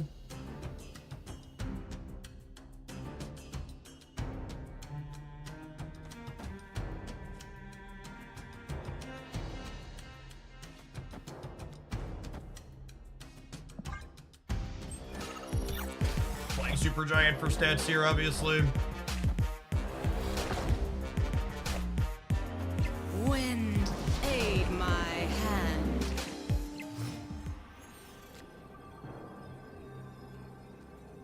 The Enchantress I wanted for Christmas. Dr. Doom gives them plus 10 on the right, which puts them to 12. Jeff puts them to 15. And they're at like 13 in the middle. 12 in the middle.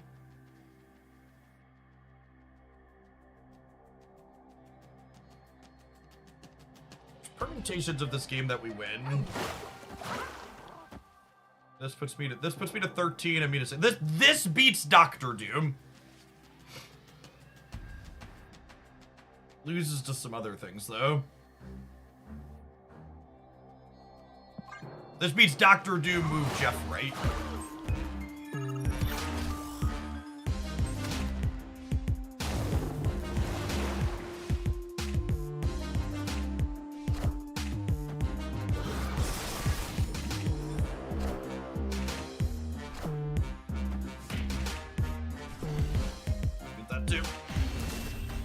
Would we have lost to Jeff on the right? It would have been 16. No, we'd have won the breaker because they wouldn't have the marble bonus on the left.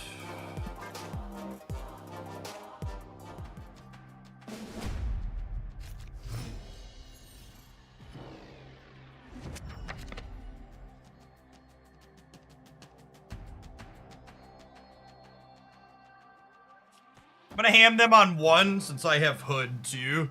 Sacrifice or turn into a demon with Nico. Snap.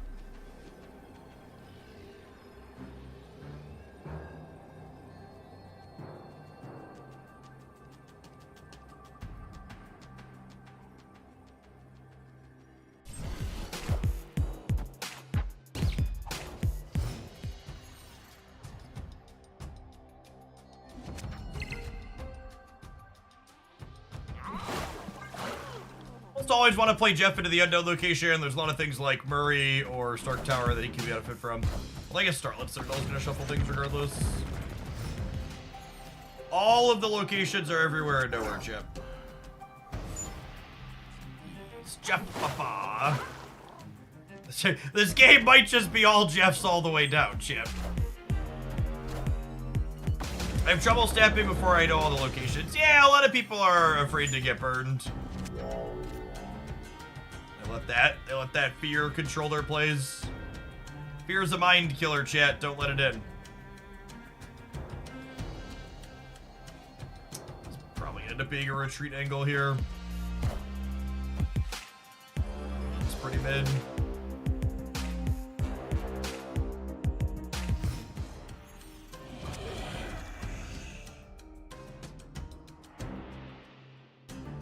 All right, let's see if they understand they can't play into the purple. They might not. This is a good roll on Nico. Like, let's just stay in the game.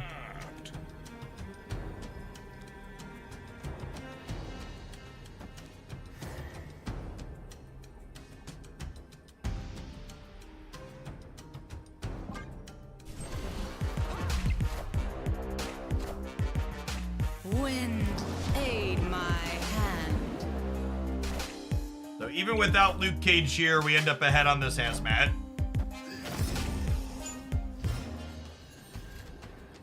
And then some of you might be wondering why I prioritized playing all of my cards to the right here. It was because playing all of my cards to the right meant that I was guaranteed to not have priority this turn, which lets me Enchantress a Miss Marvel in the center location.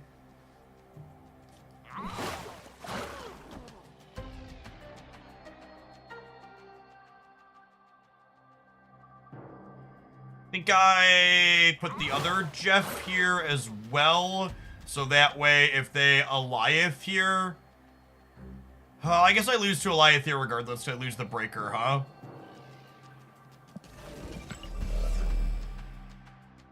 Sad. So I'd be 4-4 and I'd be 10-3 and they're 10-2.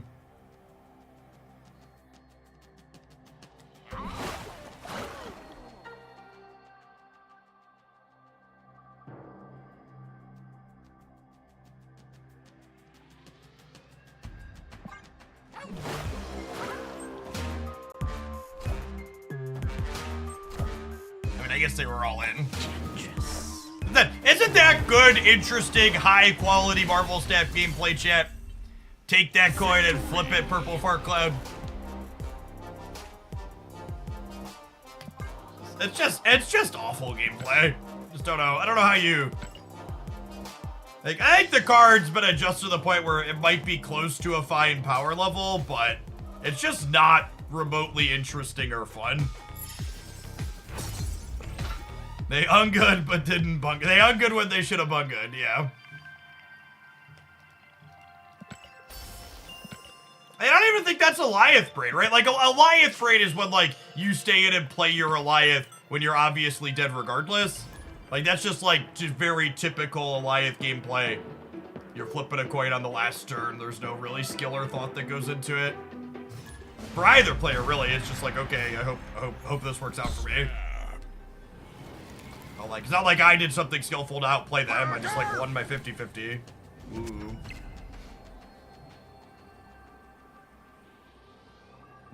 I'm gonna not play their Celine because they almost assuredly have goblins they want to reduce, right? Opponent snapped.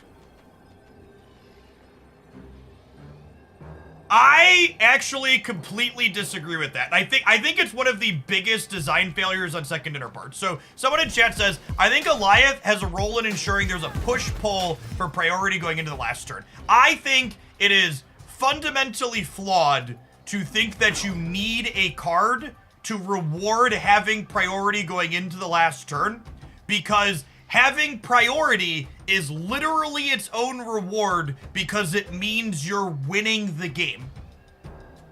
Not having priority creates an interesting tension because it asks you to do this thing where you put as many points of power on the board as possible, but not so much that you're winning so you stay behind and don't have priority. But playing for priority just means taking fucking game actions that you should want to be doing anyways, because those game actions result in your ability to win the game. I don't think having a card in the game that explicitly rewards you for having priority is remotely good design.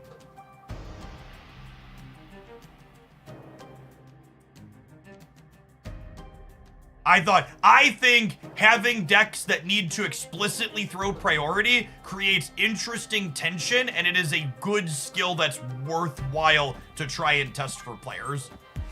Rewarding you for doing the thing you should want to be doing anything is not remotely interesting or skill testing.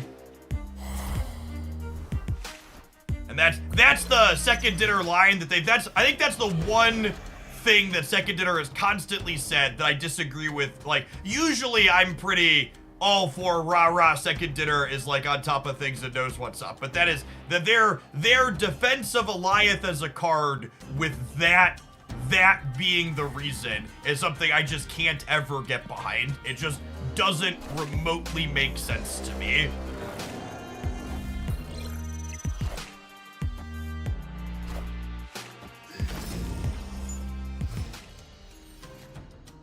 I played these right because they're a sentry deck, so I want to fill the right so they can't kick the void across.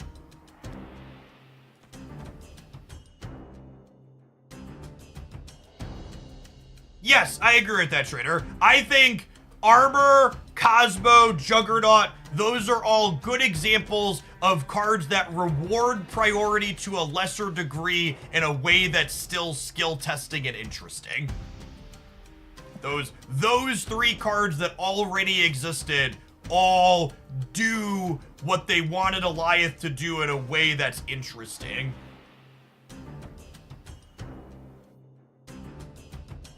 Oh, you know what? Speaking of Alioth, I'm probably not supposed to play Ghost here because they're an Alioth deck. Whoops. Whoops.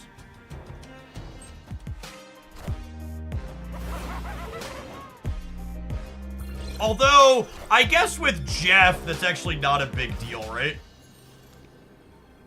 If they want to Alioth me here, I just win here and here anyways. So it's just not a thing.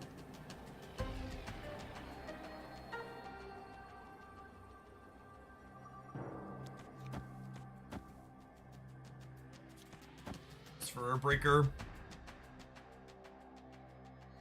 What beats me here?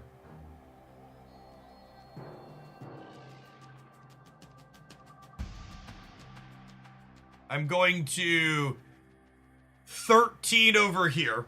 Should I be playing Demon on the left for some reason? Does a 14th point of power make or break anything?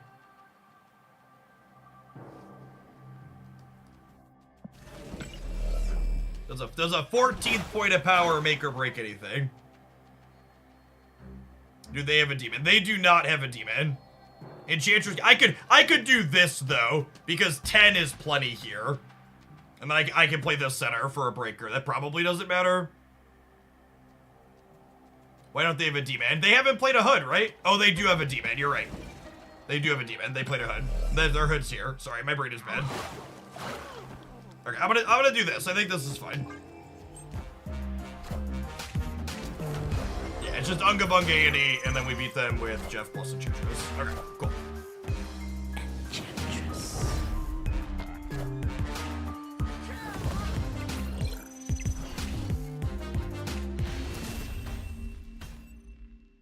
Victory. I think we're actually gonna play a little bit more of this one, because this one's been good and fun, and I would like to play, we're probably gonna get a highlight for this one on the secondary channel, but we need to take an ad break before we play a little bit more at this, so see you in 120 seconds. Thanks for hanging out. Don't go anywhere to play some more Hazmat Supergiant when we get back. I have 3 more next submissions after this. Yeah, I can play this one for a little bit more. YouTube viewers, there's 320 of you on that platform, but only 147 like button pressers. Can we pump it up? I'd like to get to 200 today on the live stream on that platform.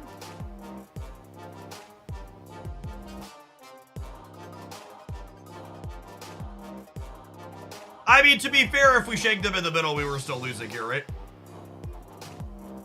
We had negative 22 from these two.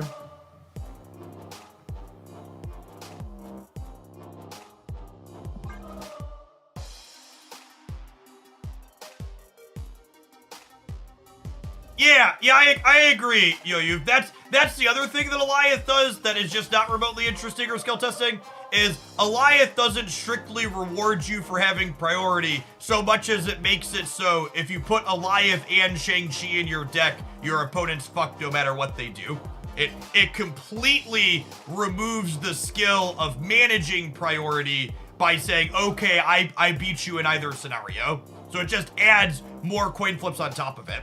Like, if you couldn't play Alioth and Shang in the same deck, maybe it would be okay. Because, like, it's not like you could even against the average Alioth deck just be like, okay, I play for priority and then I beat their Alioth so I win. It's usually I play for priority, now I lose to Shang-Chi.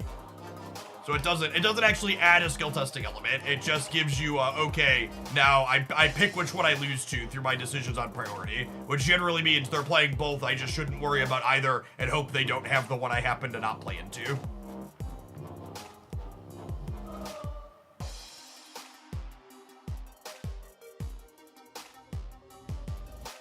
Baka Nation! Thank you for the 35 months. I appreciate that. Welcome back.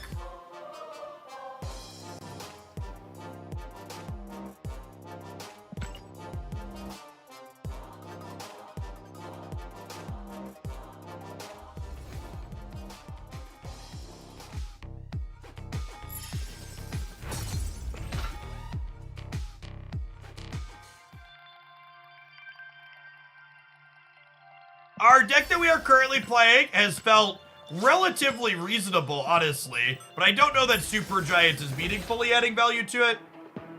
And she might be extraneous. I guess she's nice in that she disrupts things. She hasn't disrupted our game plan, so she might just be fine here as like a, okay, this helps us beat Leech and stuff. But she hasn't felt like she's really enabling us, but she also doesn't disrupt us, and I think there's something to be said for a deck that doesn't get disrupted by Supergiant wanting to play her because she's so disruptive into so many other things in the metagame.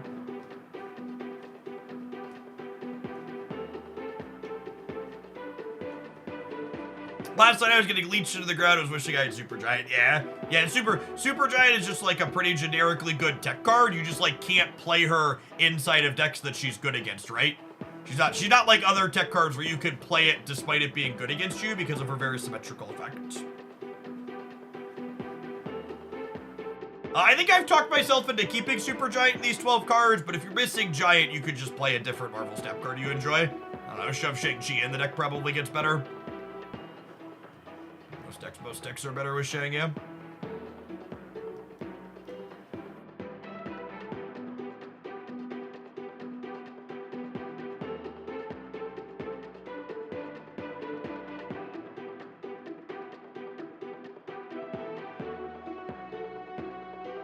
Sarah, Vision, Destroy, Leech, Professor X. She really does a lot. She's just, again, also that designer, like, you can't just shove her in the existing things. Because the existing things are what she's beating. She really, if you're someone who enjoys brewing in Marvel Snap, Supergiant is probably a very worthwhile pickup for your collection. She is a tech card that will let a lot more brews exist, I think.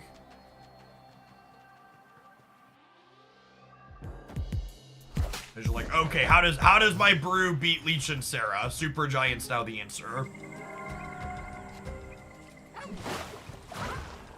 Oh, snap.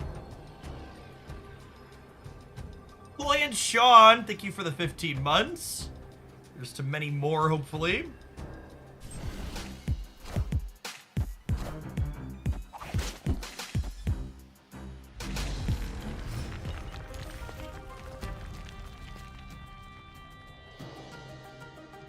There's a part where they snap us back and then we retreat, right?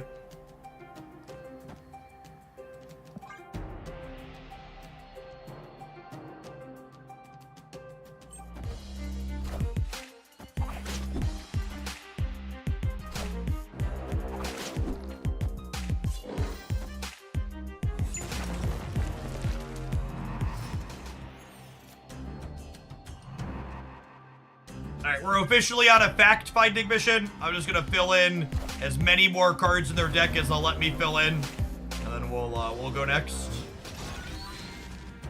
That's a Supergiant pitch I needed to hear. Thank you for the 5 months, Show Jam. Hope life's treating you well.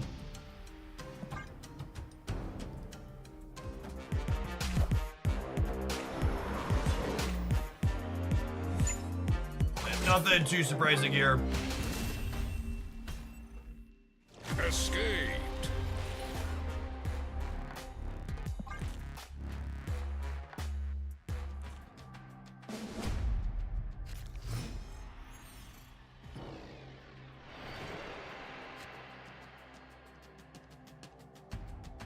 Oh, snap. I guess this is good for Craven, but it's not great for any of their other stuff. Arrow in this economy. The opponent's archetype has basically always played Arrow. It's just like Craven. Craven movement, good stuff, basically.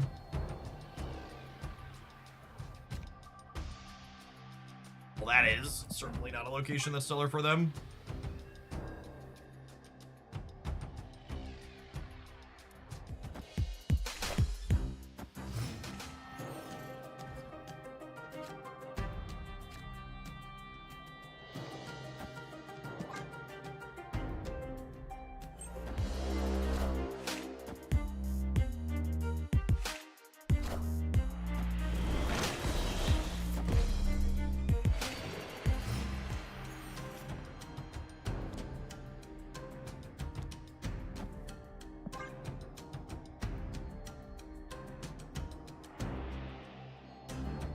Maybe the Absorbing Man is wrong because they're probably playing to the right this turn, huh?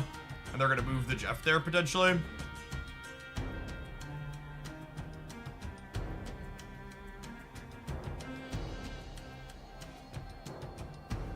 My sub lapses, my prem isn't ready yet, so I can't chat, but I also don't get ads. That's interesting. And when I start getting ads, it means my sub is ready. Oh, sick. That's actually great for us. So I get to put a rock into there. Actual perfect outcome. Well, I could play it mid to move it into Quantum. No, I don't want to move it into Quantum because I want to be able to Carnage there. If I play it mid, it moves into Quantum and then the Quantum's full for me, right? We see the Supergiant Alliance of Nordic. Yeah, we spent almost an hour trying to win games of Marvel Snap with that today. It's very, very bad, thankfully.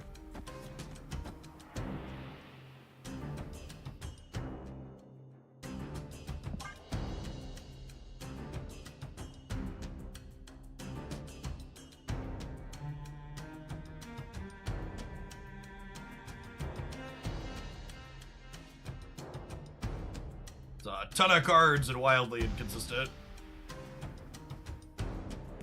Look at how pretty all these rocks are, chat. Shit, we gotta get rid of them.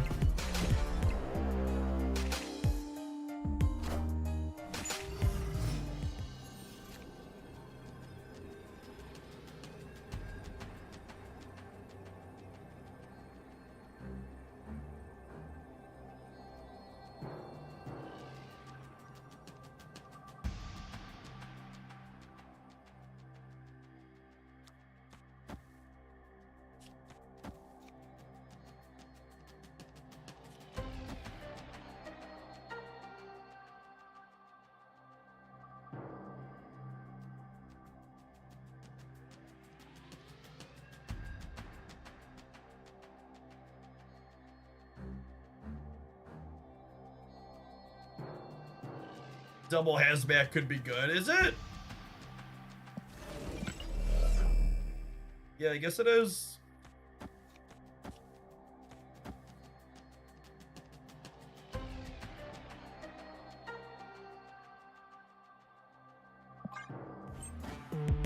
Friendly neighborhood Spider-Man here.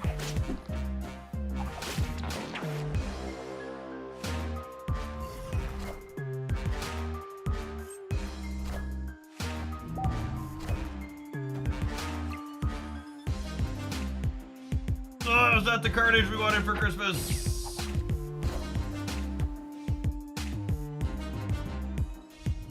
That's the carnage we wanted for Christmas. I think we're a little bit short though, right? Oh, I could have played around that Spider-Man too. Too short. Maybe I'm supposed to just assume they're gonna Spider-Man me and I'm supposed to play the demon on the left. We don't play the demon on the left, we don't won that game.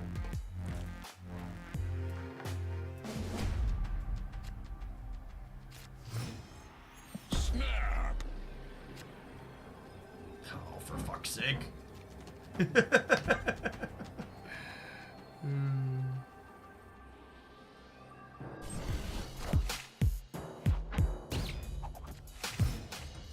I'm just snapping because we're 4 to 10. And I don't want to be 3 to 10.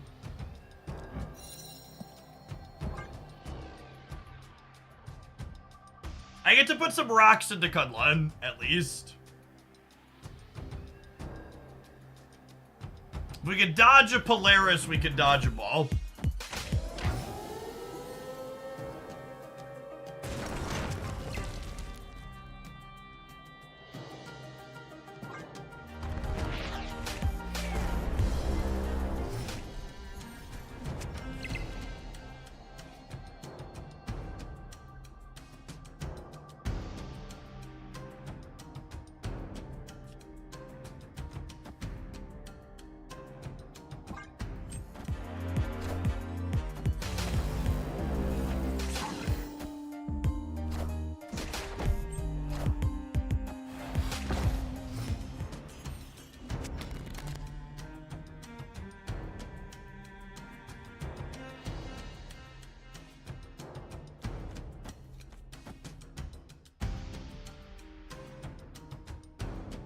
Yes, Polaris was only 20% to pull him. We are incredibly unlucky.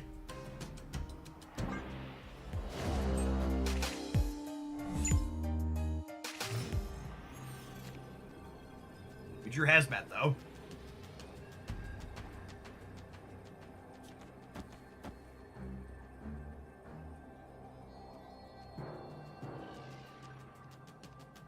And I end on Hazmat, which means Absorbing Man gets to copy Hazmat.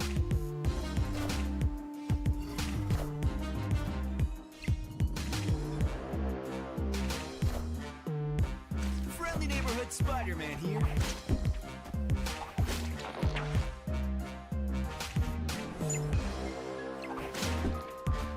Guys, gals, and non-binary pals! Oh, do we not have them because of these kicking back? Oh my god, we lost to the Kunlun bonus. We lost to the Kunlun bonus, chat! Holy! Oh. Oh, that's frustrating.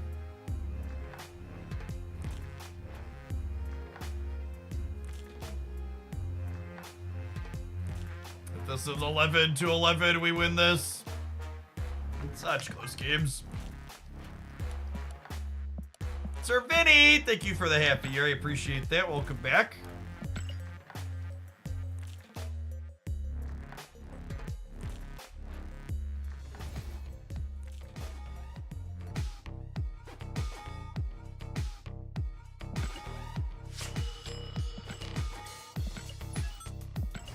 We've made our turn 5 plays mid instead. Yeah, I guess that would have worked, right? Because then when they're silk flipped up, my plays left would have already resolved. Yeah, that's a good call out. I mean, if they're playing silk, they're always playing it mid, right? So I could have played around that by also playing mid. Although, does that change anything? No, because it ends up with the silk on the left. Yeah, we would have won if we'd have flipped where we played our things on Steric. It's a good call out.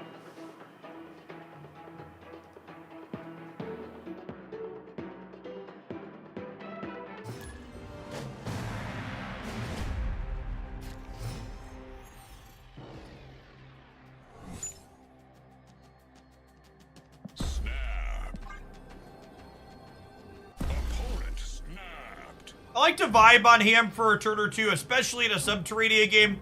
The longer you wait to play Ham, the more likely their bigger, more expensive, more powerful cards drift to the left in their hand as they play out their other low-cost things. The longer you chill on this, the more likely it is to tag something you really care about. Although, I kind of want to do it this turn now, because if I draw another Rock or Hood next turn, I could go Thing into Carnage here, which is nice. Now there's a curve reason to pull the trigger on it.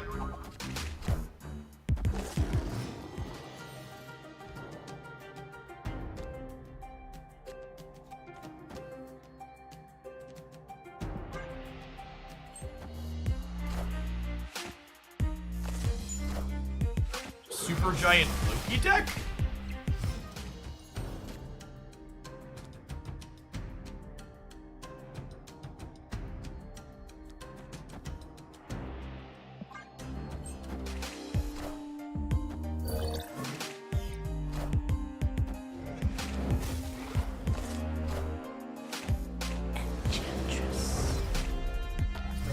Cage now. Loki's very good into Subterranea in general.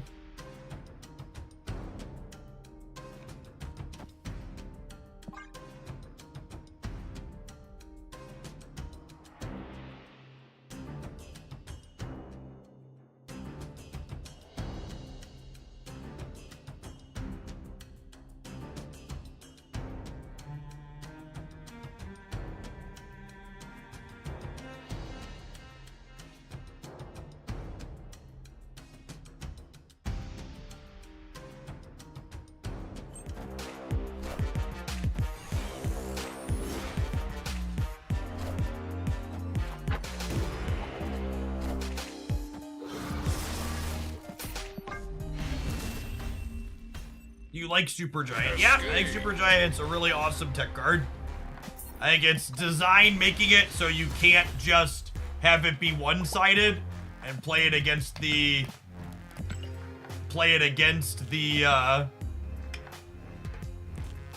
card decks where it's good at, so you can't just like slot it into existing good decks is excellent, and I wish more tech cards were designed that way. Imagine if you couldn't play Shang-Chi in your deck where you have 10 plus power cards.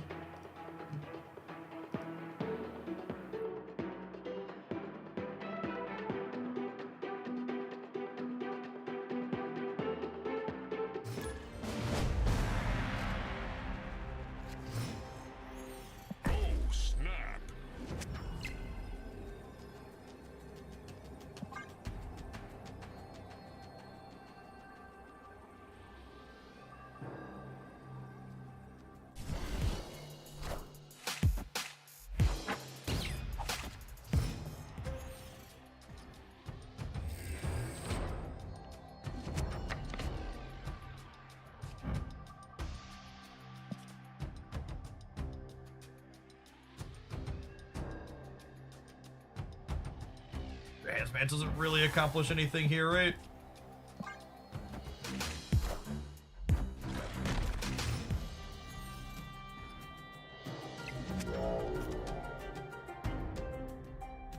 Opponent snapped.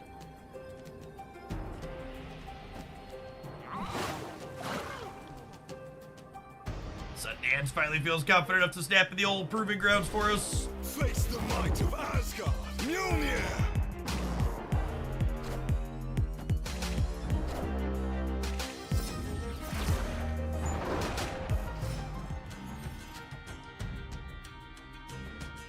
Alright, well, it's important that we stop them from... jamming to guarantee the Thor Hammer.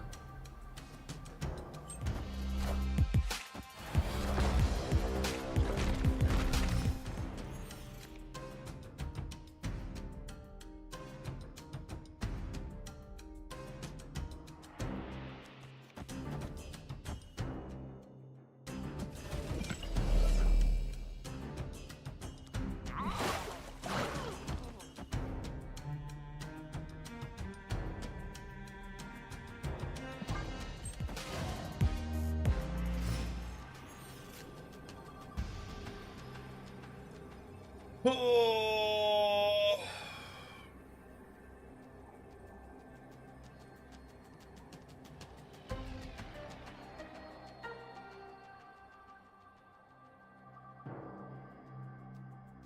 They miss Marvel. They have 8 on the right. This would give them 6. And it would give me only 5. This is the play to win line.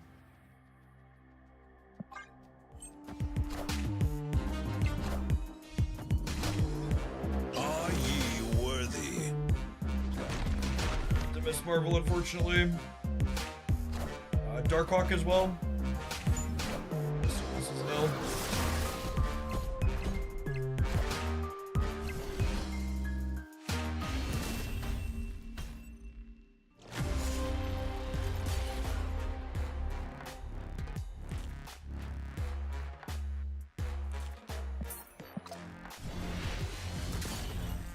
Alright, I'm appropriately deflated after our last couple of games. Let's move along.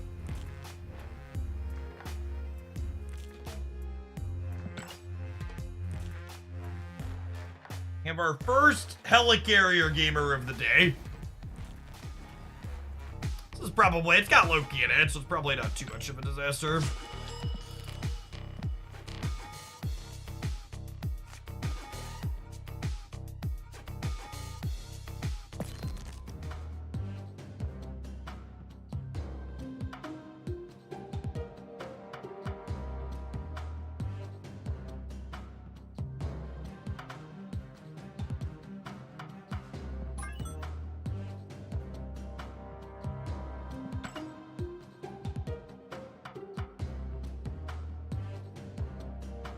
I mean, Hazmat's just not a very good card, so there's too many moving pieces. And the payoff that you get when all those moving pieces come together is still very low. I mean, Luke inside of Hazmat makes Hazmat a better card in the Hazmat deck, but it also creates a way that you can just, like, one card beat the deck. What is Luke's play rate at, actually, these days? Post-change.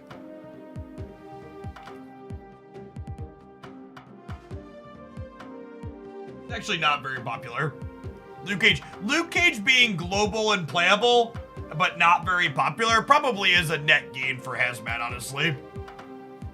Oh, I think some of this includes,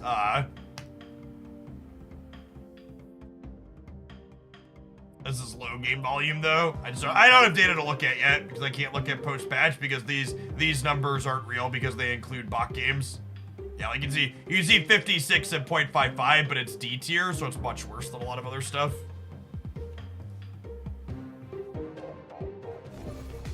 Let some post-infinite data, the pre-infinite data on Untapped. Just like super money to the point of not being useful.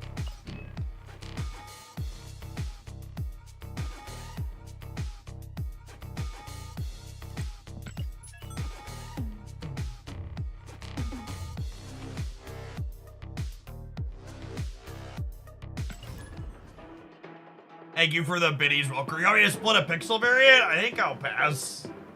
That sounds like a giant waste of credits. Ain't nobody want to split a pixel.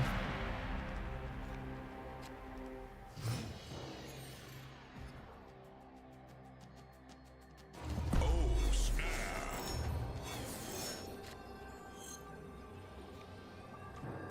Any spots left? No, we're full up on deck submissions today.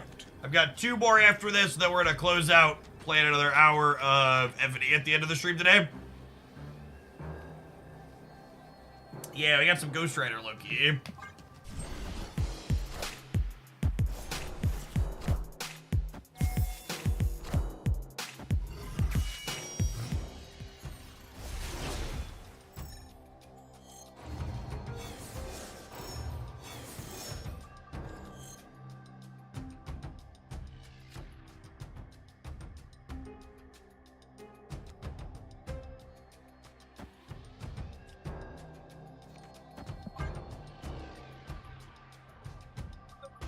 Dude, thank you for the 24 months. Welcome back. You'll pry my gold split on pixel carnage from my cold dead hands, as you will. As is your brood given right.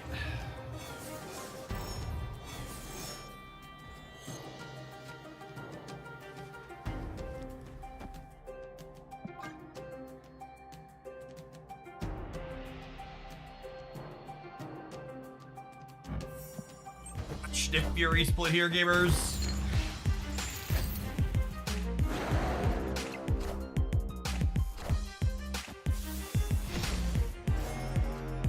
This deck does things I've never seen before. The question is, are they actually good? Big true, big true.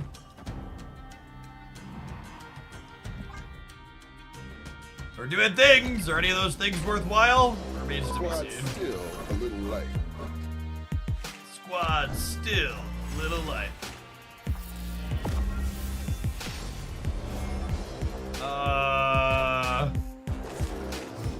Okay.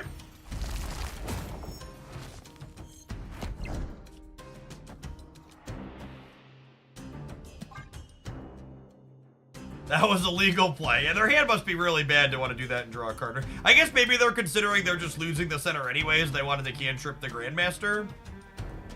Doesn't seem unreasonable.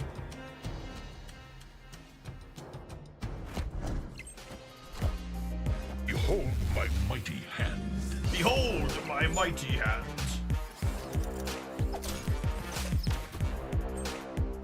I mean, Blade's a little annoying for us.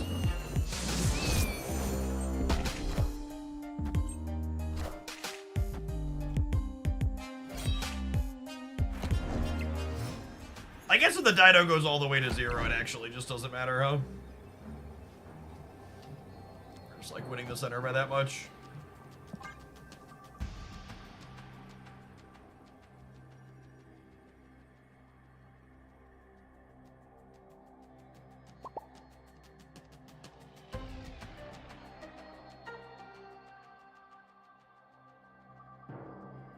You certainly have an interesting collection of Thanos cards.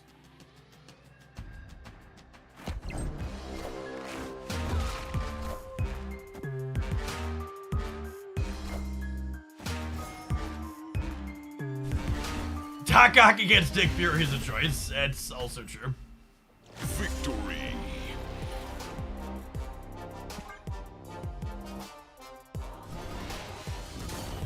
When I talk about Doc Ock being a strong, powerful card in this metagame, I was not referring to playing it. Playing it in this. Playing it against this.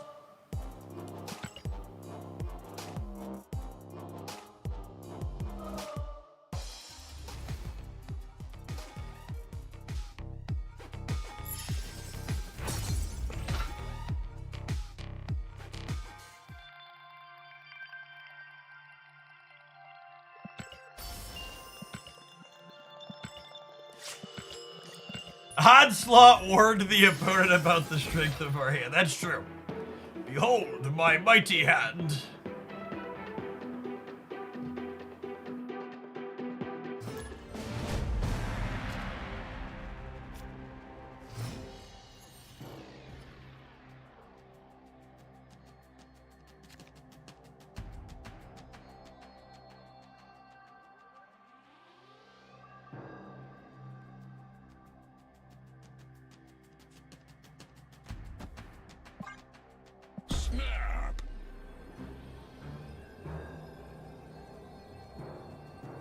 I can't play Doc Ock because I can't help myself if I draw my jam him on turn 5. Hey, I mean, knowing your limitations is the first step, Jeff.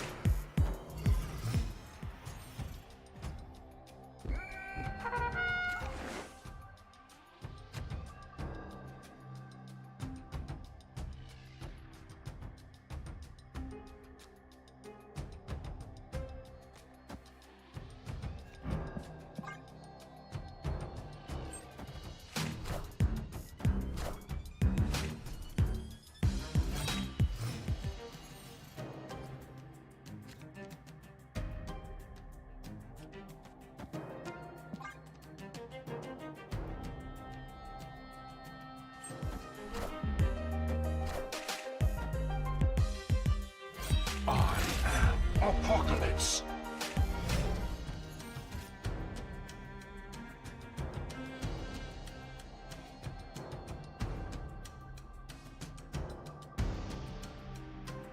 Oh, I don't want to overfill my hand, I don't think.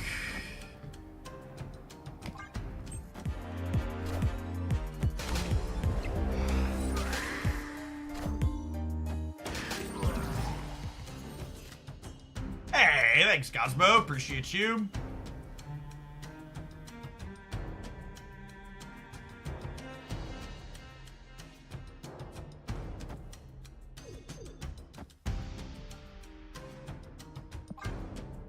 Okay, and then we're hoping to peel a Ghost Rider here. So that way we can go Lady Sif into Ghost Rider back to the Helicarrier. Did they just play their Devil Dinosaur into... Oh, come on! Come on!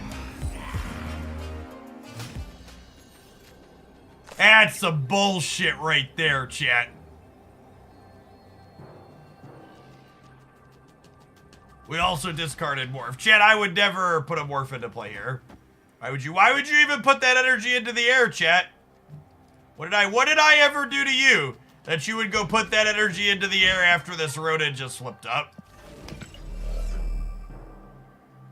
Opponent snapped. Oh yeah, let's play for all the Cuberinos, opponent. Big cubes, big cubes!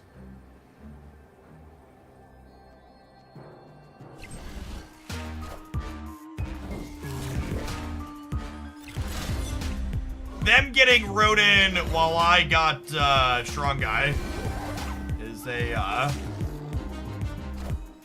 certainly a thing.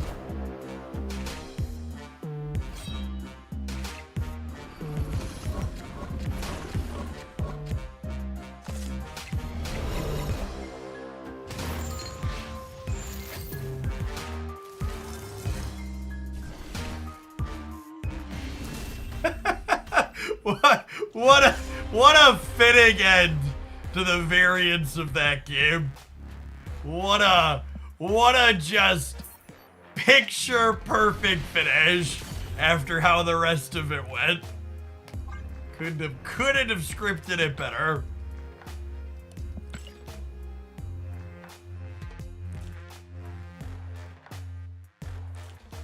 Of all the games of Marvel Snap, that was certainly one of them. Esports!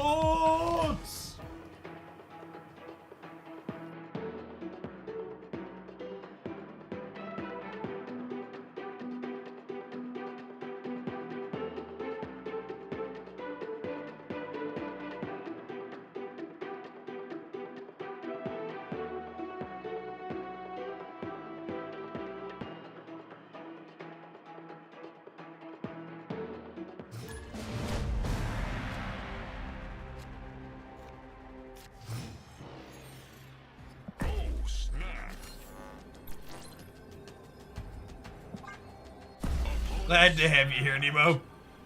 Same with a bike chair that I use. Do I still have a link here?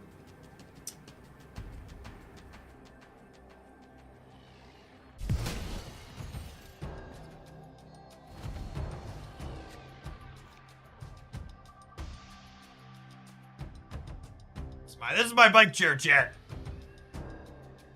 Overweight white dude and adorable toddler not included.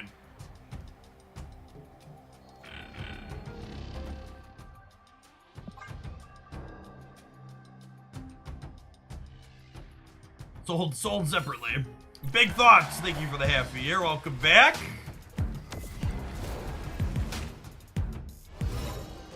That's the deluxe package.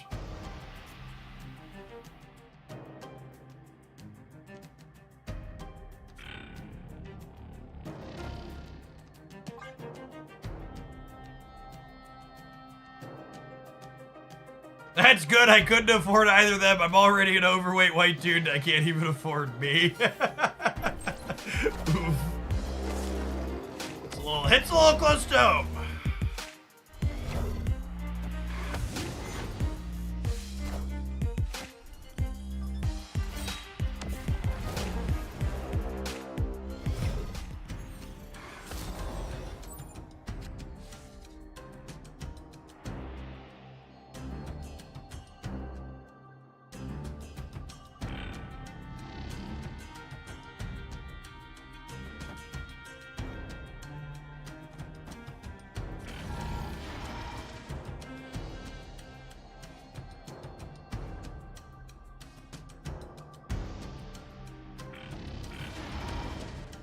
I probably don't need to do this. This gives me... No, wait, this doesn't work how I want. I want to do this. This generates me 3 discards, then gives me this. Look at that, chat! I successfully navigated Nor Dimension Blade. Please be impressed. Ooh, they dig up this. Please be impressed.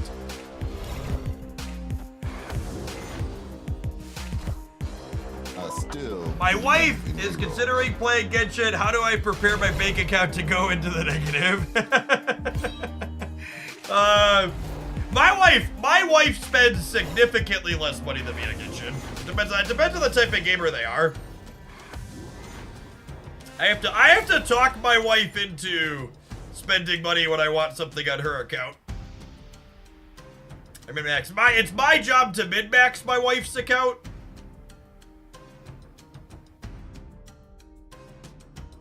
Usually when I want to do Pokemon for her account, and she, Time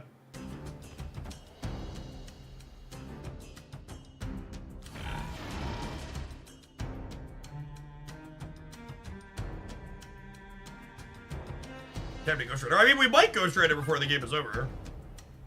We'll see here.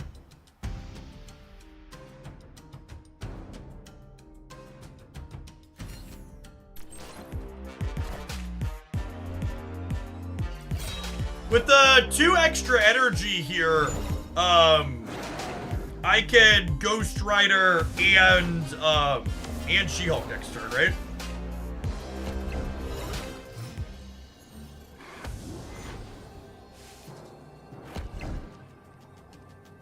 So I can play this here and this here.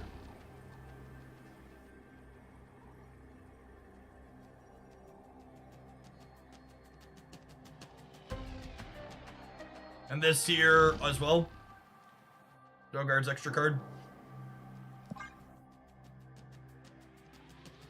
Makes a collector bigger too.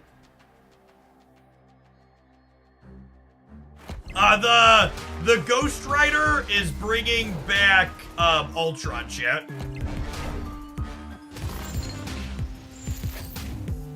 There's no strings on me.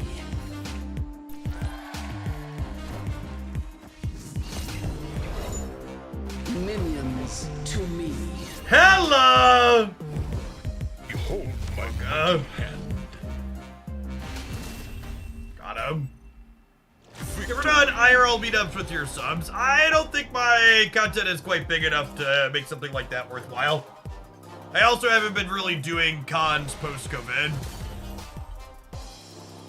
Speaking of, my wife and I have to make a decision on Gen Con for this year sometime soon. We're talking about going back to Gen Con for the first time since the plague happened, but haven't been waffling. But hotel blocks open soon, so you need to buy tickets before that happens. Sporadic Penguin, thank you for the 4.5 years. I appreciate that. Welcome back. Gamers, it's been 4.5 years since Sporadic saw an advert on this channel. You could be just like them. If you can't afford to do it yourself, you can even get one for free right now by checking out our game sponsor, Evony. That's going on this week. Otherwise, we'll see you in 120 seconds. We're going to play some more Loki Reanimator when we get back.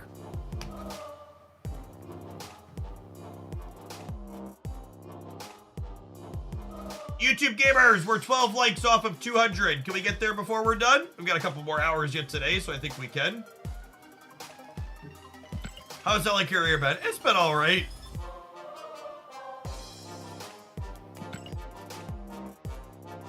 I mean, I fully expect if we end up going to Gen Con, we'll come home with some variation of COVID or the flu.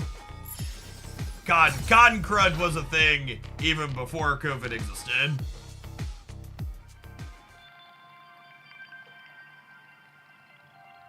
It's just the endemic strain of it is a lot less lethal than what we were dealing with at the start. Gamers are great at hand washing. I think even if you're in a group of people who are great at hand washing in personal space, it's just too many people all at once. You're gonna end up getting sick regardless of what precautions you take. PG Smooth, thanks for the 2/3 of a year. Welcome back.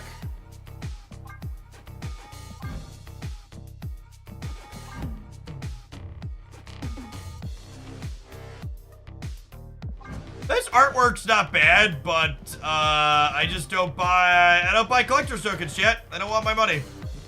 Lubrication, thank you for the entire year of lubricating here at Oglandia. Get you a sword to go with that shield. Welcome back. Rico, thanks for the brand new primer.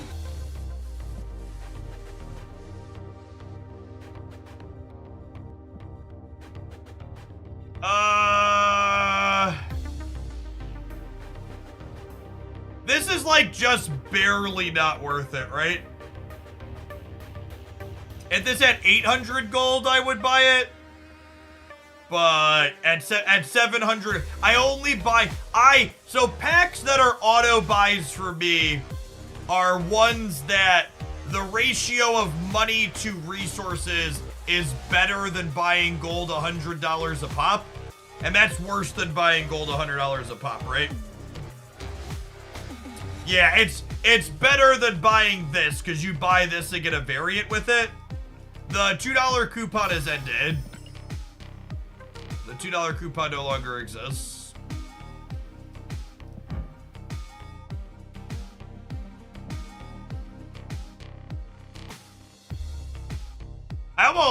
That's a properly clothed Angela, chat. I didn't know those existed. It's a quality piece of art. It's a shame I already have an ultimate Angela. It's lovely. That is Hellfire Galaforge. I did regret a little bit passing on him last time.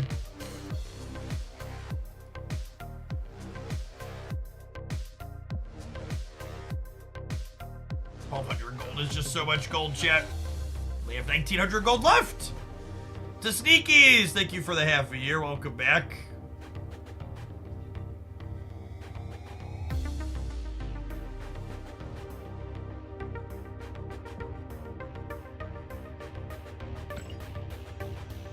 All right. You know how you can get more gold, Jeff? Really? Really?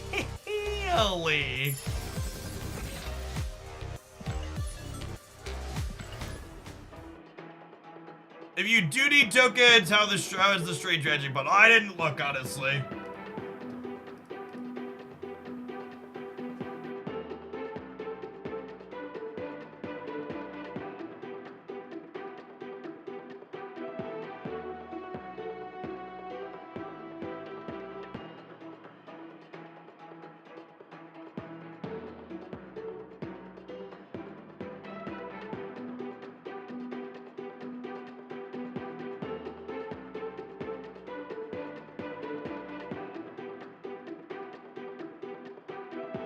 That Strange bundle is worse than Token Tuesdays, which is my barometer. Well, there you go. Yeah, anything worse than Token Tuesdays is bad value for token pickups.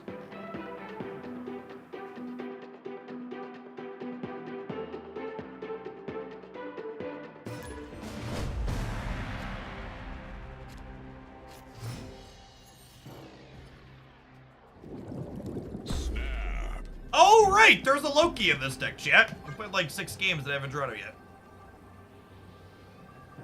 The whale track opened the Wednesday after the season, last season.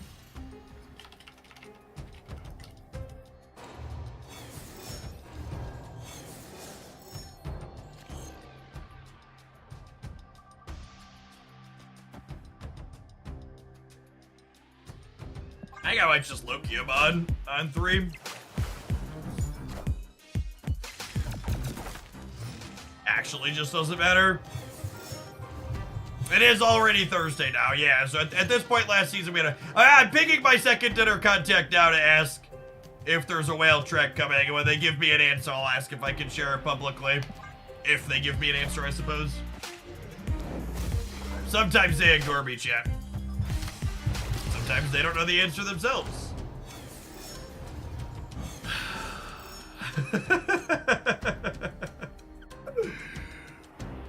Fuck you, buddy. Fuck you.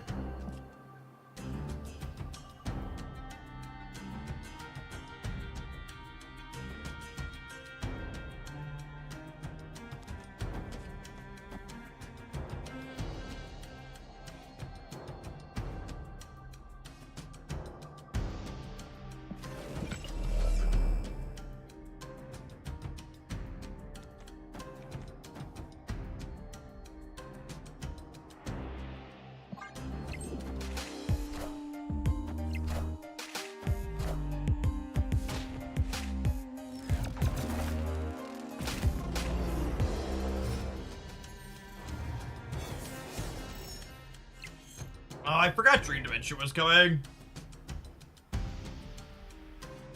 Still probably just this.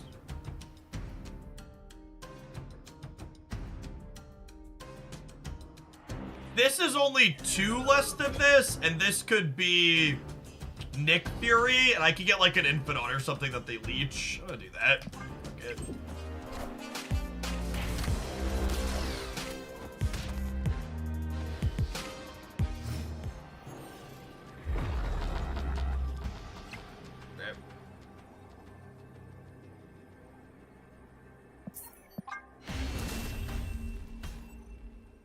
Escaped.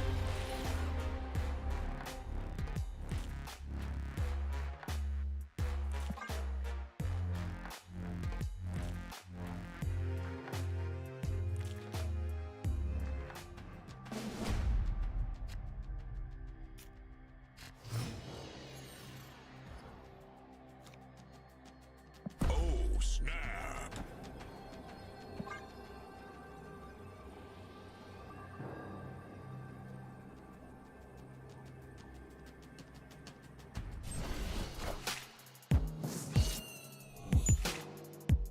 Whee!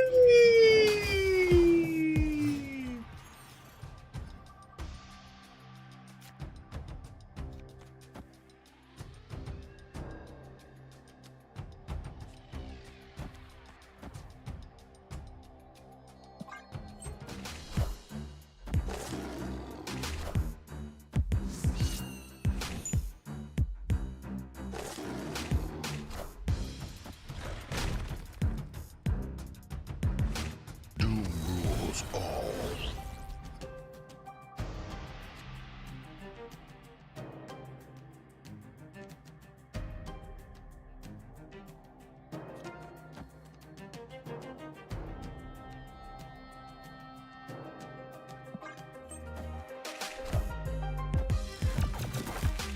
Oh, that's punishing.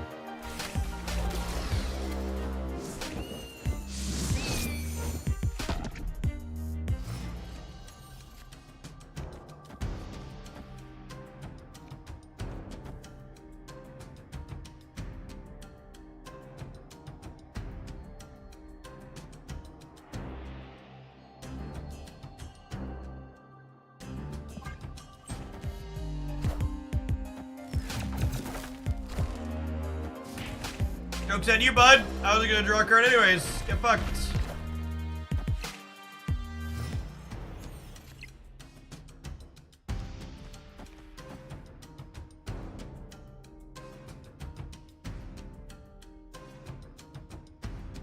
I could hit things. I could hit things here that lose me the Marvel bonus, but I could also hit like Nick Fury, right?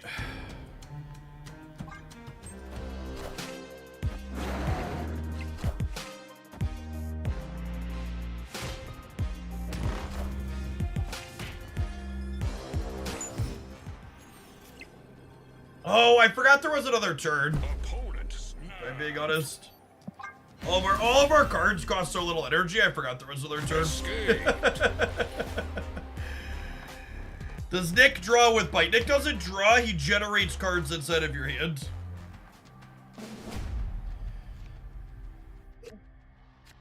I think they are functionally different in Marvel Snap.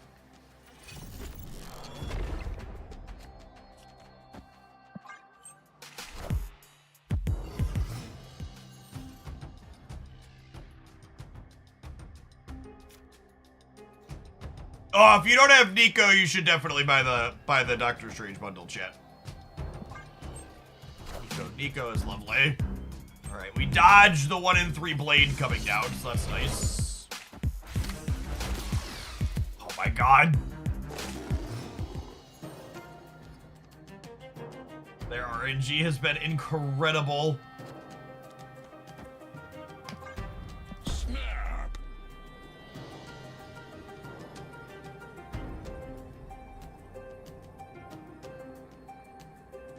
I believe in our Loki, chat.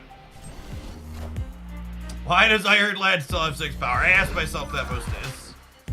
Most days I stream, that's the question. The question is on my mind.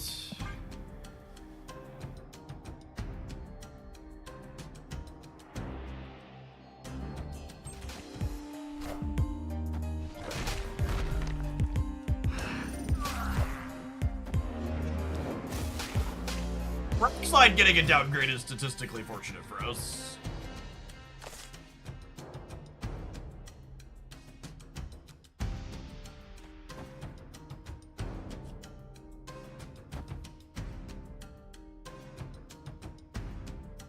Doom is good to turn X, that's for sure. Says local man about to roll Destroyer.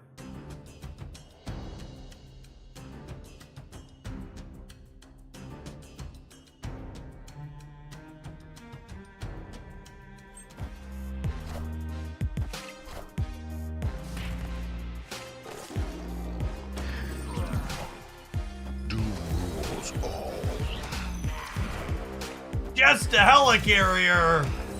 Lovely. Oh, come on! Come on!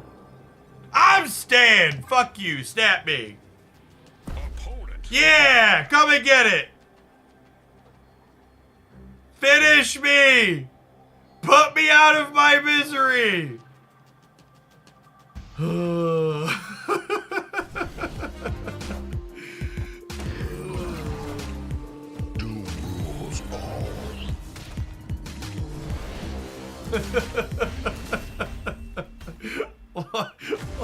What a fucking game.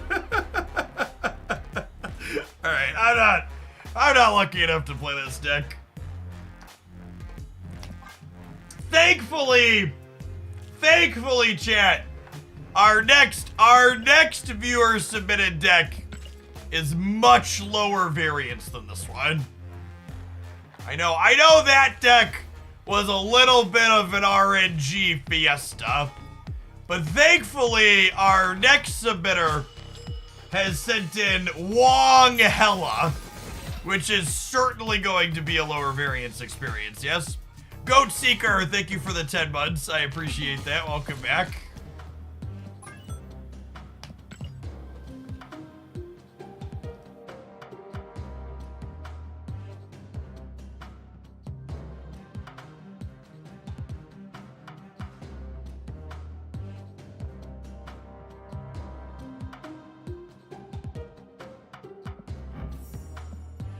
Need boosters for Miss Swing.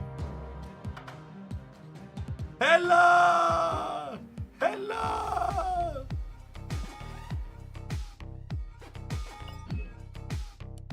Gotta Modoc twice to pump those numbers up, exactly.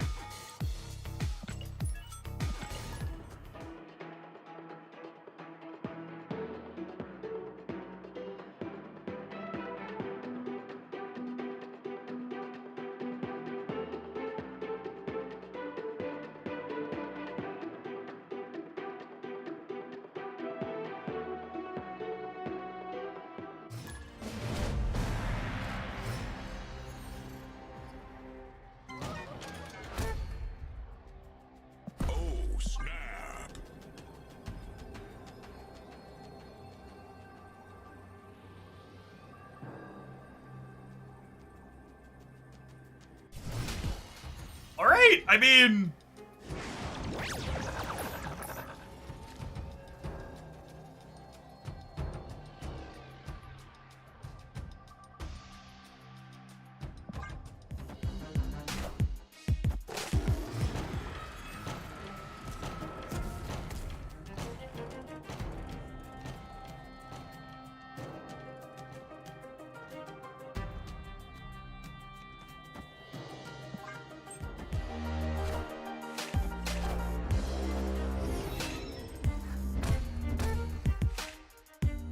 It's fine. We're gonna draw collector. Oh yeah. See, look at this, chat. Everything. Nobody panic.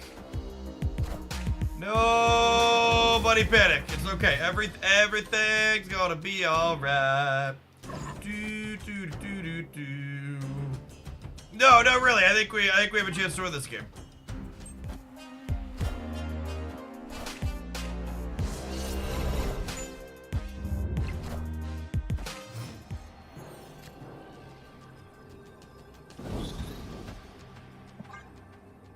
Toot toot fire butt, let's go.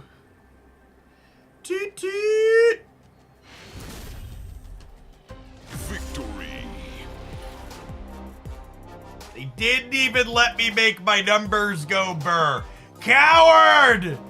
Coward!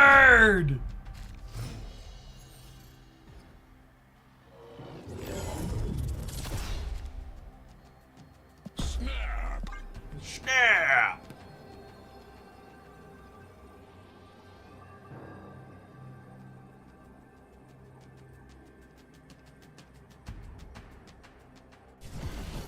Doing the math 1 minute.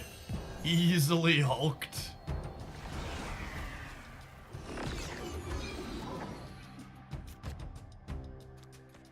Opponent has learned the lesson that Lokiing your cards is bad. We'll see if they learned that as a lesson. Or if they'll need to be reminded.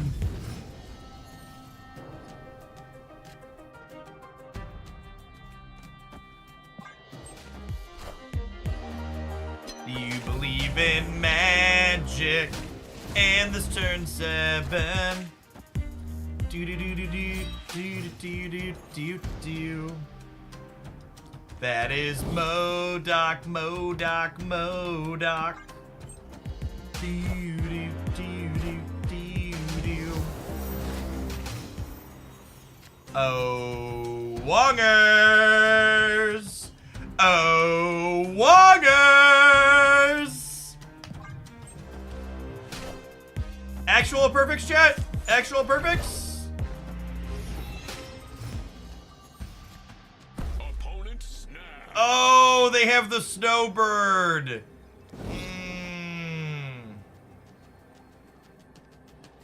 All right, fine.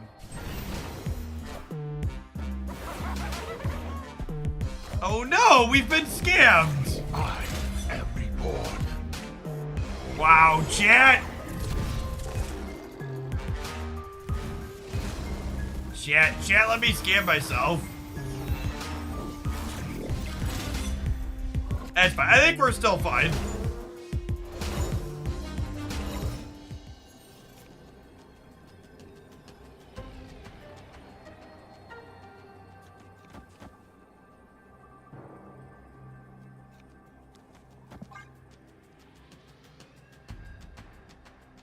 And we have we're plus 19 left still.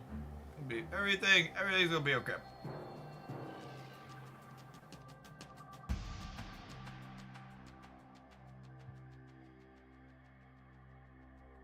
Now it is unfortunately worth noting that our opponent is playing a Marvel Snap deck, so the odds that we get Shang-Chi'd here are a little bit high. But if we can avoid getting Shang-Chi'd, I like our odds. Priority. Well, the collector still dies, chat. If they Shang-Chi us, they would be 11 to our 11.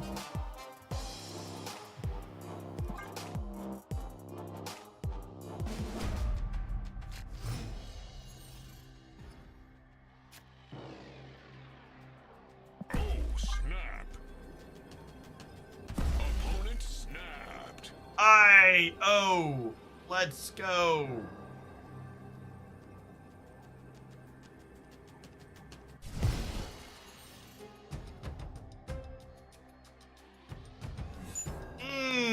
Second helicarrier ain't it, shit. Still not 100% sure what it is, but it's definitely not second helicarrier.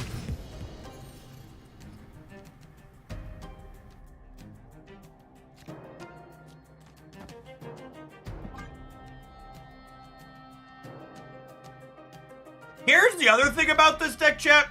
If we actually Wong MODOK into Hela, we actually just don't have the board space to put all these cards into play, right? Just like legitimately there's not room.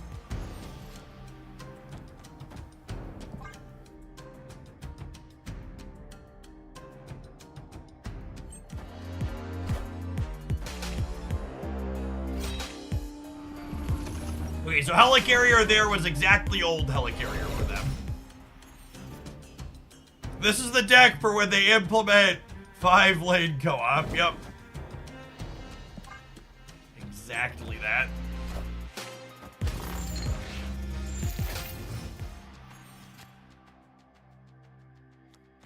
That'll do, pig. That'll do.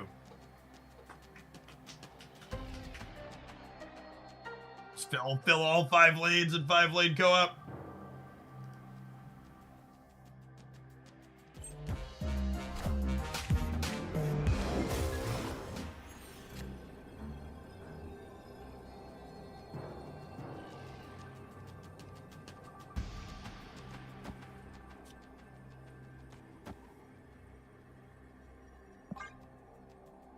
I think this is optimal.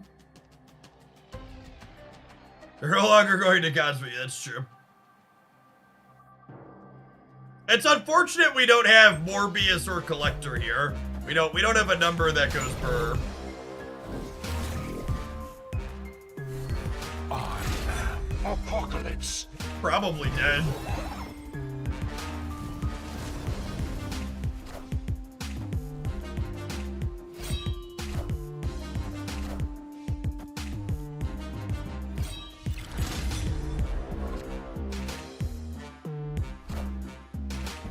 I guess it depends on what the helicarrier generates and where it goes.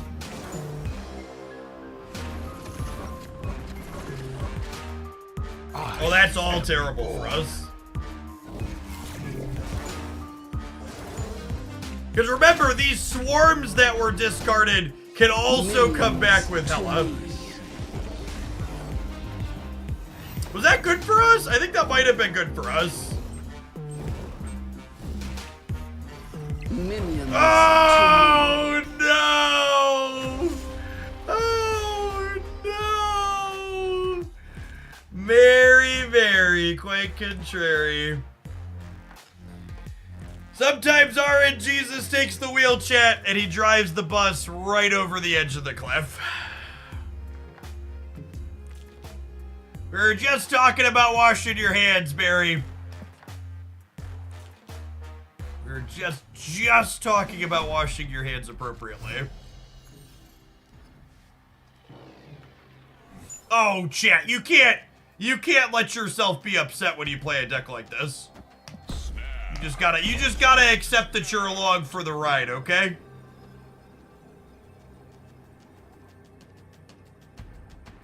Swarm seemed like a trap. So the reason to include Swarm in this deck is so when you MODOK Wong in the games where you don't have Hela, but you instead have Morbius and Collector, you have like something to do to make your cards big. But you're right that Swarm is very bad with the Hela part of this deck. It's exceptionally bad.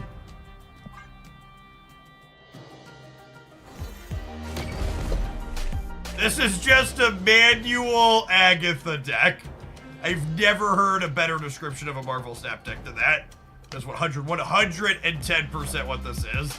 Manual Agatha.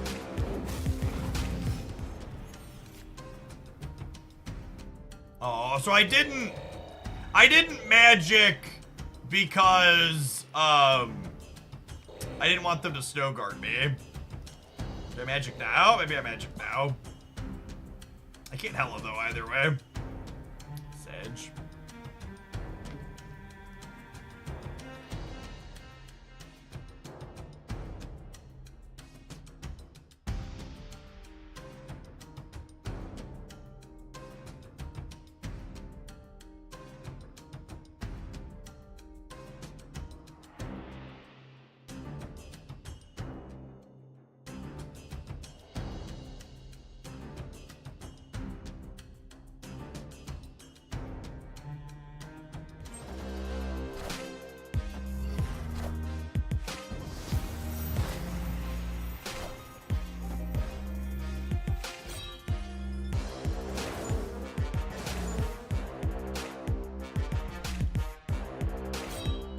Hella brings back MODOK. That's true, actually. I forgot we did that. Oh, their hits out of our deck look like they're not that great.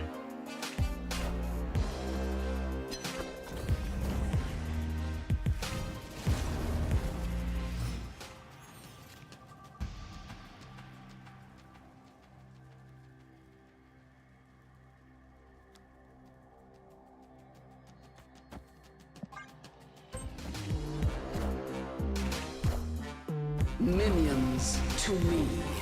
Wogging hella would have been funny. It's a bit of a shame that that wasn't a thing we were able to do.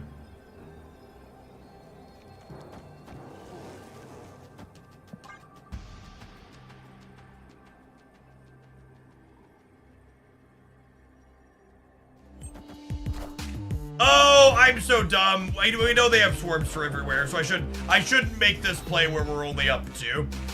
This is bad. I should have put my other swarm here.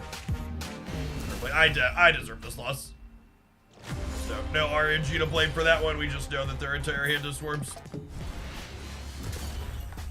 All right, we'll let the next one. Ooh, Colleen boosters for my trouble. Lovely. So the list of cards that I've got a bunch of splits for, but I haven't gotten a premium on yet. Something, known information UI. Yeah, it's exactly what I'm saying. It's just like the mental tax is high when there's so many other things going on. It would be much better if we had a reference point. Man, I really hope we get a quality of life patch at some point in the next few months, because there have been a lot of, I feel like all the menus are a lot laggier after this last patch. That's anecdotal, but the fact that it's so much slower to claim things off the collection track makes me think that something slowed down overall. Like, I'd like new features too, obviously, but I feel like it would be nice if they cleaned up some of the slops we've had.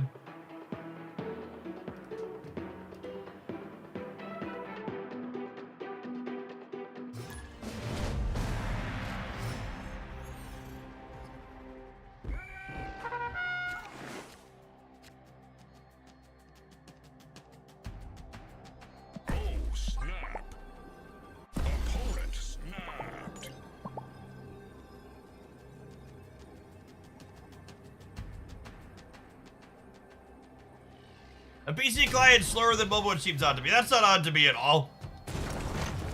Games like this are mobile first, so they optimize the hell out of the mobile clients so they can get the most out of them on lower end hardware, and then on PC they just assume you're gonna have a powerful enough PC to make up the difference. That's just fine.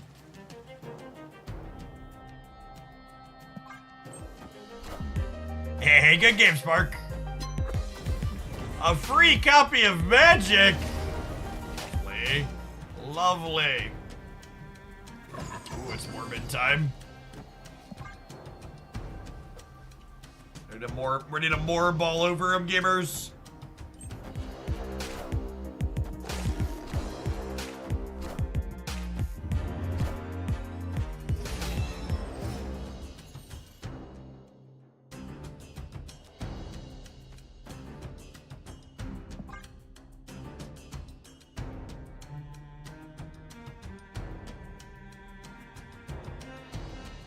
We're about to put so many terrible cards onto the board, chat. It's gonna be glorious.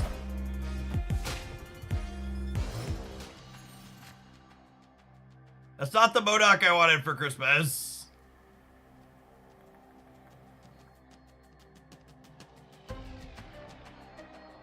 Edge.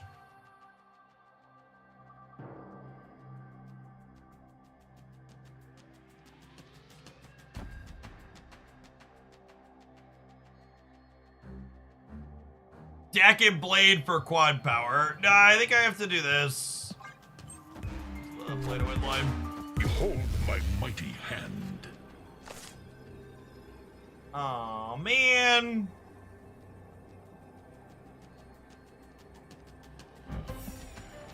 I'm so sad.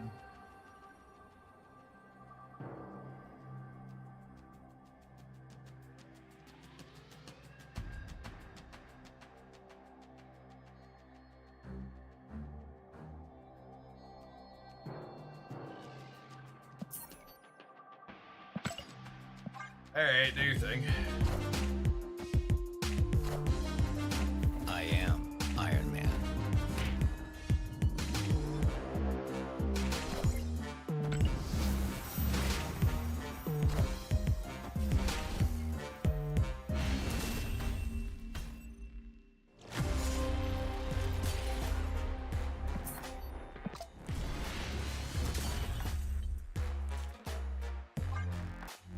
We won the right. Yep.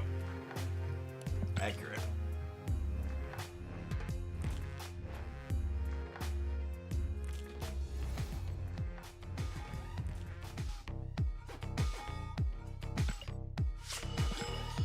All right, we've got like one more spin in us. Maybe two. And we'll slide along to our last viewer deck of the afternoon, I think.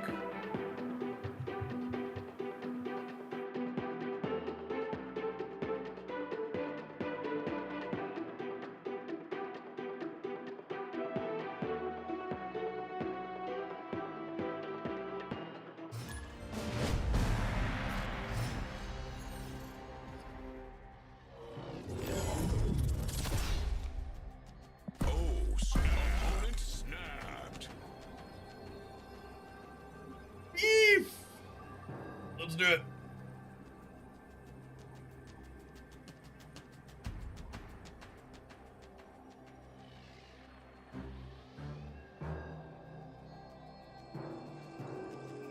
Apologies, McBeef. Martyr!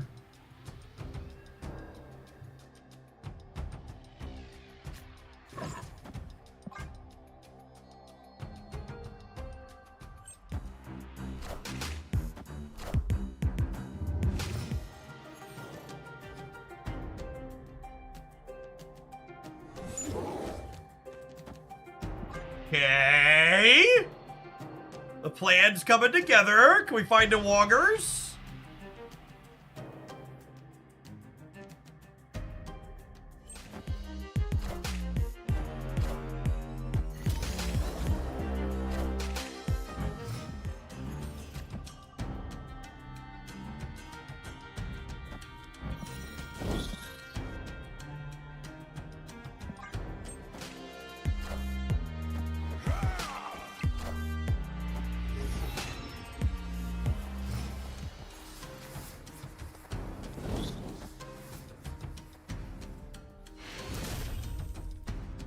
Victory.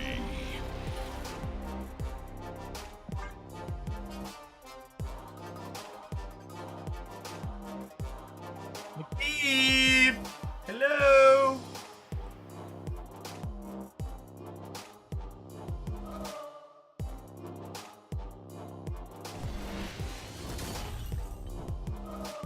Yeah, there's some type of personalized offer thing I saw some people posting screenshots of. It looked like it was just like a mid-tier value collector's token package though, right?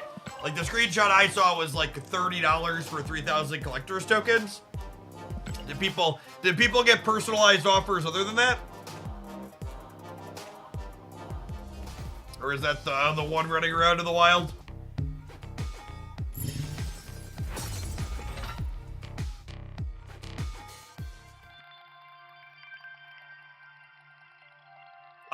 want a personalized one, Rama said. That's what everybody has.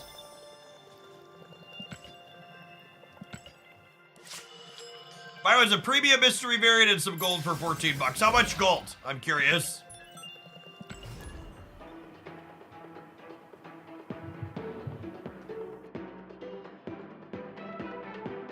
There were 10, 20, 30, and $50 bundles. I had a 6K tokens for 50, 20 for a premium mystery variant to 3,000 credits.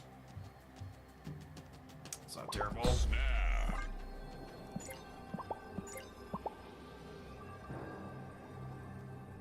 Where is this? And some people shop.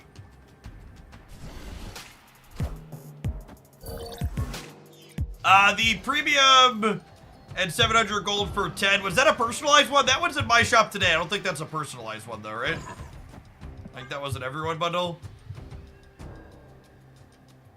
Not everybody got it. It was they gave different individualized bundles to different people, chat.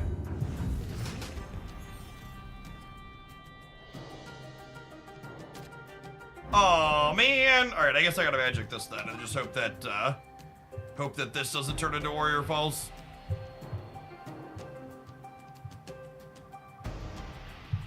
What's the logic behind that? Probably doing some A/B testing.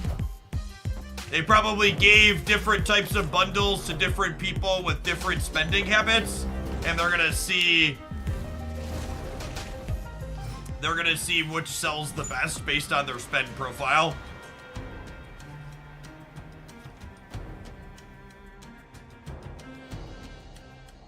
The Strange bundle is like a passable amount of fine. If you're someone that's short on collector's tokens, you can buy the Strange bundle and not feel bad about it. But it's also not a like, oh my god, you should definitely buy it.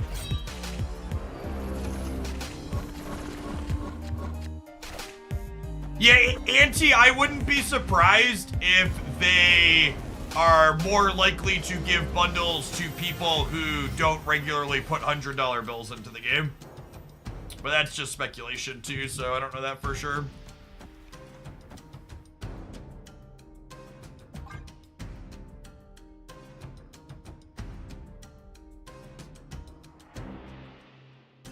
The Moon Girl bundle is like marginally better than Token Tuesdays.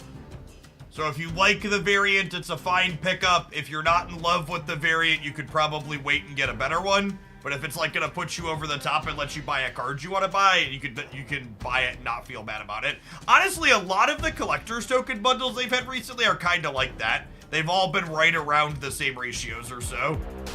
So if you're someone that's waiting for them, I would recommend just like waiting until something hits with artwork that you enjoy.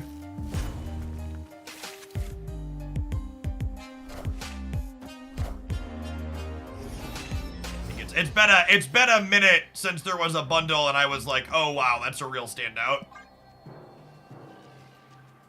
I think Grandmaster is worth the tokens. Almost assuredly not. Grandmaster is a very novel card. I would be surprised if it was powerful. It's not played in any powerful decks right now. Oh, you're gonna blow my Hella up? Oh no, please stop. No, please don't blow my Hella up. No, please come back. Not my Hella. Oh no.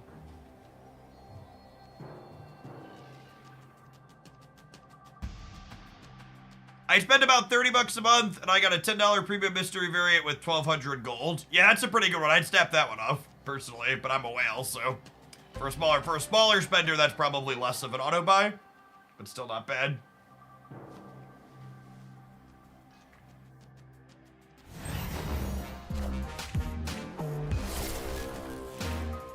Wow, is that an Agent Coulson Spider-Man onto their what's it called? I think we're gonna win this, right?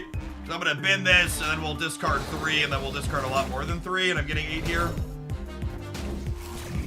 I'm winning left and right, and then Hella's gonna flip up and bring back a bunch of swarms. Although I guess the swarms in the middle die. No, the Morbius in the middle dies.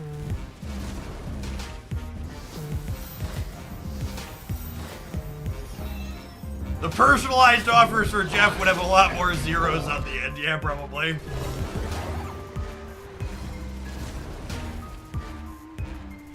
So Apocalypse doesn't reanimate here. Oh, Hela goes off after the warrior falls. That's a good shout out too. Yeah. So Hela's gonna die, but she's gonna put swarms in all the empty spots before she does.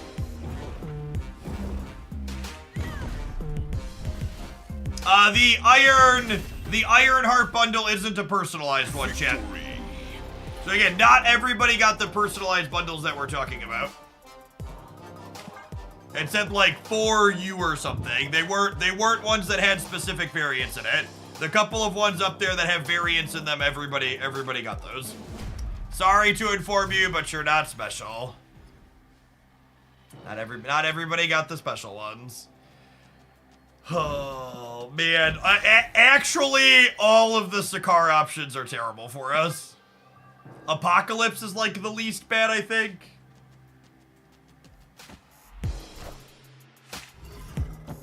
Would you spend tokens on Supergiant? I would, actually. So, Supergiant, my take on Supergiant is if you are someone who likes brewing in Marvel Snap, I think Supergiant is an excellent pickup. Supergiant is a very unique tech card where I expect there will be lots of decks that I brew over the course of the next year where I'm like, you need Supergiant for this deck to be competitive. And there won't be another card in that slot. However, the types of things that Supergiant is good against frequently tend to be tier 1 decks. So if you're someone that likes playing meta decks, Supergiant is probably not a good pickup for you. Snap. Because it's I would be surprised if Supergiant was ever played in a tier 1 deck. She feels like a tool to give off-meta things more utility. Yes, I agree, Jason. Jason says, I like playing weird, small, mid-range decks, and she feels really good at those. That's my takeaway as well.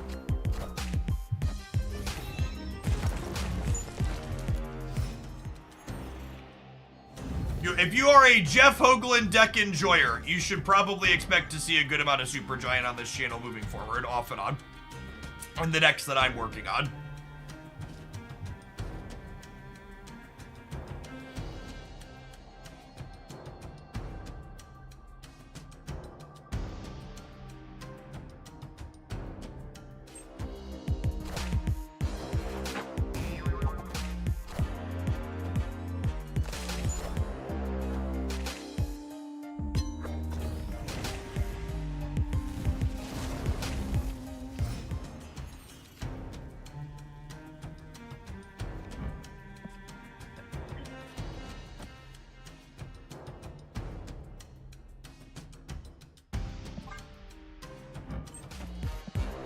Fucking helicarrier ham.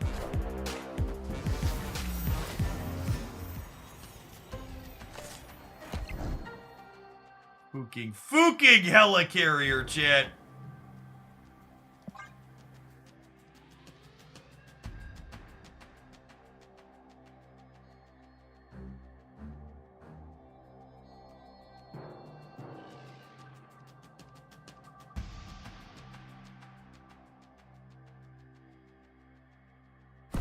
Play Swarm, so it'll discard a 6. Yeah, maybe. Escaped. I don't know. I kind of wanted to like play Swarms plus a 6/10 next turn. We're in a bad spot either way without the Modoc.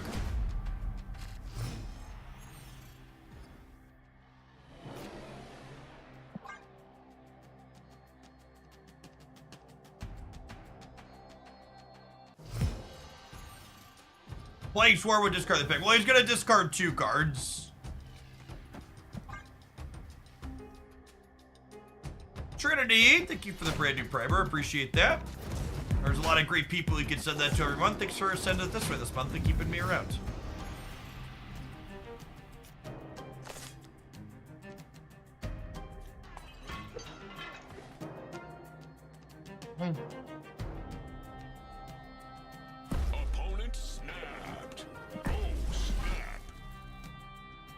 draw Morbius and beat him without the Hella. I think the Hella part of this deck is honestly pretty shit. This deck feels like we took the Meek Collector discard deck that I enjoy playing that's somewhat competitive and like fucked it up by putting Hella in it. Like I would love Meek and Mystique to copy Morbius.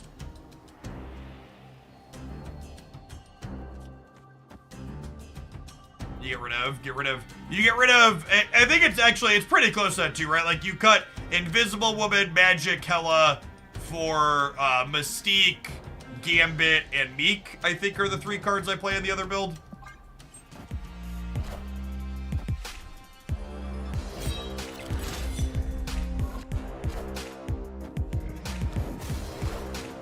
Hey, thanks, Trinity.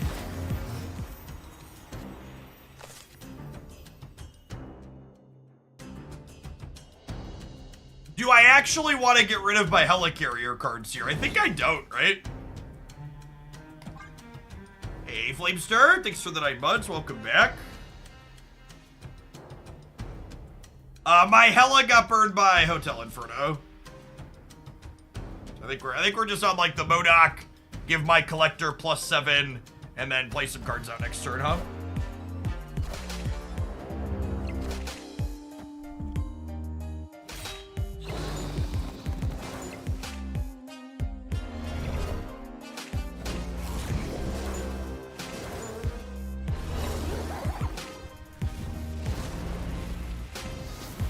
Okay, so the good news is Agatha is guaranteed to play herself, so we only lose 1 turn here. This is actually fine. It's actually fine. Oh, that's the first time I see someone mentioned that. They made the timer for when you're playing Agatha go super fast. Yeah, we got White Tiger for the Wong as well here. Honestly, this seems fine for us, yeah. I get to like play Blade in the middle and then White Tiger here and at 16 over here.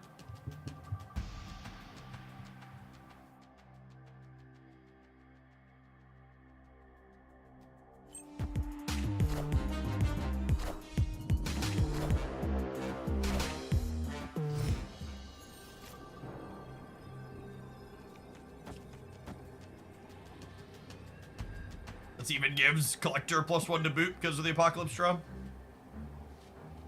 It's a shame we didn't draw Morbius. Morbius would have been a better draw than Apocalypse, obviously.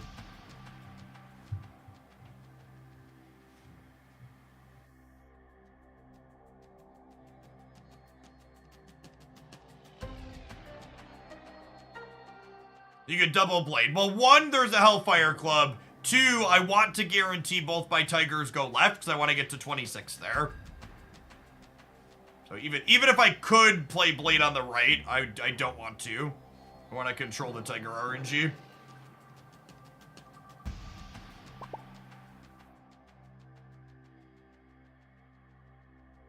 See what kind of emote we got here.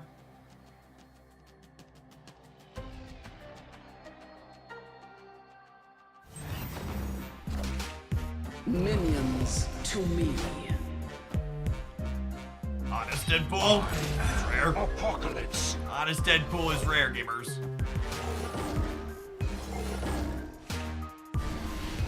I think this kind of wonky game also really helps to hammer home just like victory.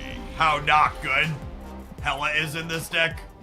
So I think Helicarrier with this discard collector build is fun and probably reasonable, but I would not play Hella and I would just play the build I've played previously, which is cut Invisible Woman, Magic, and Hella for Meek, Gambit, and Mystique. Alright, gamers, we got 1 more viewer deck submission before we're done with Marvel Stamp for the day. We need to take an ad break and I need to fill my water bottle, so I'll see you in 120 seconds before we kick off our final one. Thanks everybody for hanging out. Don't go anywhere.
Make a bundle command.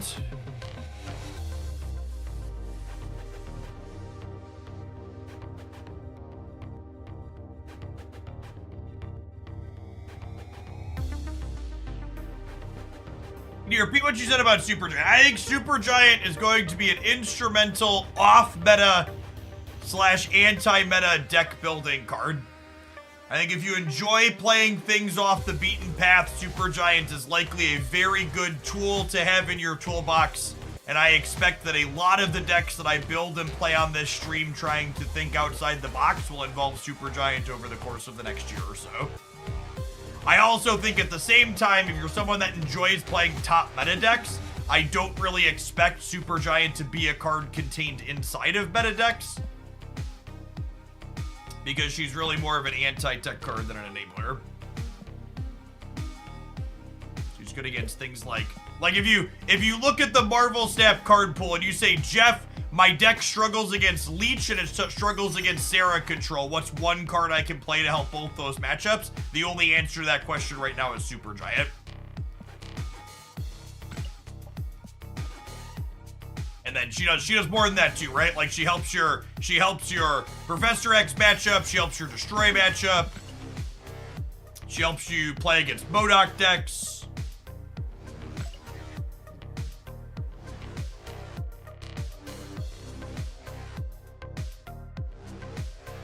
He's reasonable against Legion.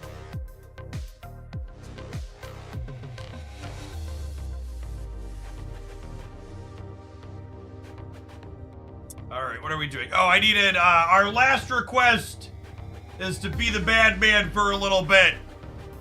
And Galactus some nerds.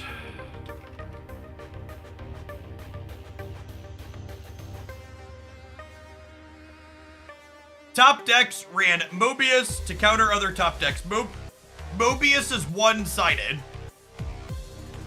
So one of the things that Supergiant is different is you can't play a Supergiant that doesn't impact you.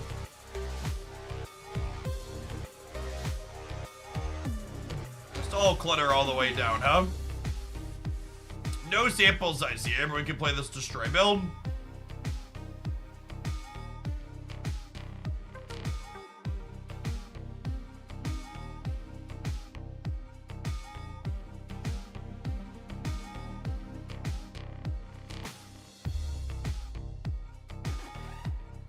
What a weird pile of cards. What do you even Arnimzol in this deck?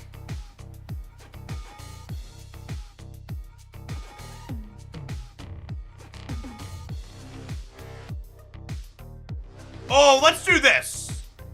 Let's do this. I like the look of this one.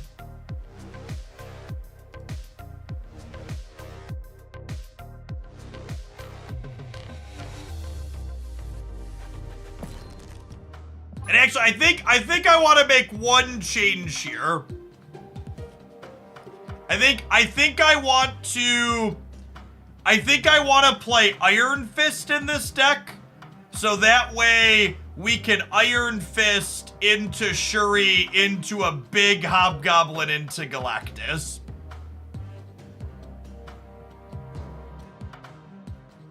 What do I want to cut though?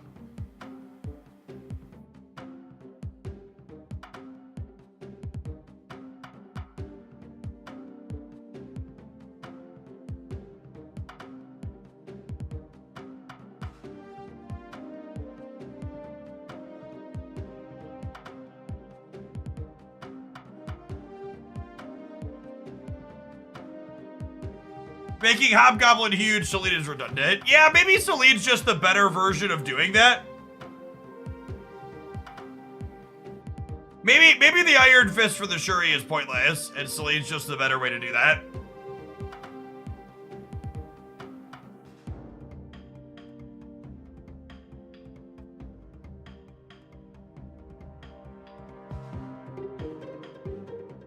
Yeah, the lack of a second way to kill the Nimrod is noteworthy.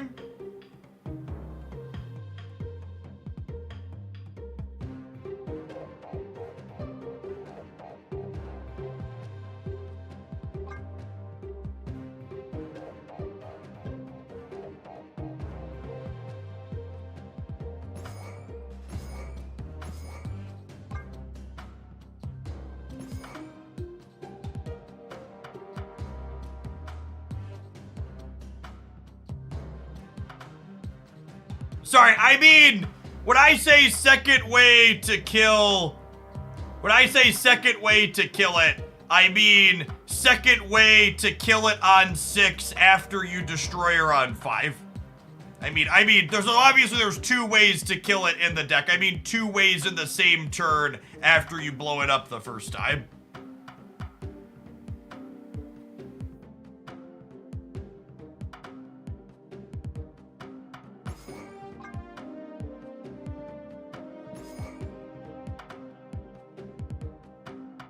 I guess we do need Goliath to finish the games where we Galactus.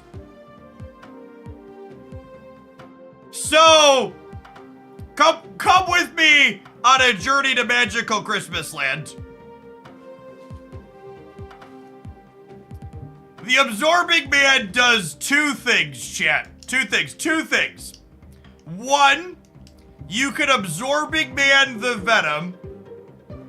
If you go Electro into Nimrod into Destroyer, you can then Venom on turn 6, because you have 7 energy for the Electro.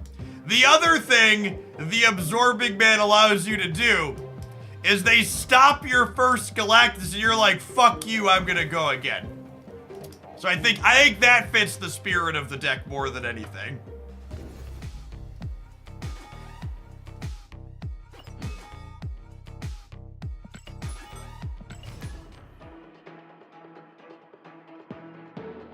That's true. There's a world where we can Electro into Goliath and then double the Goliath on the last turn of the game.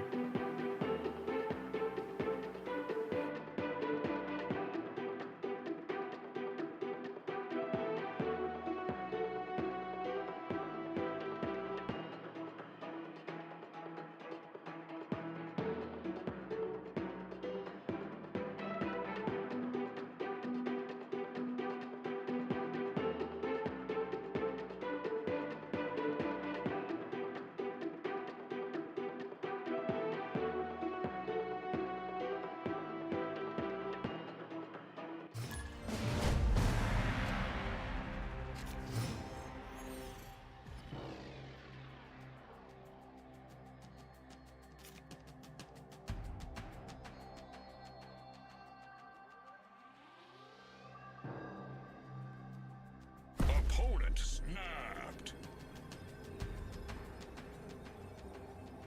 Oh, snap. Giddiest of all the bridge.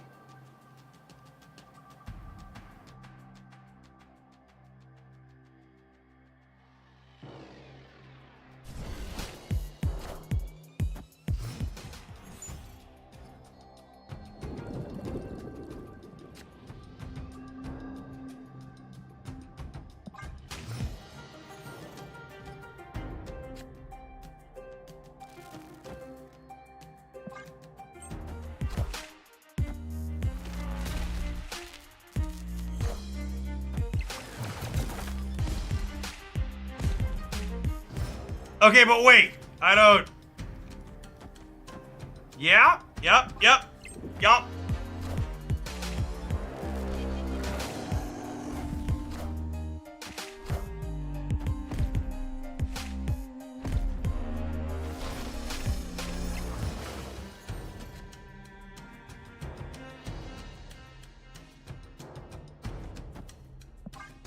It's me. I'm the problem, it's me. Do do do do do do do. Boop boop do do do do do do do do.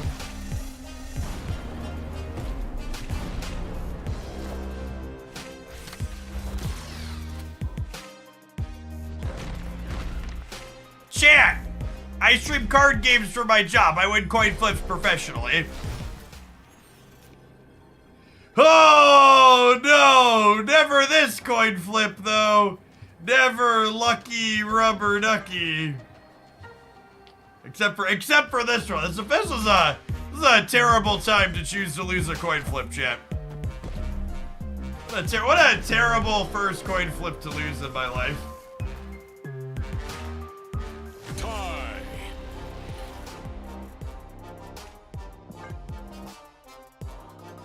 That's how the other half lives?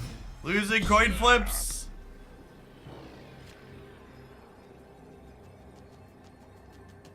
Opponent snapped. We lost this game because we cut the Wolverine. That's true. Because of pure disrespect.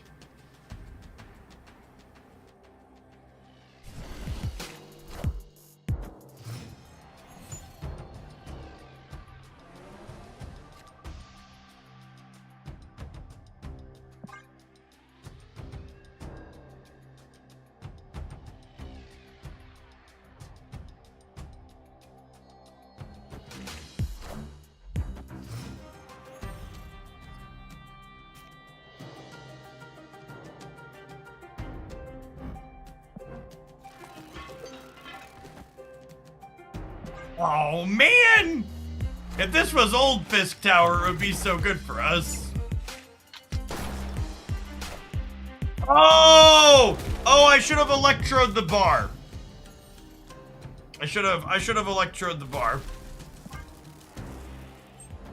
Mistakes were made.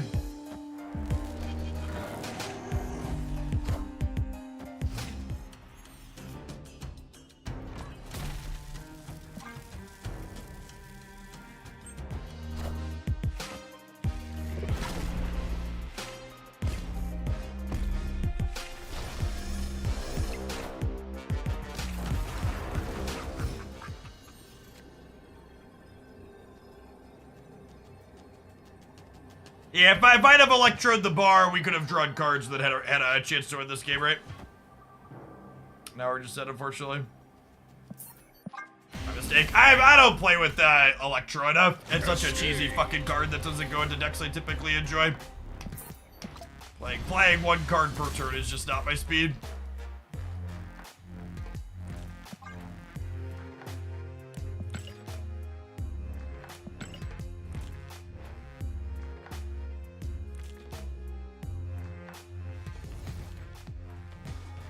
Well, the hot location has been over for an hour now, right?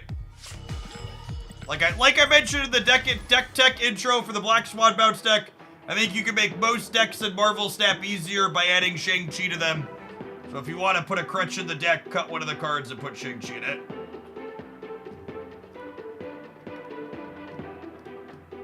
It's probably a fantasy world I'm living in, where... It's probably a fantasy world I'm living in,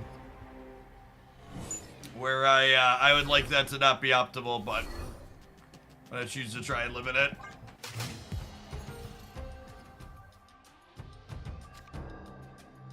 Electro's the greenest mana card in Marvel Snap. Yeah, that's probably true.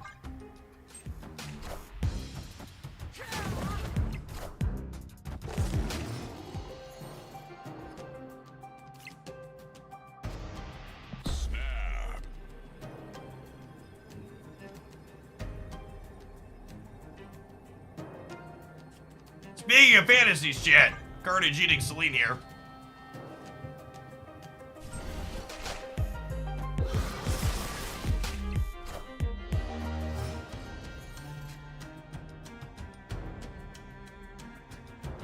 I think we just Shuri into Hobgoblin into the Necrotia, and then we hope that Destroyer mid picks it up.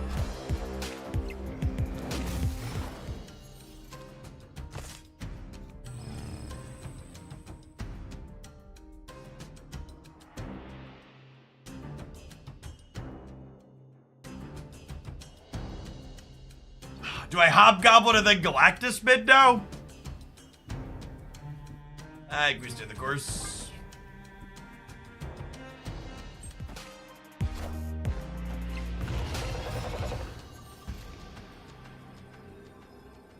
Yeah, it's fair. This is the Proving Grounds, right? And they're sweating with their Loki deck, so I'm gonna leave.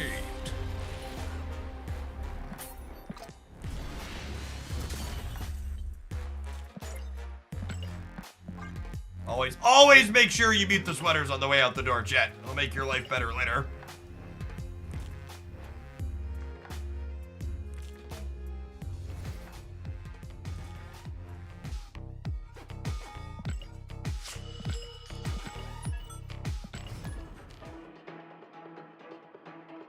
I mute when I enter the door. I wish I had the bandwidth to remember to mute when I enter the door. I simply do not. There's too many other things going on, he says, as he checks his YouTube video metrics for the day while live streaming. Morning's video is actually performing on the high end of average, which is really good considering it's a bounce deck. Normally, bounce decks struggle to do well.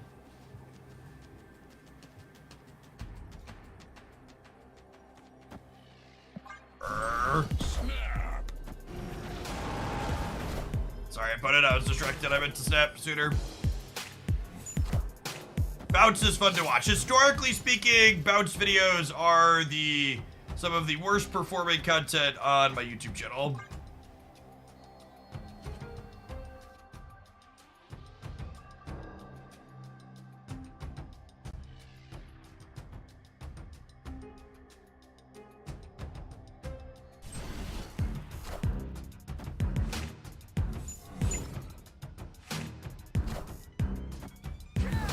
All right, they have a -1 power green goblin.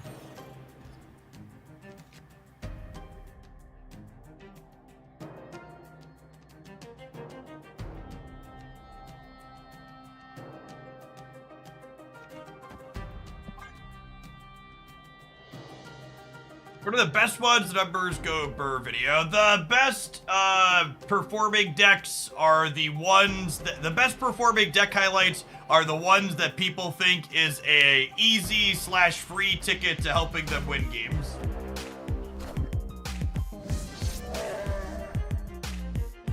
They just give me a bunch more energy. Thank you, opponent. Appreciate you.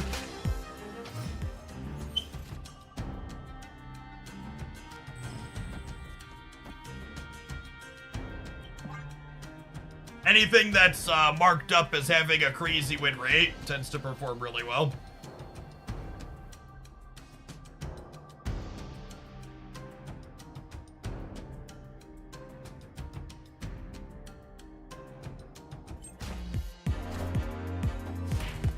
Lost the coin flip.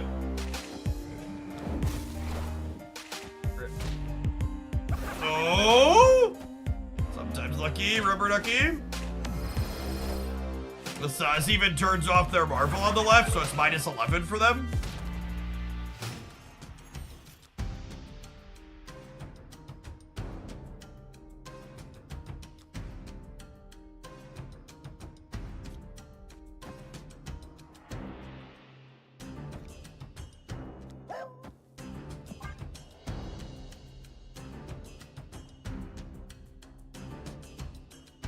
So this deck is banana, 69% win rate to infinite arrows pointing to the cards actually works, you're saying. Yes, in fact, my, so we signed off yesterday at rank 97, I think. I'll make sure that whatever I end up playing for the last 2 ranks up to infinite tomorrow is some kind of weird / wonky deck, so that way I can post a video title talking about how, we got to infinite with whatever the weird deck is. Should have played the Alliance right. I almost did. Escape.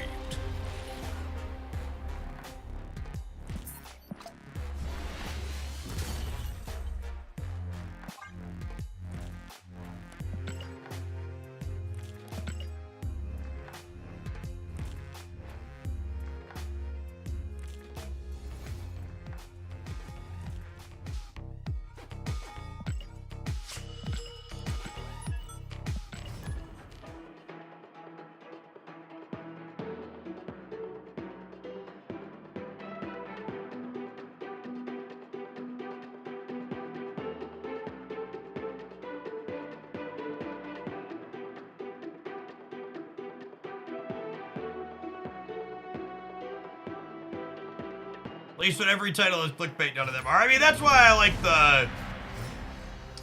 If you want what little honest content exists on YouTube as a platform, the stream cut highlights that I do on the Jeff Hoagland YouTube channel are typically just card names and what the deck does.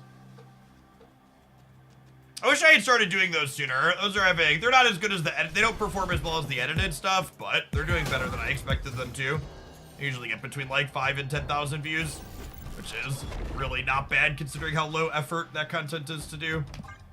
Just making notes of when we have decent decks to feature from the stream.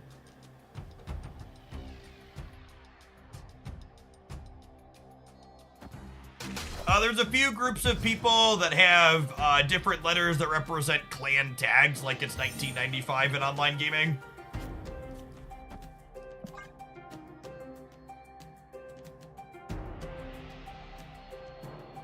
Oh my god, I'm gonna give them a destroyer for our goblins. Alright, I'm gonna give this like 1 or 2 more tries, but this deck really fucking sucks. we had like an okay cute game the first time, but there's a reason why these classic style Galactus decks disappeared.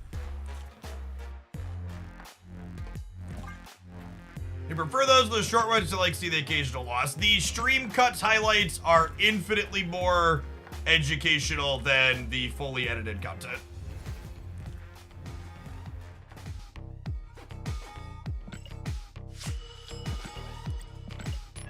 You are uninvited to the FOA BattleNet channel, Federation of Assassins.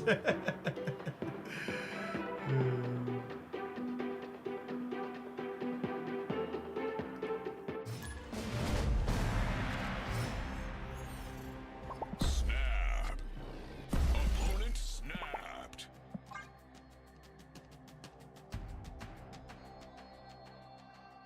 Electro into Galactus into Destroyer. Name of the game. Into Goliath.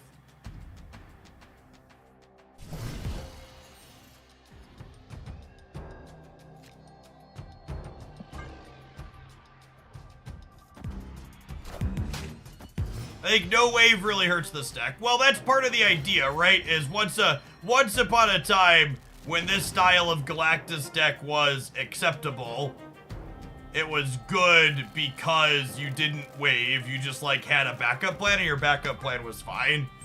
But Marvel Snap's kind of moved beyond that being good enough, I think.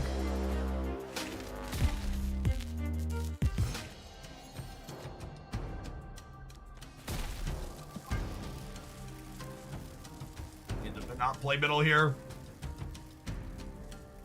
Actually, maybe they don't play Lechuga Golia, and I'm supposed to Galactus the Lechuga Golia.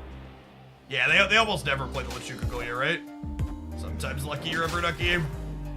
Kneel before the Galactus.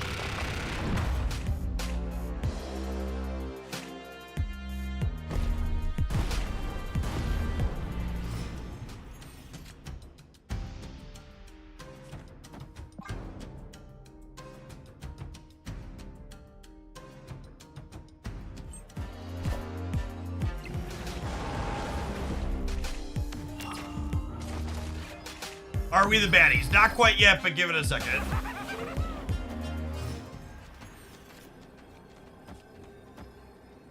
Okay, now we're the baddies. Now we're the baddies. I'm sitting here thinking about their options. Can they win the game? Nope. Cannot. Now we're the baddies. Victory.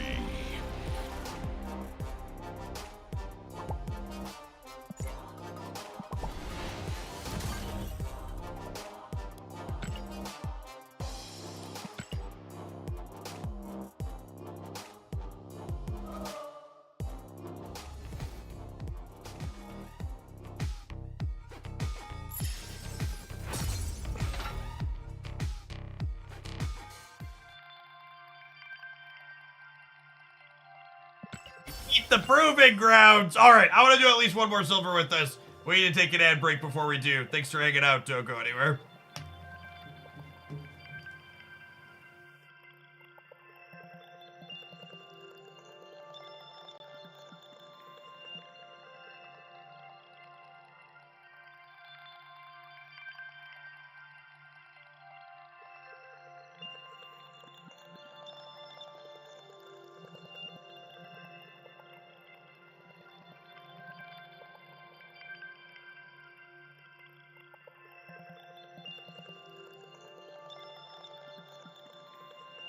Remember when you wanted Galactus to have priority on turn 6 so you could shag an Enchantress third ult? Yeah, exactly, RST.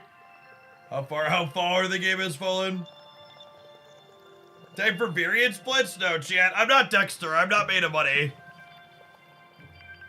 In order to split things every time you have, it costs like $15 to $20 a split, chat. We can click a couple of buttons on the track.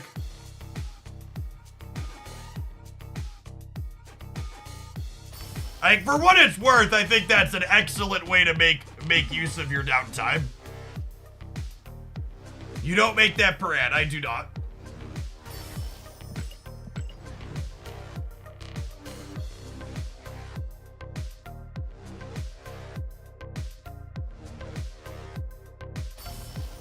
A couple is generous, yeah, that's fair.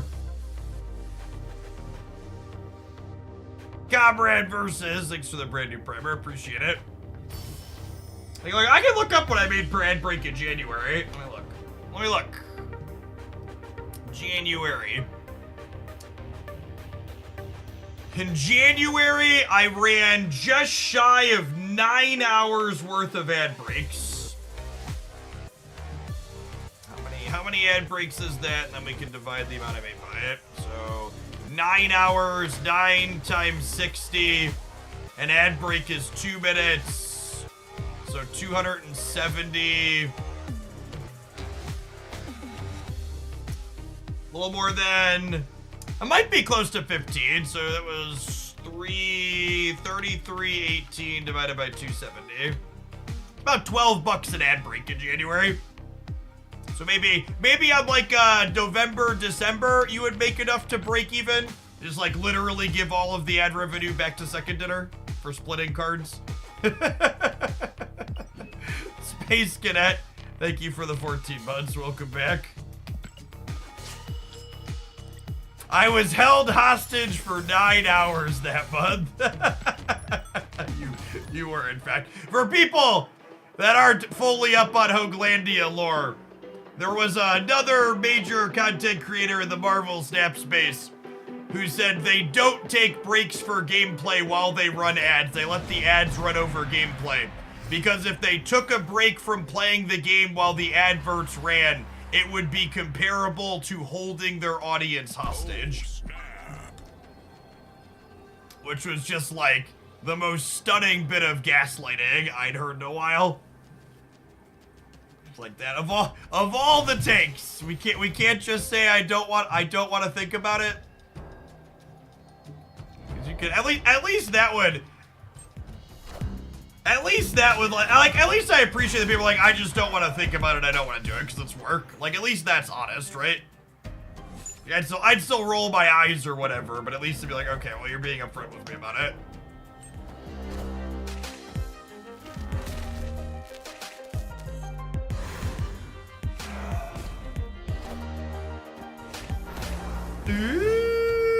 Ooh, they upgraded my Hobgoblin gamers.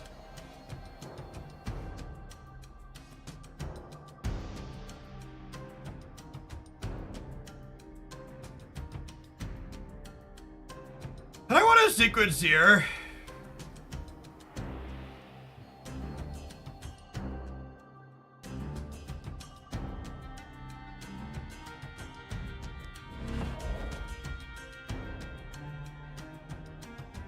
Sounds like something Dara would say. That was 100% Dara. Yeah, I think it's Nimrod into Destroyer into like Venom Carnage here.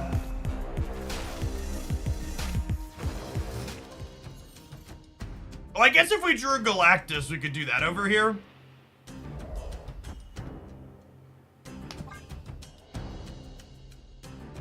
No joke, Jeff, since you started talking about ad breaks and blocking screens, other streamers work to not do it. Folks like Dexter, Alex, and Cozy. Yeah. That's because social pressure works. You have to be a partner to control ads. You do not. It's just apparently not toggled. It's just not toggled on by default.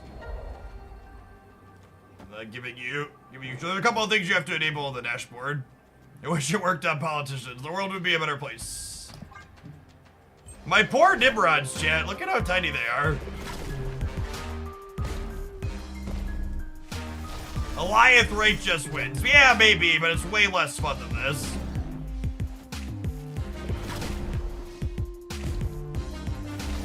That's true. Pressure does work with politicians just being pressured by the wrong people. They're not being pressured by their constituents. Got him. Victory. That's not social pressure. Okay, yeah, that's fair. That's fair. It's not social pressure.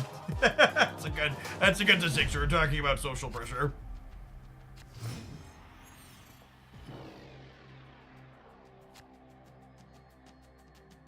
We're not just here to win games, we're here to win games in style. Exactly. I talked about the Absorbing Man Venom line earlier.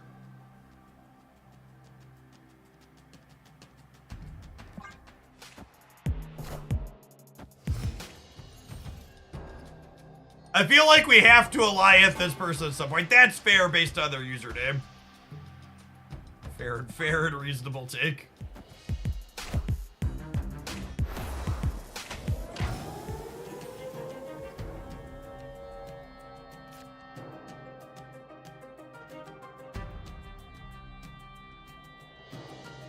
Opponent snapped. Escape. The Goblin Absorbing Man synergy is the secret sauce of this deck. Absorbing Man does do a lot for us.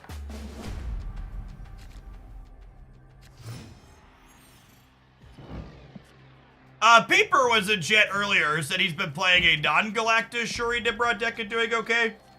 I think that makes sense. Oh, snap. I think there's potential for that to be good. Victory.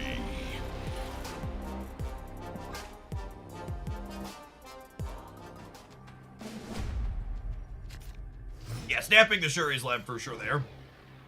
Run away!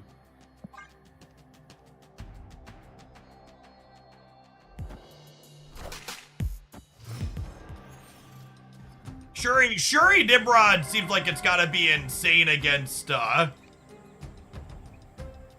seems like it's gotta be insane against, what's it called? The Saratech decks? You're just playing like a Deadpool engine? Oh, you're playing like a bigger Destroy deck? That makes sense. So you're probably weak into regular Destroy, but like better into things that beat regular Destroy. Sakar!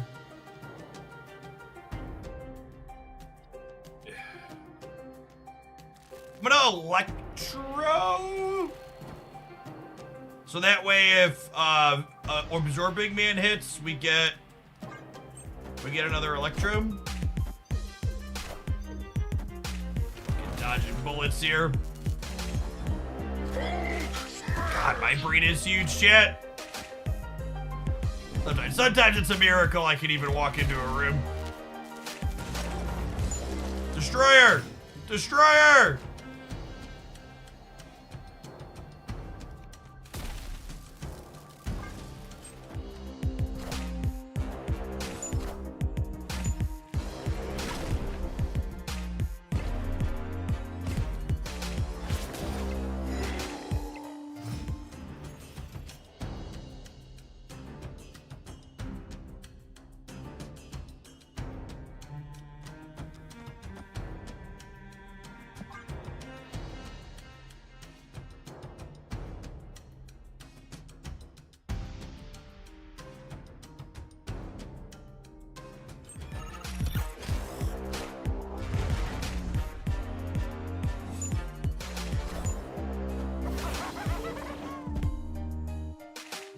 Hey, that makes our Abomination cheaper, chat.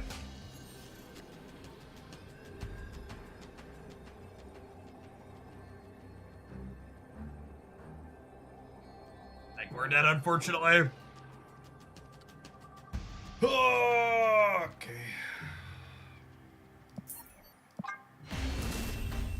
We needed a Destroyer earlier on, I think.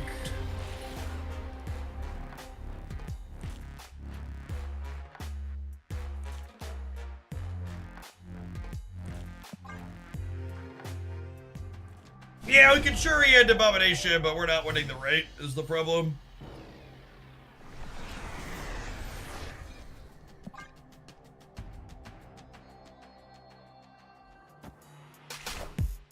Unrelated needed to snap. My son starts full-time daycare next week and starting at $2,000 a month.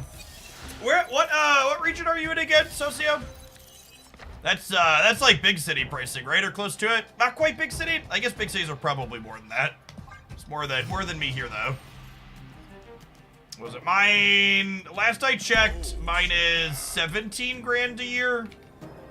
What does that put us to? Divide by 12. We're 1,400 a month. Pittsburgh, PA, city limits. Yeah. Yeep, yeep, yeep.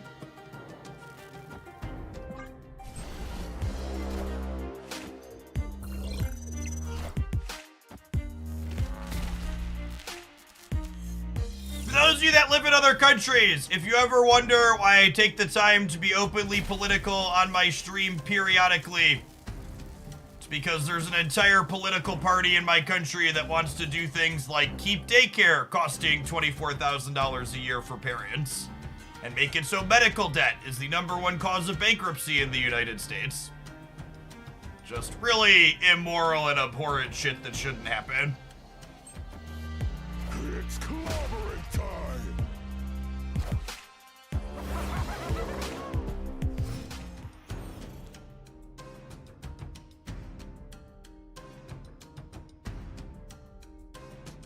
Man, I wish I had Destroyer in my hand so I could just like Nimrod the Shuri's lab and then queue up Destroyer next turn.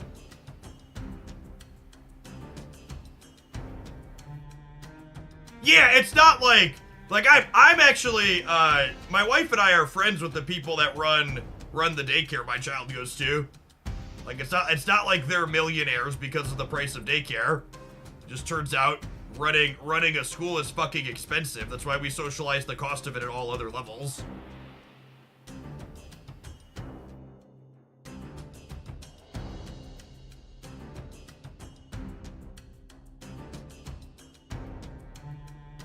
They're probably gonna play mid again. I'm gonna Green Goblin and hope that it's big enough. Oh, they have my Goblin from the White Palace. I completely forgot about that. I should have played the Nimrod right and hoped to YOLO the Destroyer.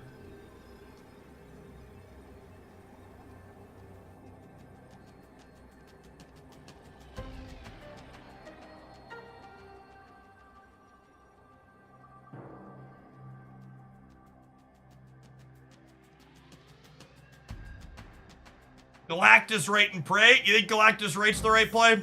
That doesn't work for 2 reasons. One of them is this is Cosmo. The second is this card is 6 power.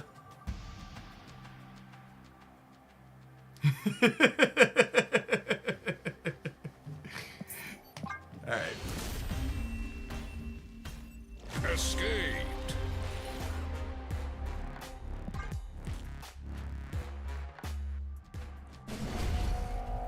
Snap. Hey, King. Thanks for being a king and a resub in here at Hoglandia. Appreciate the 2 months. Welcome back. We're just gonna have to pray harder. Speaking of politicians and praying harder, chat, another reason I'm openly political is because that's the stance the entire political party has taken towards gun violence in my country. Pray harder.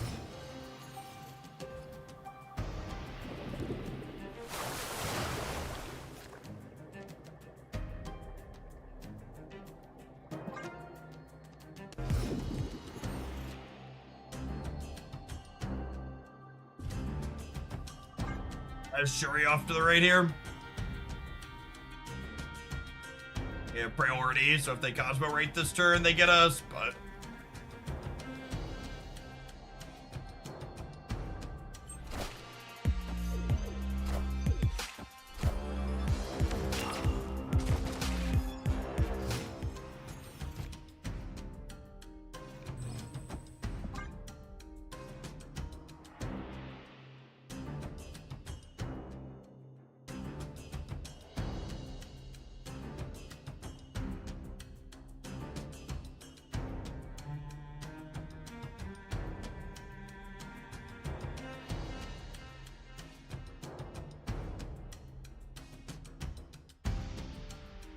This Destroyer following up the 12 power Nimrod might actually win this game. Paper's probably right that the Galactus Alliance part of this deck is nonsense. That she could be an okay Nimrod Shuri deck.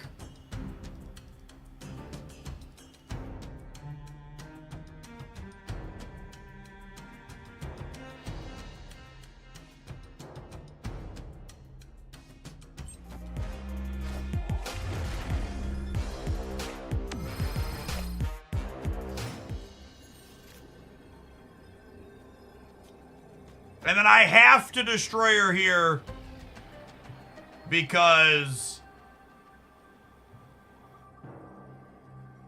there's a Cosmo here and a Nowhere here. Which probably means we're dead because Hulk left beats us. I guess Destroyer middle beats Hulk left, but that seems unlikely. Did do Alliance playing Alliance. The opponent's Architect doesn't usually play Alliance.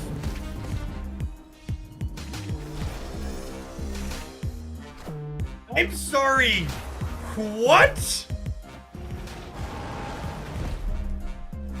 Not dead to that one. Nope, certainly not. Victory.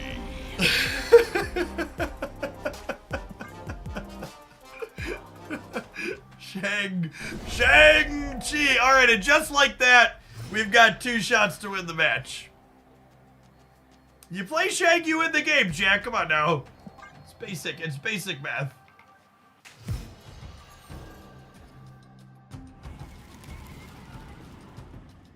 This just in.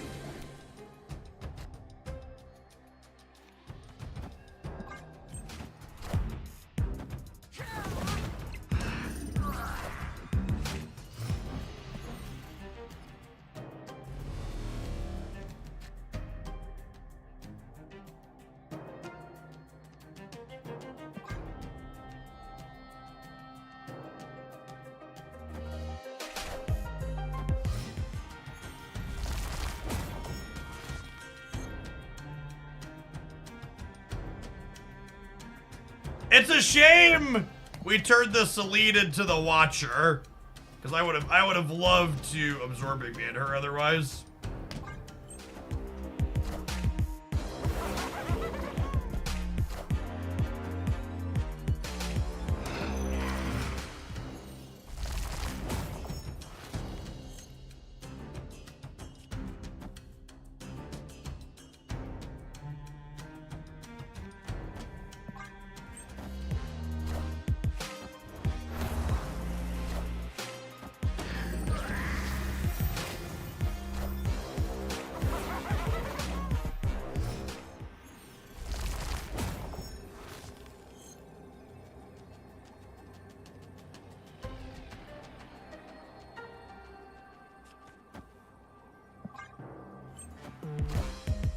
Kneel before Galactus. We do lose to a Hulk here. Obviously. Hulk smash.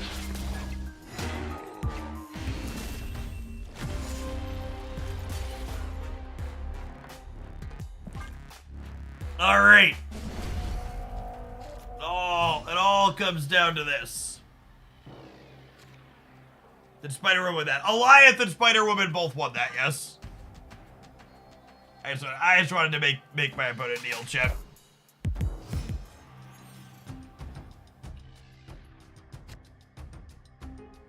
I'd like the record to reflect there's a different game where our opponent plays around the Galactus and we play the Alliance and they win, so.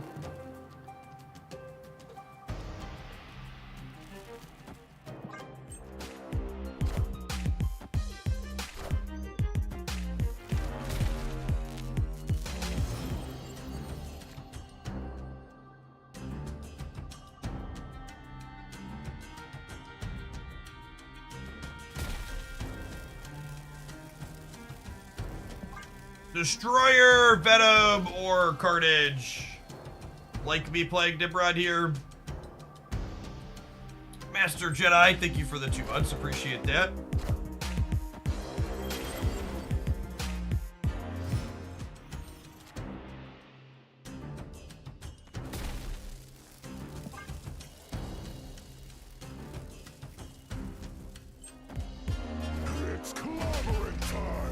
Okay.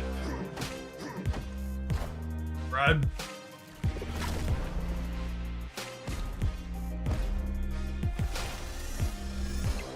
Gauss is not our friend here.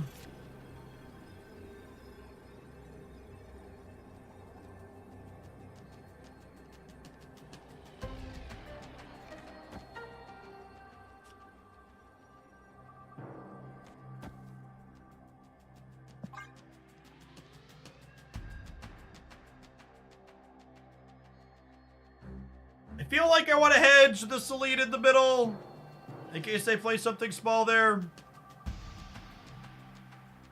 I guess what do they have to play though, right? They can play like Scorpion and Misty Knight. It could be right to play the Selene right, so I have an extra couple of points there. Although I think actually that would stop at Nimrod, right? Because the Nimrods blow up and then the Venom blows up here. This is 25 right, and then 6 in the middle. Could depend on how big their Hulk is. They have a Hulk. What does the Venom count as? Oh, this is a base 5.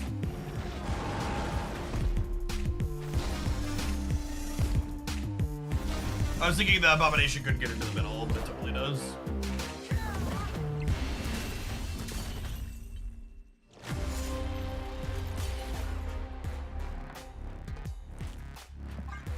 All right, gamers. That is going to wrap up the Marvel Snap portion of the stream. But don't go anywhere, because we are going to be checking out our sponsored mobile game of the week, Evony. If you want a really easy way to support my content, and you want to pick something up for yourself in the process, check out Evony using my link. If you play through to getting your keep to level 5, like 82 other people have done, you can collect a free sub gift to the channel, dodge some ads, and earn some extra channel points for the next month. If you play through to keep level 10, like 51 people have, you can get earn a 3-month sub gift as a thank you for checking out the sponsor a whole bunch. And if you're the few, the proud, the 1 million power gamers, you can be a full-fledged member of Hooglandia for 6 months on the house.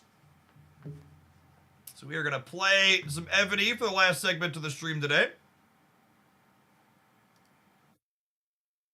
Let's get this loaded up. Evony, if you didn't catch it when we played at the end of Monday, is a city building game. And a couple of people did just get to level 5. City building and puzzle game. This goes through when?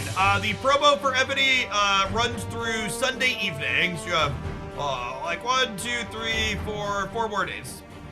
A week long promo with them. To claim your gift sub after checking out Evony. Great achievement, my liege. Now it is started time with to a great clear the achievement. bandits and Perfect. expand our territory. Expand the territory. If you already have an active gift sub to the channel, I'm happy to gift it to a random, or you could wait for your existing sub to expire and I'll hook you up after the fact.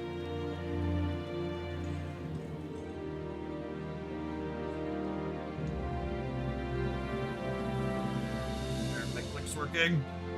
Something wrong with my blue stacks. Hold on. Pause, please.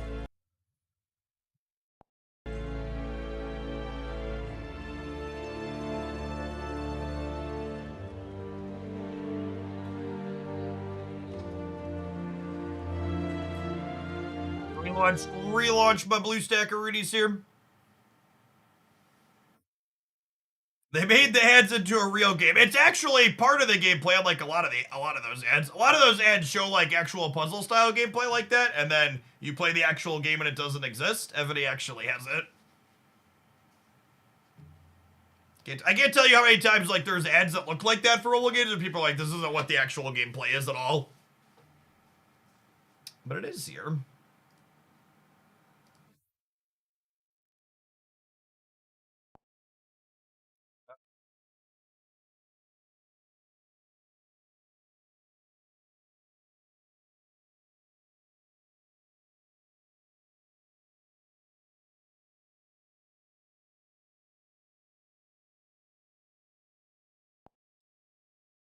Oh, it worked this morning when I launched it and poked around. Yes, the Evony command works when I'm not live, and the panel banner is under the stream. Oh, why aren't you working, BlueStacks?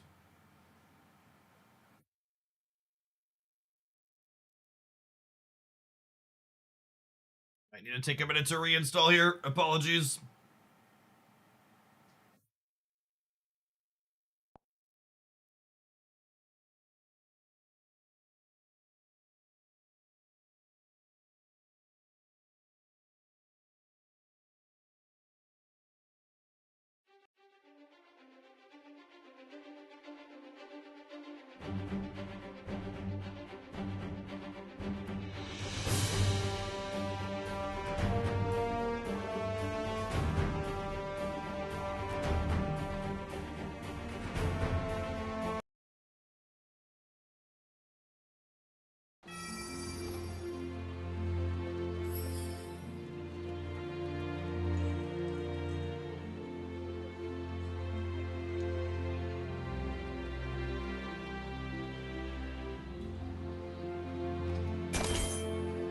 Alright, working now. Historical generals. Got it. Alright, what are we doing? Click through my things and make my things go. Okay, where's my... I want the puzzle. Stop it. Where's my puzzle? When Eco turns an on-reveal card into a demon, how come it doesn't trigger Werewolf by Night? Because Werewolf by Night asks you the question, after a card is fully played, does this card have on-reveal text? To which the answer is no. If it's a demon, it no longer has on-reveal text. It doesn't just ask, did an on-reveal trigger? It says, does this card, after it's done being played, have on-reveal text? All right, so we...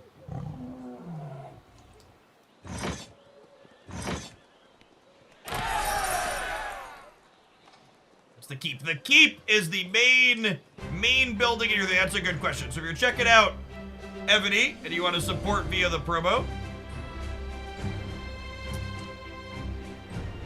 and your main building here in the center, and your building will look a little bit different depending on which region type you choose. But you can see my keep is currently level 11 here. I feel like I've seen those layouts from Fake Edge. They still, yes, Evony's one of the older games in this genre. It's been around for a little while now. Let's get a couple of my things upgraded here.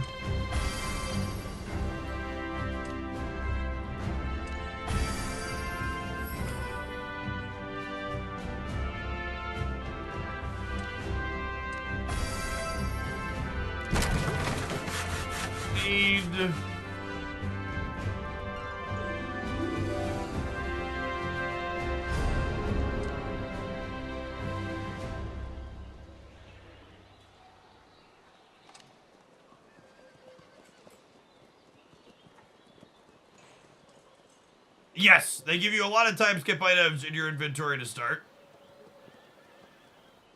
What happens when I drop fire on him? Then water hardens it. And I can have a rope to jump up. Whee! Yeah! Treasure!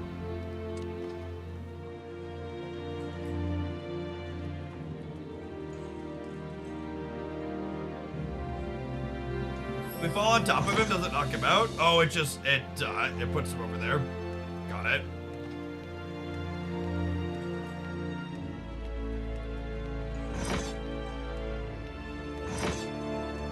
Our guy's a runner, not a fighter, Chip.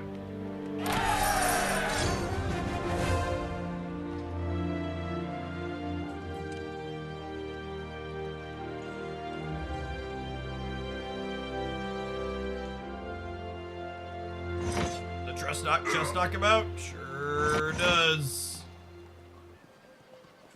Oh, it makes the spikes hot. Does he die different when the spikes are hot? Alright, so we gotta do this, and then this. And then this. Sequencing, chat. Sequencing, order matters.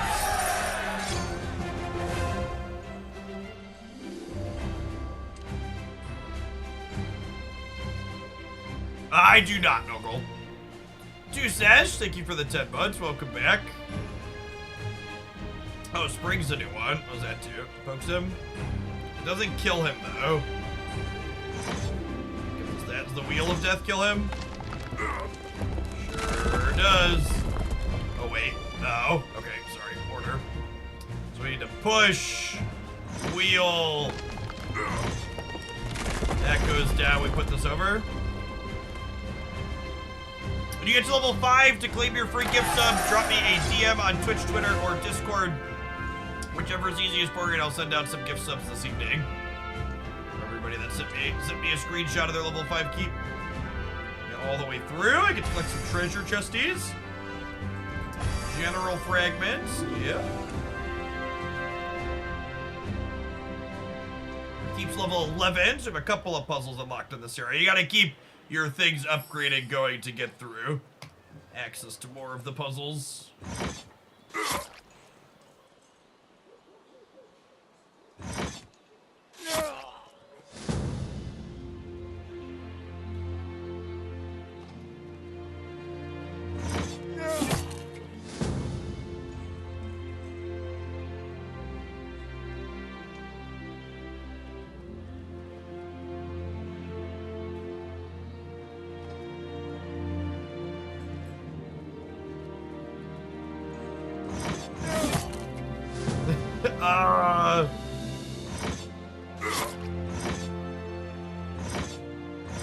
Oh, you can do them twice now. Oh, they're multi-step, chat.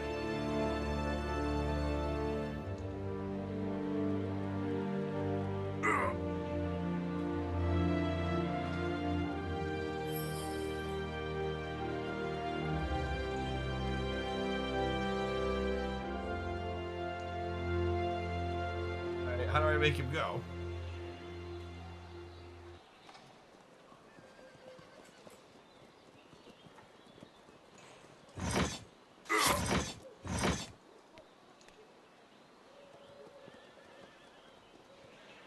Oh, do I have to do it really fast so it stays on it? No?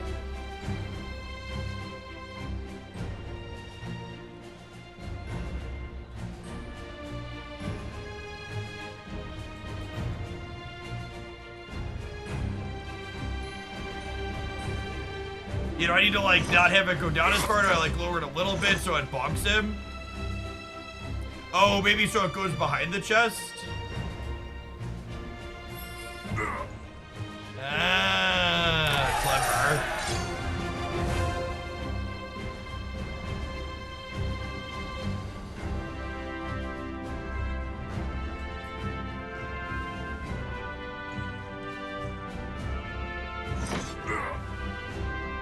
Oh, some of them are easier than others.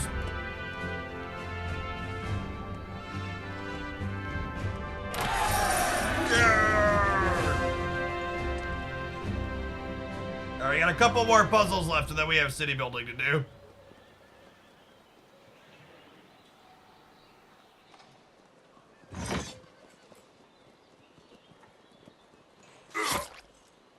Hey, look at that! Someone else that gets murdered by spikes instead of us for a change.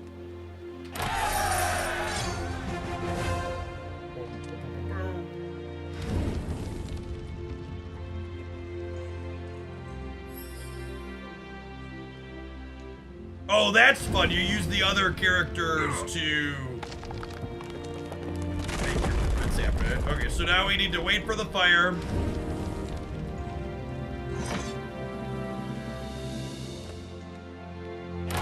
It. Okay, so this doesn't unlock until 12. So let's get upgrading.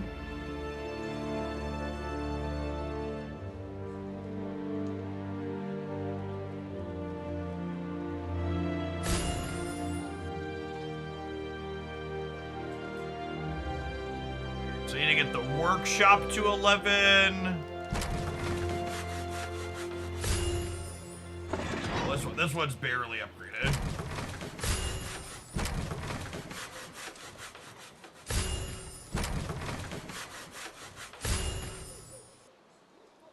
Sawmill.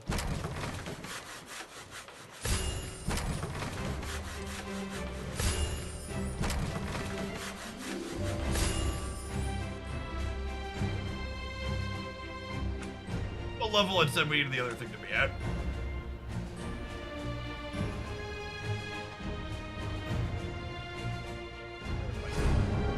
Upgrade, workshop.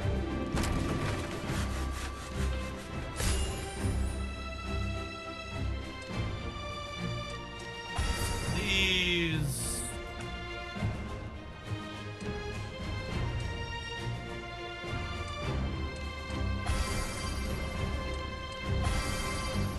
How do you get your attack power up? So the easiest way to raise your attack power, I'm told, is by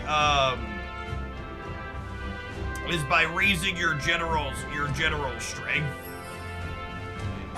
I had a note here from the easiest way to get 1 million power is to get gold and purple generals and then upgrade them if you're going for the 1 million power.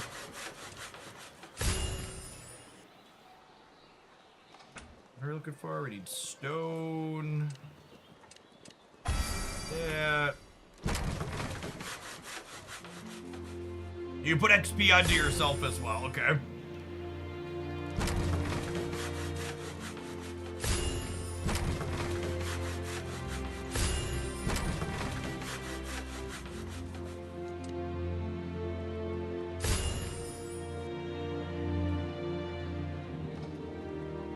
Plenty of resources. We're gonna keep to level 12 so we can do more puzzles. To 12, workshop to 11.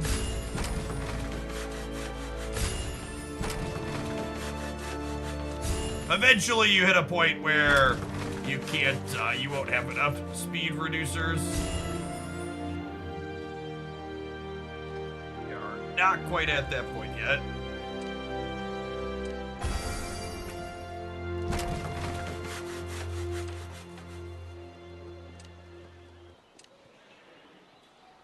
Oh no! We ran out of speed increasers, chat. How long have I streamed for? We're going for about another 45 minutes or so. Check it out, Evony. Well, this crazy speed up sale is here. What is a crazy speed up sale? 3-hour speed ups for construction. Okay, hold on. Waiting is for suckers, chat.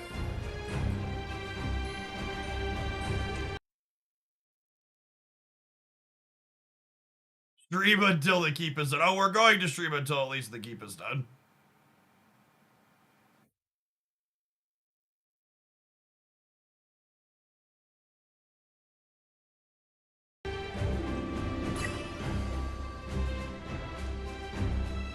Success! Achieve victory.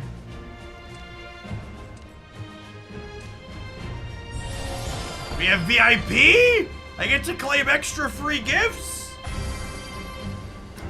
Look at all these speed ups. My numbers are gonna be so big.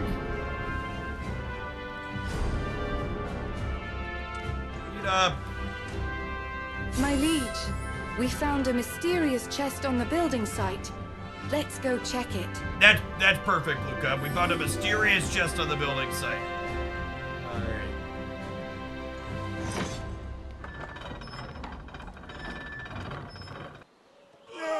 Alright, well, someone found a mysterious chest. It wasn't us.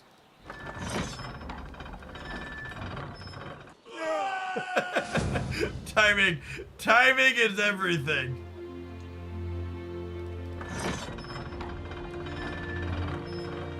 We have none of it. Alright, hold on. Nailed it! First try, easy game. Confirm. You're able to unlock new building. Please follow me and check it out. Here are glorious ornaments from great civilizations in the ideal land. Upgrade them to enhance your power.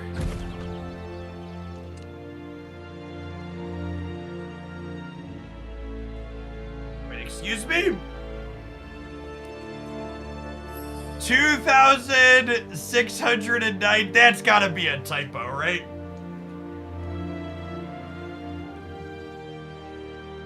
Utopian paradise ruled and managed by you. Upgrade the ideal land grants you additional attributes and enhances the exquisite aesthetics. I mean, hopefully we'll still be streaming 7 years from now, so clearly we need to achieve this and then wait a little while.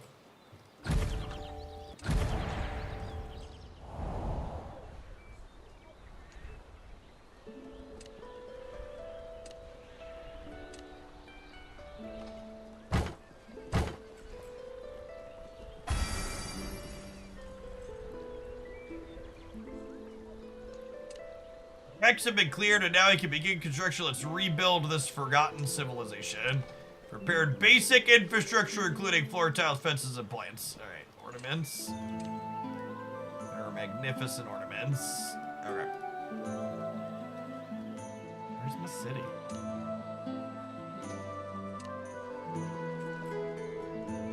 Mail. Here, hold on, I've been, oh, I have achieved announcements? No, I don't need announcements. This one has a present on it. Maybe I need this one. Okay. How do I get back to the...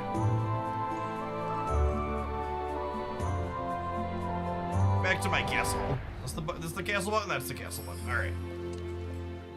I'd like to do more puzzles. We got our keep to level 12. And I'm sure once we get through these, we can upgrade to level 13 with other things that we purchased. Alright, so we're gonna... Oh, so we send you down, and then we bonk you into you. Perfect. Nailed it.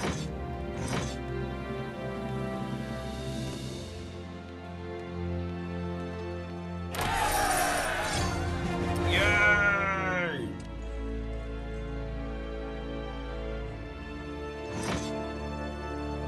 You out.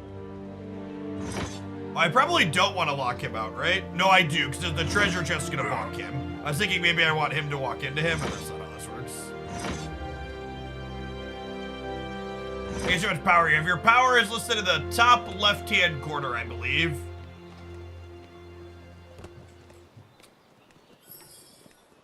Next to your avatar.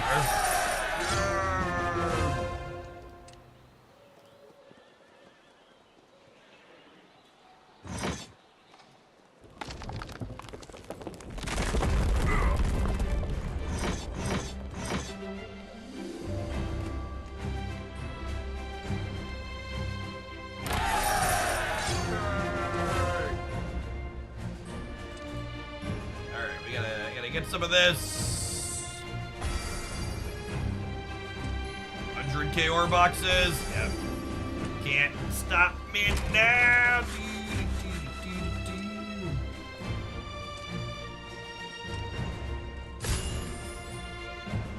Level 13. Upgrade. Speed up.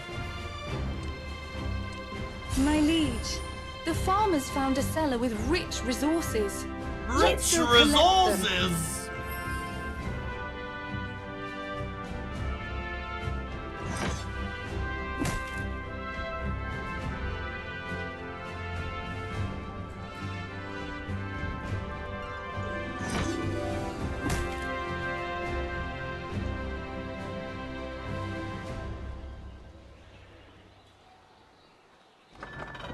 I understand.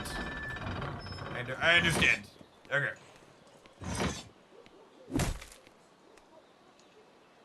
I understand, but I didn't execute correctly.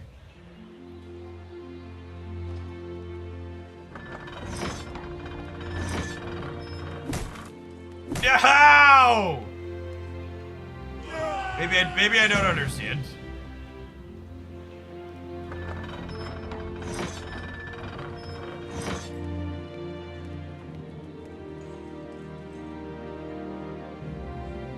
Am I supposed to do something with this one?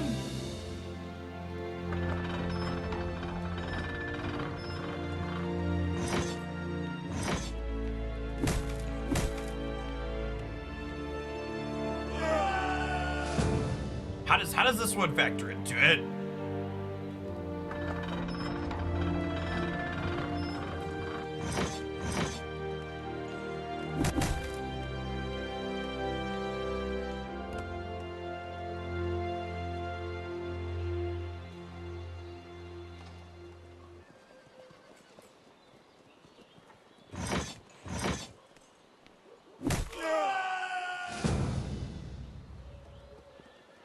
You can pause the bottom block by clicking on it again while it's moving. Oh, you can.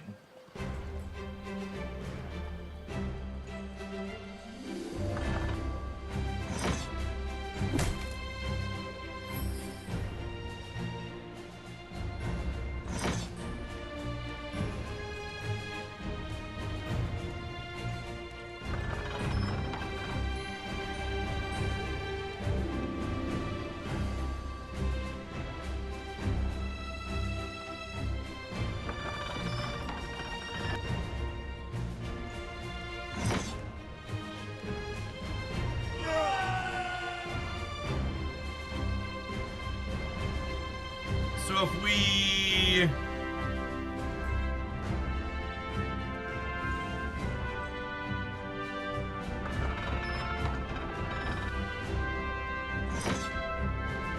That just goes right through that.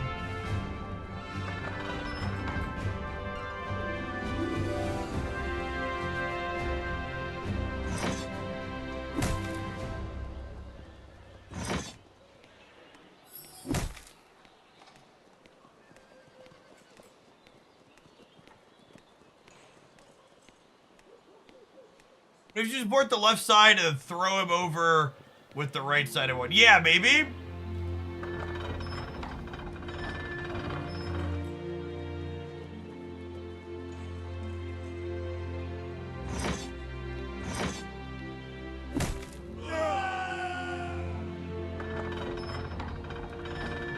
Yeah, I thought my instinct was like put it all the way right and then drop this to keep him up. Was my initial gut. What am I supposed to do here?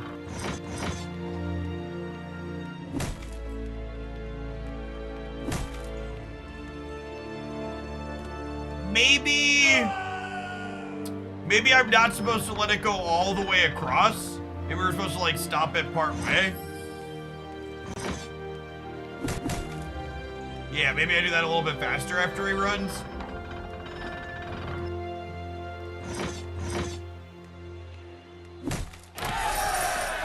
Okay, that took a minute. And we didn't use everything on the screen. Those are like the hardest puzzles and problems, or like where there's something on the screen and you're like, you don't actually need this. It's just here to distract you.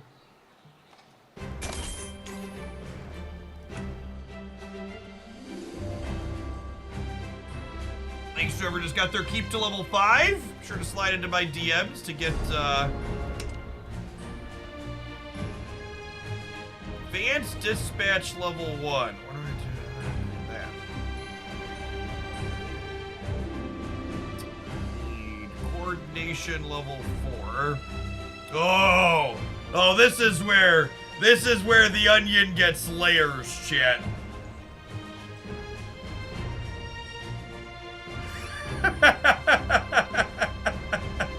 Oh man, there are way that onion went deep. So I need advanced dispatch, which let's start with the academy. Let's get the academy to 13, okay?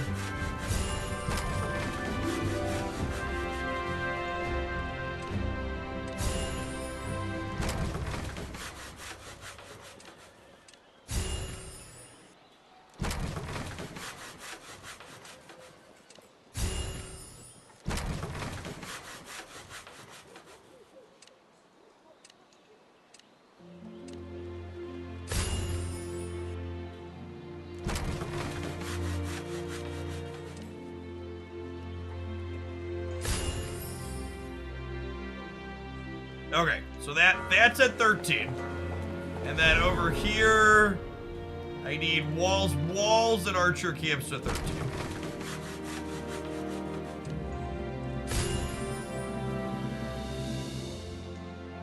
Oh, I don't even have an archer camp yet. Okay, this is gonna take us a second.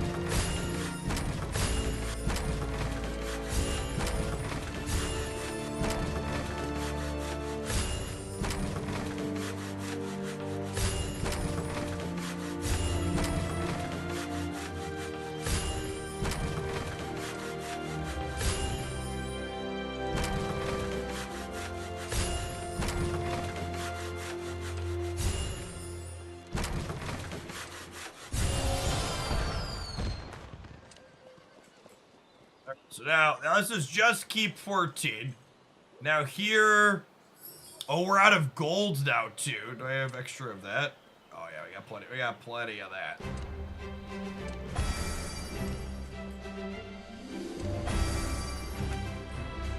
Right, coordination 4. Mounted troop and siege machine health level 4. Ground troop health, training, cavalry, horseback riding, formation, infantry, swordplay, conscription, research. Okay, so we finally hit one of these that we actually have.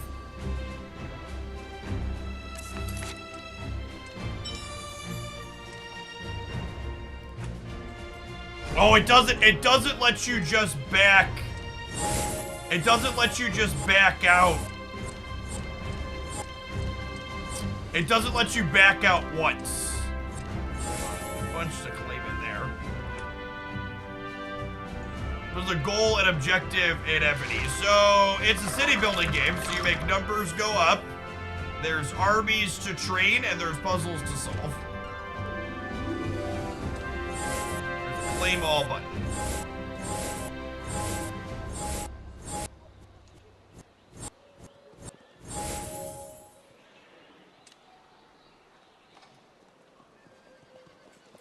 I think I have one more round of puzzles in here, yeah?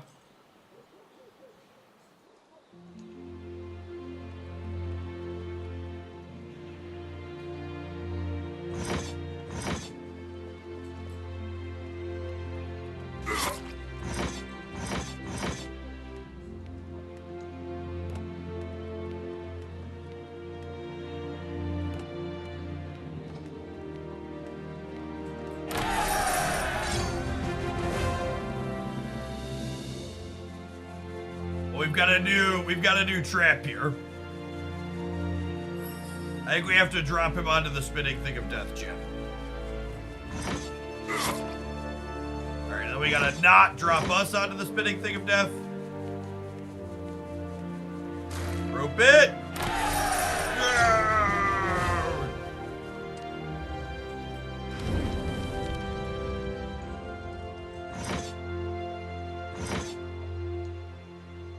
I think this launches our boy up, Jet.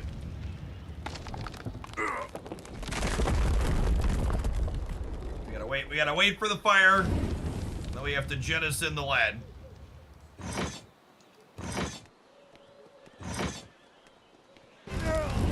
That did not do what I was anticipating to do.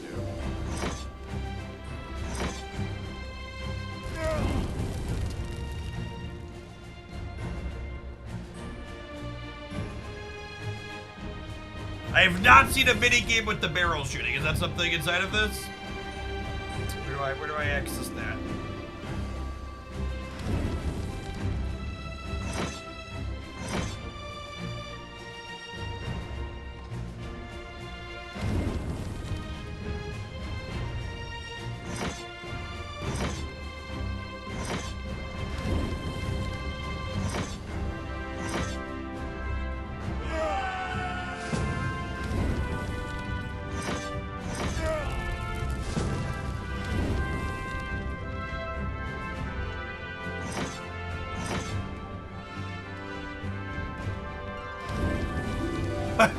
Well, we clipped the wall.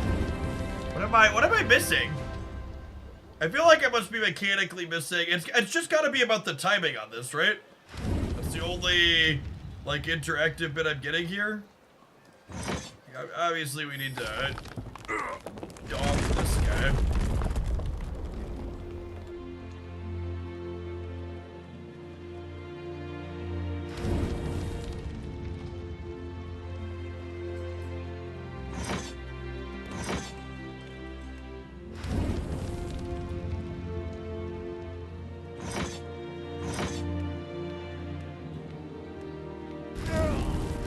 Let him fully land. Okay.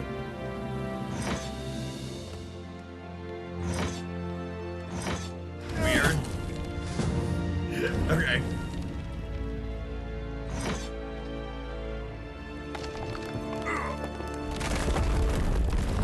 This was much simpler than I was making it out to be. We're over engineering. Come I thought it was about timing. Turns out it was about not timing.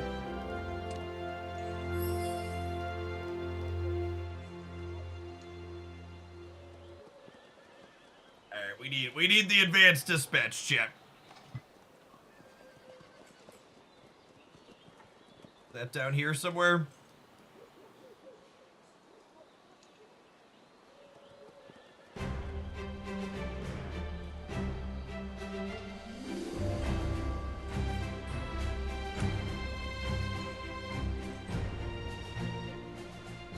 We found an ancient relic! Let's go collect the treasures! Oh, it's a surprise extra puzzle, chat?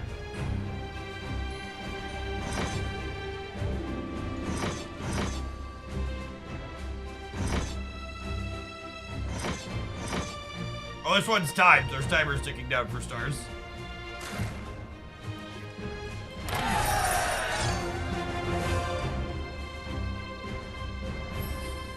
Right, it refreshes in 3 minutes. All right, I gotta go.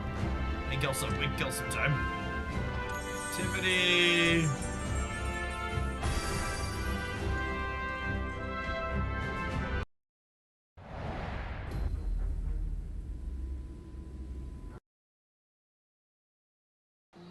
Someone earlier is asking about my power. Yeah, my power is currently 111,000 here.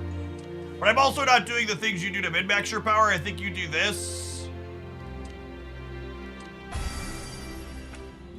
And it gives him... Confirm, we're level 6. And getting to level 6, so did that not increase our power?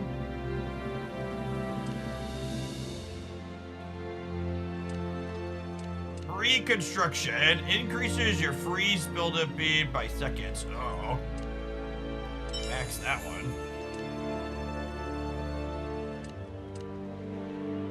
City resource production.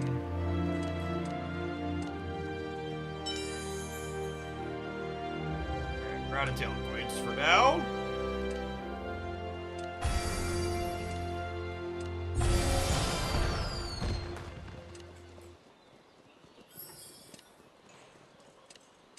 Oh, do we have to, you have to max this one before you get the next one, it looks like? Yeah, your city will look a little different than mine if you pick a non-US. Archer attack tower, warehouse, research speed. Oh, that increases research speed. That sounds lovely.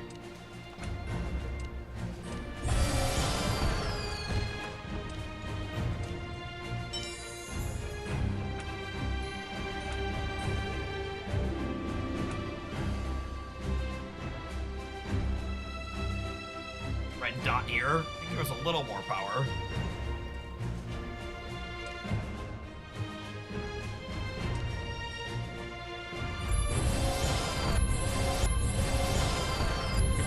I have to claim.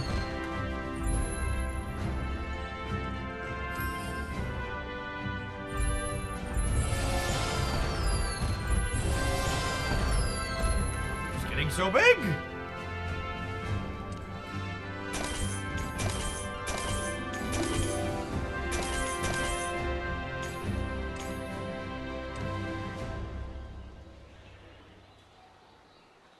After I buy it, I'll stew. You might get more of my money, Evony. All right, click on this, upgrade. We're still like 12 deep here, right, that we have to go? Click this, coordination, mounted troop, ground troop, tracing, cavalry, horseback riding, formation,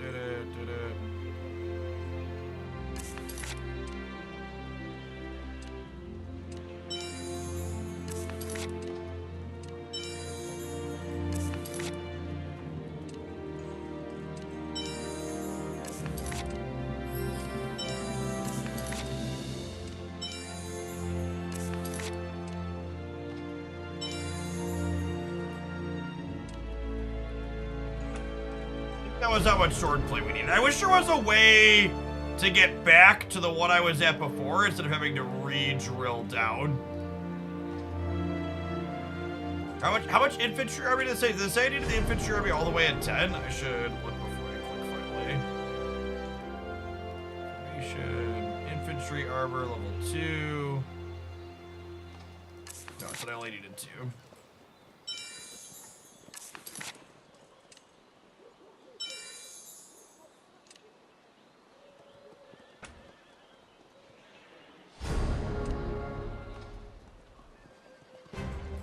Alright, so I believe we archer level 2, feather arrow.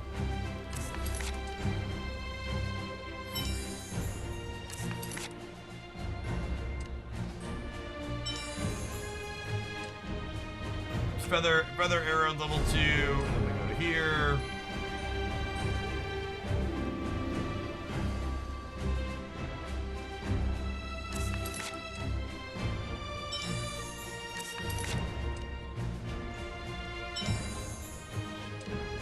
Okay, it's level 2 on that.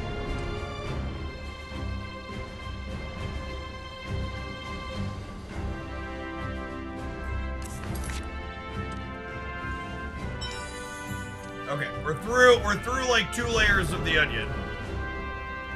Let me get this coordination to 4. Level 4, level 3, level 3, level 3. Alright, so horseback riding needs to go to 3. That's 1. 2. That's 3. I believe that was only half a layer though.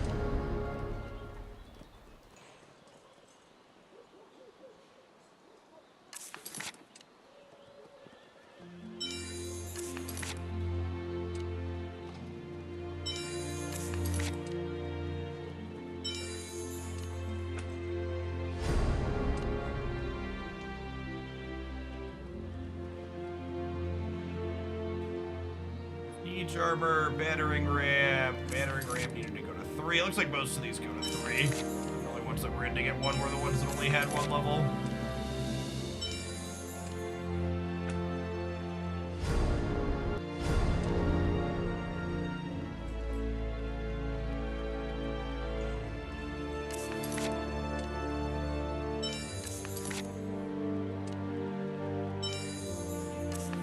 Wish I had a way to skip right to a particular level.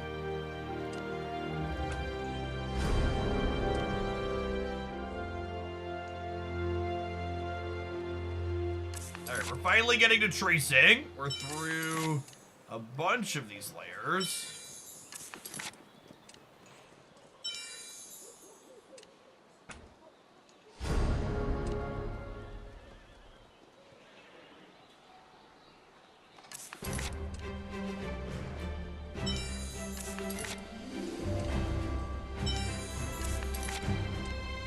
So it needs to be level 4.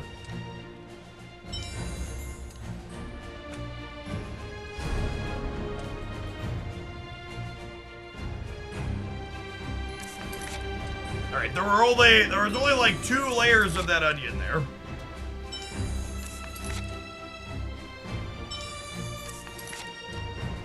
No idea what's going on. I have a number and I'm making it get bigger so that way we can make our castle number bigger so I can unlock a puzzle. Oh, you know what? Yeah, we could probably take a puzzle break in here, huh? This guy had one up for us after 3 minutes. Let's go find a relic. It's a lot of fire, gamers.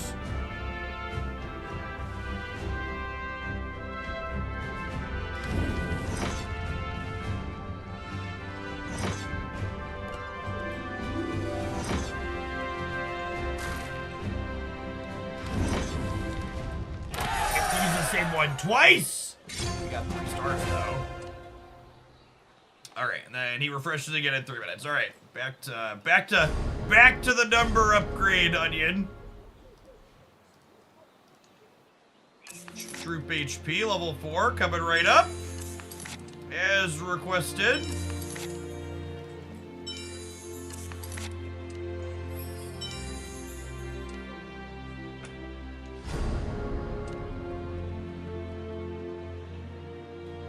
Okay, I think we're actually there, Jen. I think I've got 2 more level 4s, and then we're good to go.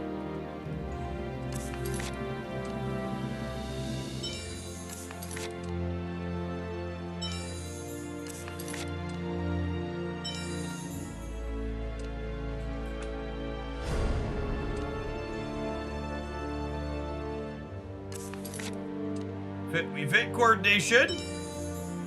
See 4 ranks of coordination. We'll get her done.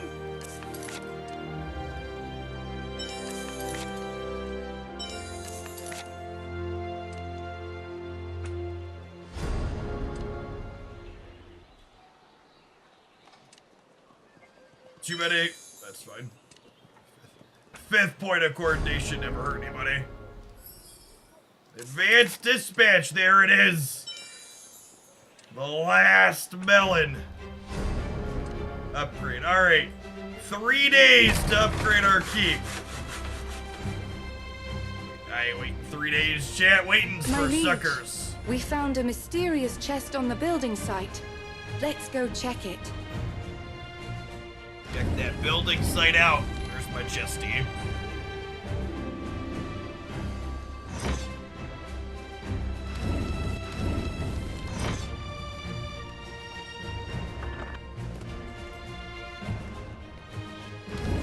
Oh no!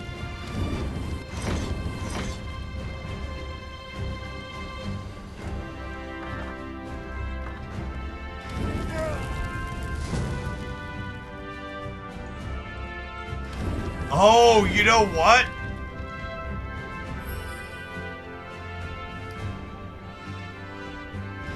Are we supposed to let him fall through the middle here? But how do I stop him?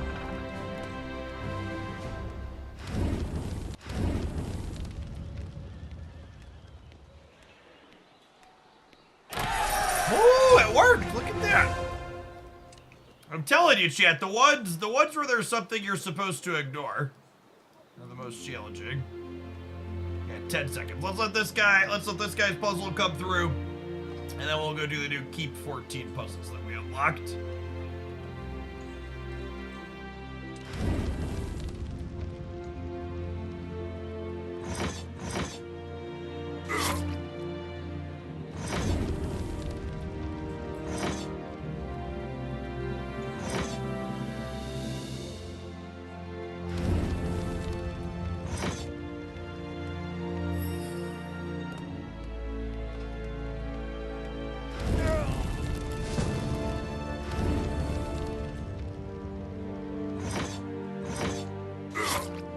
I think we're supposed to actually let him sit on here. Oh, damn it.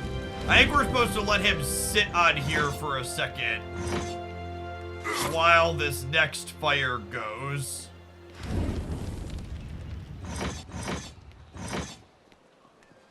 That is the gimmick.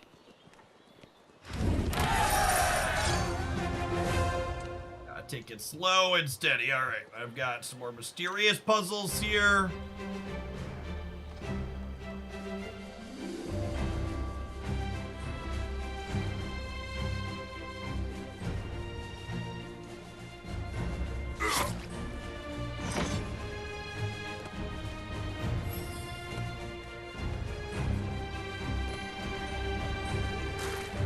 Alley-oop.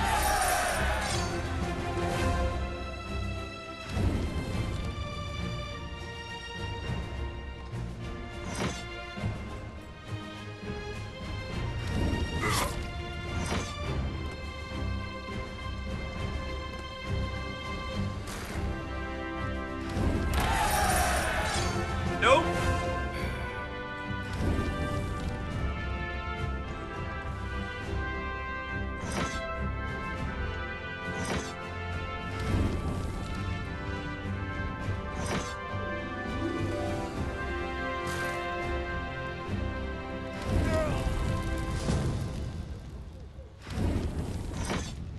Alright, let's put you away. We'll do this. We rope up and then we wait for this fire to go before we pull it.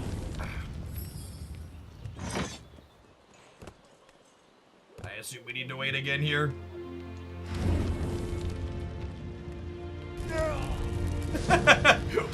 Waiting is not my strong suit, gamers.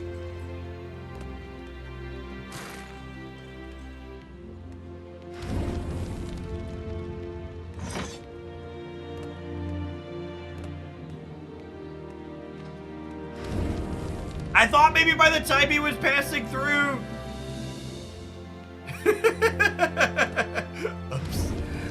Oopsie poopsie.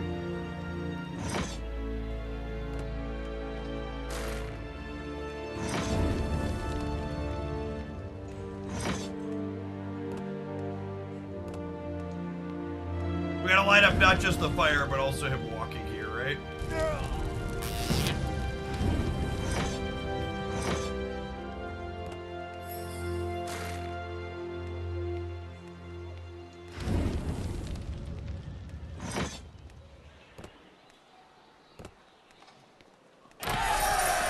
See, the key was not waiting, chat. We had to gun it right away. Got an edge ring, all right, cooking. 17 seconds till this lad gives us a timed puzzle.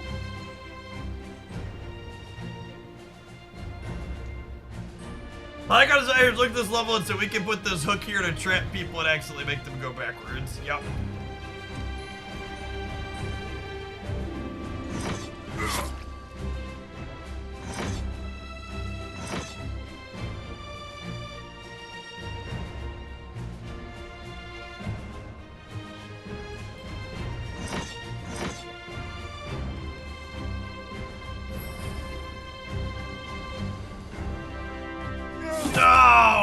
No!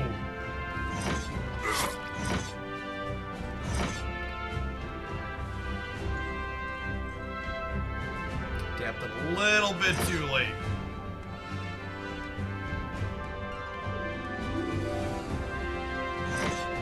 Ah! I forgot to put this one down.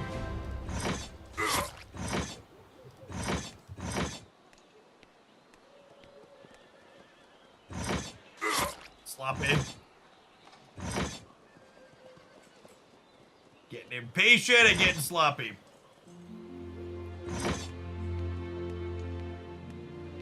Oh, come on, nerd.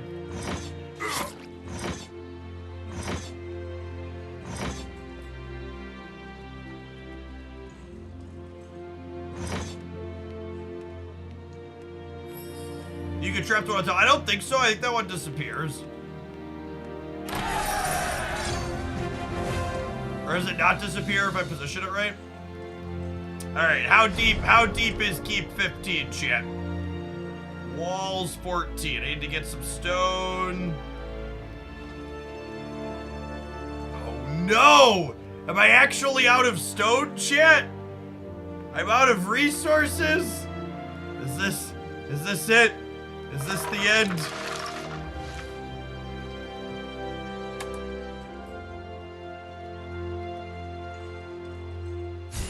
Quarry. I need a quarry and I need it upgraded.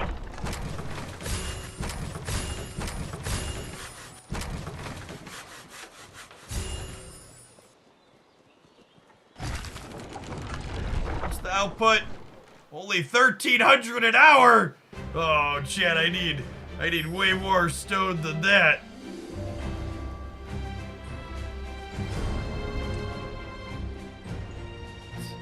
How's someone ever to overcome the massive amounts of stone that I need?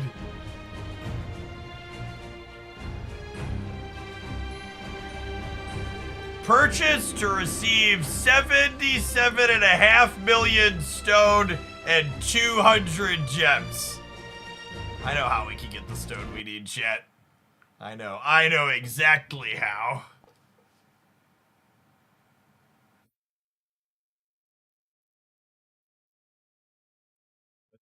Powerful card. That's a stone cold steel. Woo! Pay no attention to the man behind the curtain.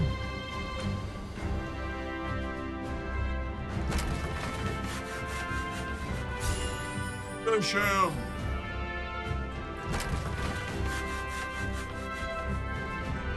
City development. 5k gems. 3-hour construction speed up. 300 of them. Look at all these speed up, chat. It's the best deal. It's the best deal.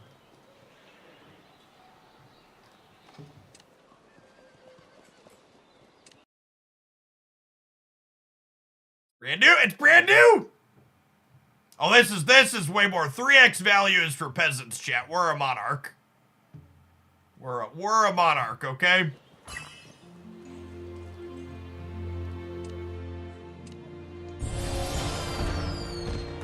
Claim! I'm a level 5 VIP! It's a free gift! I got it for free! I like free stuff.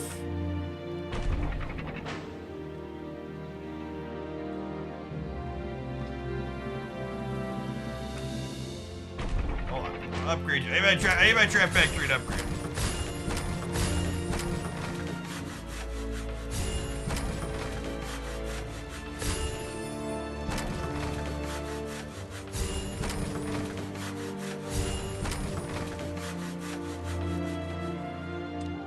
Of course I chose America, so Buffalo Bill could call me my liege.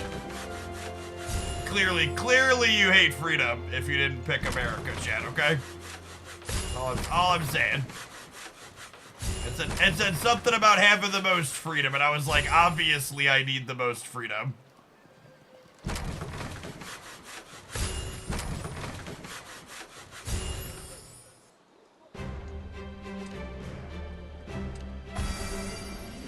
Out of lumber? Nah, I ain't nowhere near out of lumber, lads. 80 million lumber. Cash it in. Keep level 15. Sawmill level 15. Keep level 15. I need wheat. Or sorry, food. Ah, food's technically wheat, right? 100K food boxes. Food in the bank. My liege, the miners found an ancient mine. Please give the order to collect the resources. Collect the resources from the ancient mine!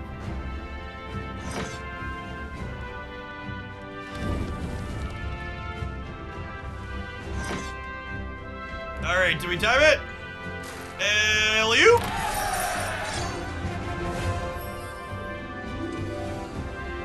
Alright, that gives us access to the last round of the Maya Mysterious Puzzle.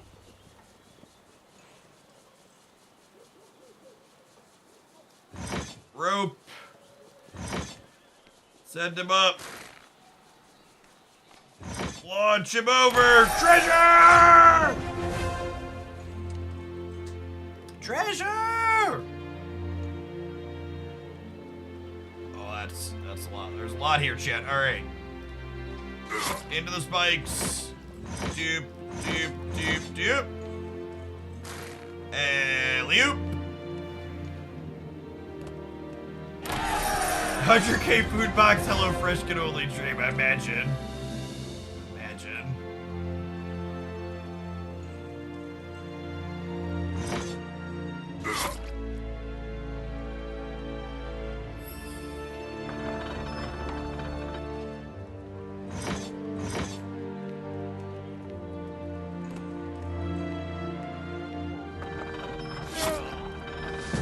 We're so close. We're so close.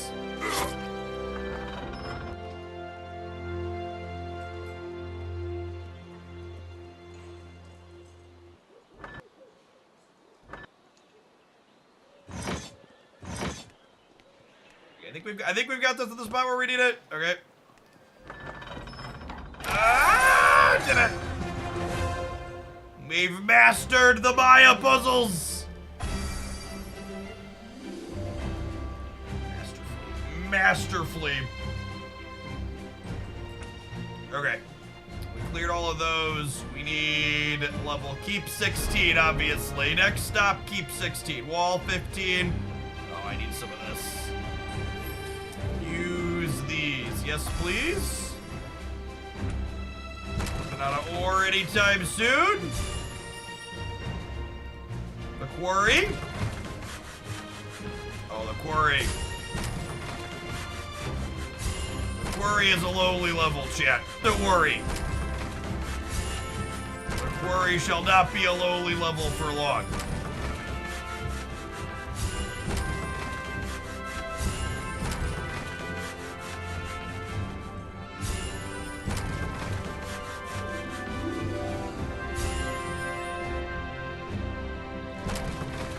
hasn't been another wall My of... liege, we found a mysterious chest on the building site. Let's go check it. There hasn't been another wall of upgrades yet. Oh gosh, what is this doing? Slide this over. Oh, that's annoying. Okay, so it's click this one, click this one, click this one.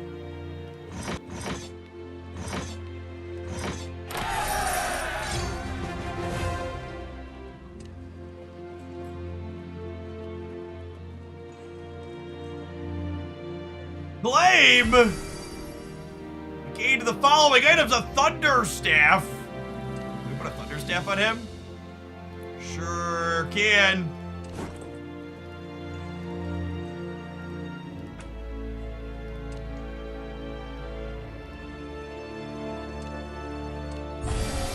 There's all 200 of those, baby.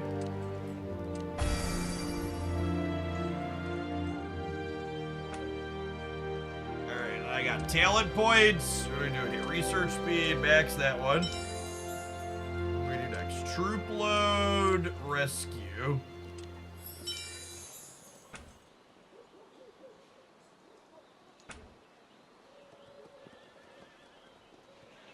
Looks like he's got another puzzly for me.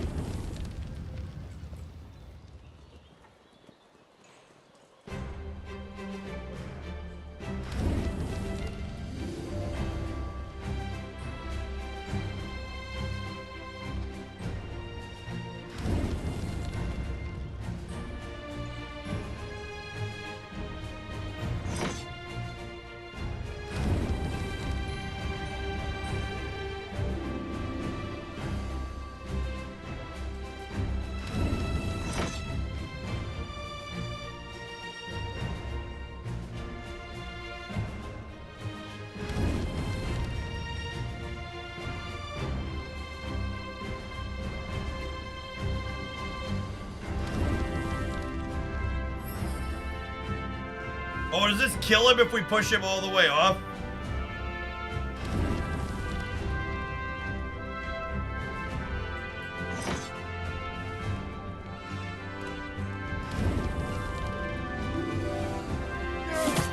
He totally kills us though, right? What if I push my guy into him?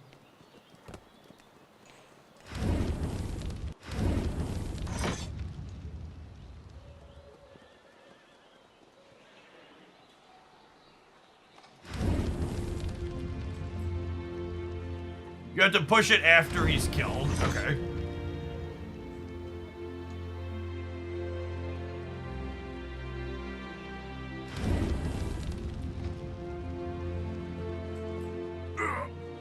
Oh, it does kill him, yeah.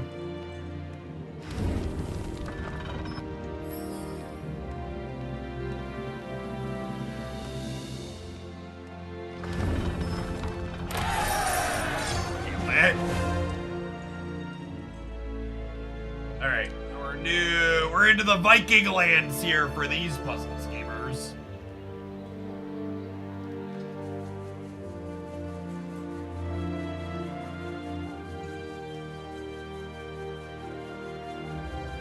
Alright, so let's tilt it down. We launch over. We gotta just time this bottom here. Good, good, good, good. We're on Viking treasure! Alright, Chad, if you want to claim your own Viking treasure, check out Evony. I'm signing off for the day. We'll be back to do a full day of laddering, most likely tomorrow, at different brews that I'm working on in Marvel Snap. If you're someone that already checked out the promo and you want to claim a free sub gift to the channel, so thank you. Slide into my DMs on your messaging platform of choice, a screenshot of your wonderful keep at whatever level it is. You can see your keep level right there on the sign out in front. I am taking off for the day. Enjoy the rest of your Thursday wherever you're at, folks. Peace.